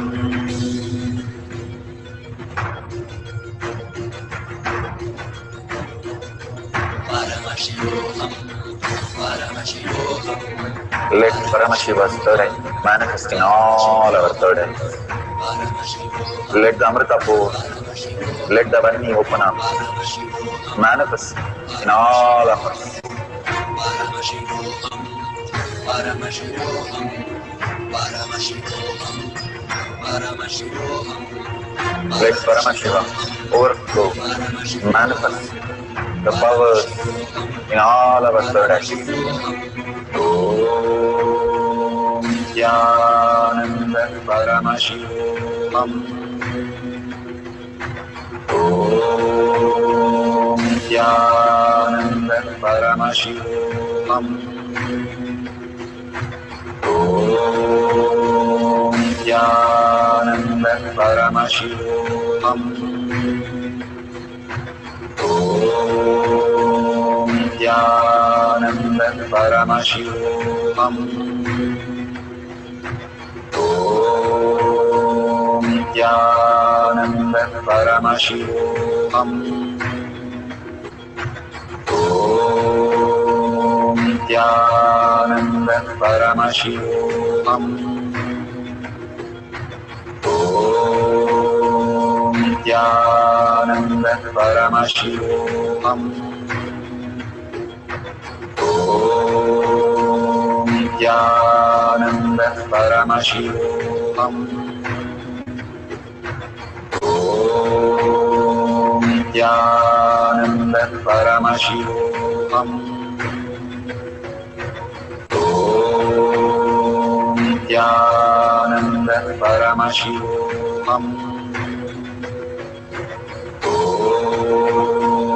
Nithyananda Paramashivoham.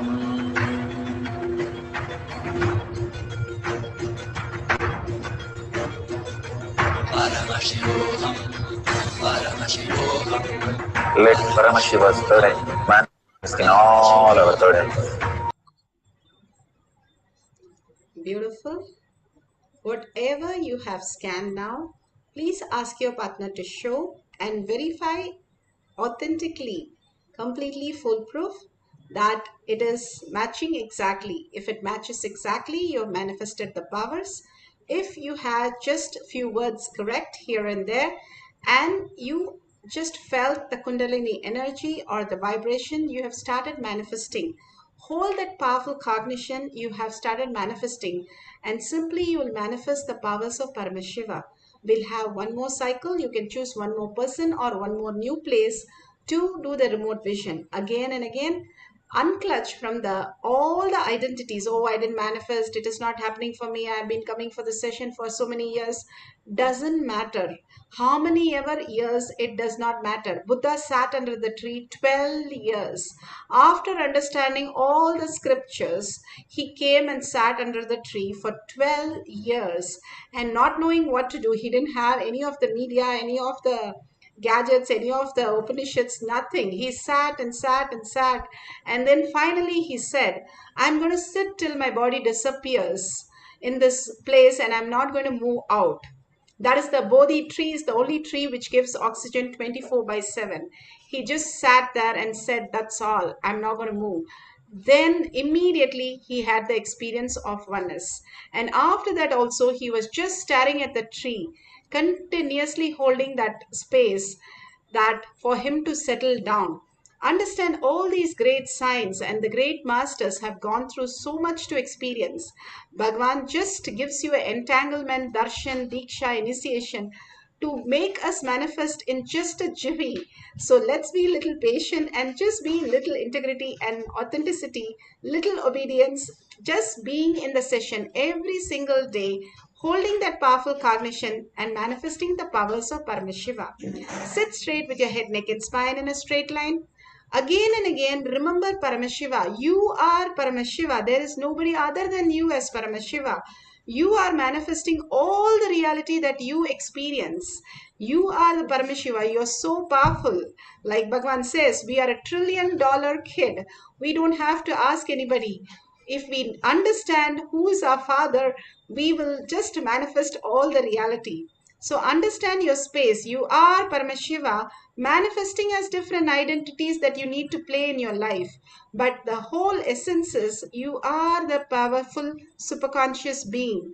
Just be in the observing space of who is happening, what is happening, and experience that oneness. The earning, Bhagavan says, if you have a drop of water in your eyes when you watch Bhagavan's screen open, simply your body will be healed from anything, any disease. That powerful is the space of consciousness. Even a glimpse will just heal us and transform us into higher reality. Even a glimpse of death takes us away from the whole reality. Just a glimpse only. The same glimpse of Parashakti, even once in your third eye, you will be transformed into the higher space. So hold that powerful cognition that I am Parashakti and chant the Mahavakya deeply inside you, and simply it will awaken all the space of Paramashiva and manifest your reality. Whatever comes to you, write it down. Do not think, oh, is it right? Is it not right? Is my mind manifesting or somebody's mind manifesting? Nothing. It's all Paramashiva is happening because you're breathing. You are manifesting continuously as Paramashiva, as Parashakti. Bhagavan himself in each of us have come down to manifest all the reality. Just we need to open and clean our inner all the toxin from our body to experience that. That's it. So let's sit straight and start chanting the Mahavakya and writing down all that Paramashiva is giving us as prasada. At the end of the session, we will verify and share it with the world. The Amrita pour, let the Vani open up, manifest in all of us. Paramashivoham, Paramashivoham, Paramashivoham, Paramashivoham. Let Paramashiva overflow, manifest the powers in all our third eye. Om Jnananda Paramashivoham. Om Jnananda Paramashivoham. Om Jnananda Paramashivoham. Om Jnananda Paramashivoham. Om Jnananda Paramashivoham. Om Jnananda Paramashivoham. Om Jnananda Paramashivoham. Om Jnananda Paramashivoham.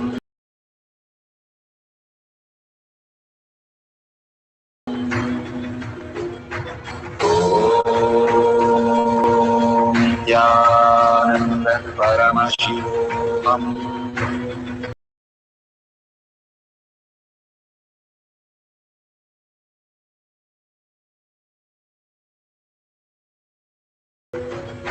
Om Jnananda Paramashivoham.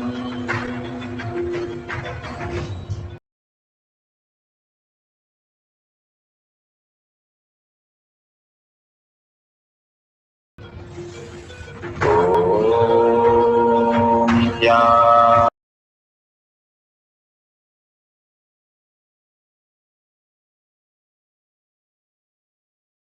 Jnananda Paramashivoham. Om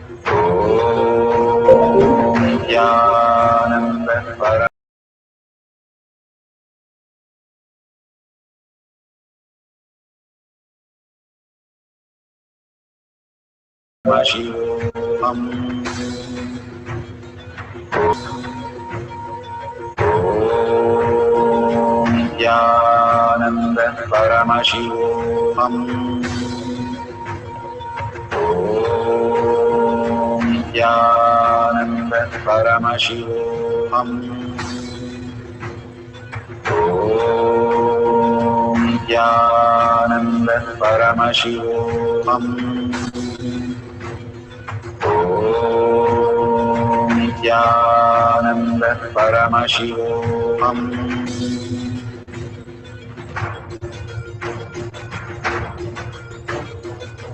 Paramashivoham, Paramashivoham. Let Paramashiva's third eye manifest in all our third eyes. Let the Amrita pour, let the Om Jnananda Paramashivoham. Om Jnananda Paramashivoham. Om Nithyananda Paramashivam. Om Nithyananda Paramashivoham. Om Nithyananda Paramashivoham. Om Nithyananda Paramashivoham. Om Nithyananda Paramashivoham. Om Nithyananda Paramashivoham. Om Nithyananda Paramashivoham. Om Nithyananda Paramashivoham.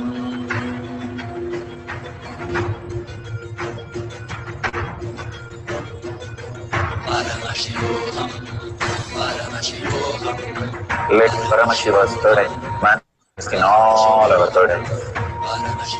Let the Amrita pour, let the Varni open up, manifest in all of us. Paramashivoham, Paramashivoham, Paramashivoham, Paramashivoham. Let Paramashiva overflow, manifest the powers in all our third eyes. Om Nithyananda Paramashivoham. Om Nithyananda Paramashivoham. Om Nithyananda Paramashivoham. Om Nithyananda Paramashivoham. Consciousness, the Turyatita state. So beautiful that each one of us now can verify with the partner and share it in tinyurl.com/powermanifestation. Again and again, Bhagavan is beautifully making us understand the enriching and causing, how important it is. 8 billion people, without understanding these great signs, are destroying themselves with boredom, tiredness, disease, death, and all the sufferings. All you could do is share your experience with the powerful cognitions to make them also part of the beautiful space that Bhagavan is happening in each one of us. And also make sure you tag it with your friends and family for them to come to the satsang. And every day Bhagavan repeats all this again and again for a muscle memory, bio memory, and bioenergy to get the higher cognition.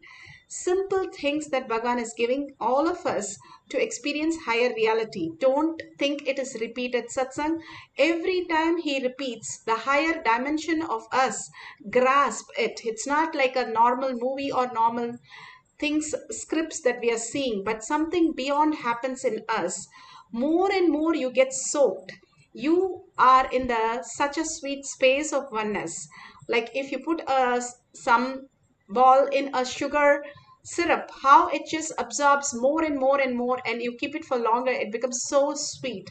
That's exactly how again and again the satsangs played and the power manifestation played makes you so beautiful as Paramashiva, gets you grounded as you are Paramashiva, and understand this world much more deeper, better, and manifest all the powers of Paramashiva. So please share your powerful cognition and your power manifestation video, photos, anything that you have in Kailash Kotiyar Manifesting Power Group, which is tinyurl.com/power manifestation. Tag it to your friends and family and thank Bhagwan. Each and every time when you thank Bhagwan and surrender all these powers to his lotus feet, again and again the powerful cognition and powers to his lotus feet, for him to shower more and more into your reality. It takes only seconds to drop a few messages, but it's so powerful. Again and again it reiterates inside you that it is superconscious space. You are existing, manifesting each and everything in your life.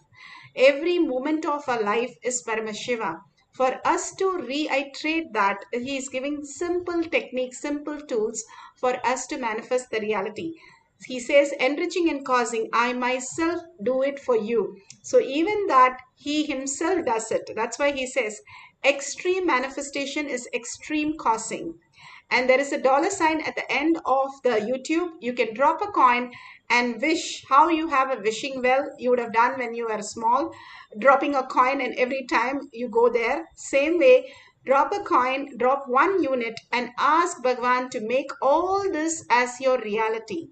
With a humble request, in all the Hindu temples, there is something called hundi, where we drop a coin and then go into the Garbha Mandir and pray to Bhagwan that thank you for all that you have showered, and please make sure all that you continue to shower till I understand I am Paramashiva. Deeply prayer and seeking will lead us to the higher reality. And thank each one of you for being part of this session and manifesting powers. After each satsang, we'll have the Kailash Kotiyar manifesting power time. Don't miss it so that you can manifest all the powers of Paramashiva. Thank you. And with that, let's end with the Purna Mantra. Om Purnamada Purnamidam Purna Purnamudashyate Purnasya Purnamataya Purnameva Vashishyate. Om Shanti Shanti Shanti Hari Om Tat Sat Sarvam Bhagavate Sri Nithyananda Paramashivam Paduka Arpanamastu. Om Nithyanandam. Thank you so much, each and every one of you. See you again in the next session. Make sure you post your messages in tinyurl.com/power manifestation. Thank you.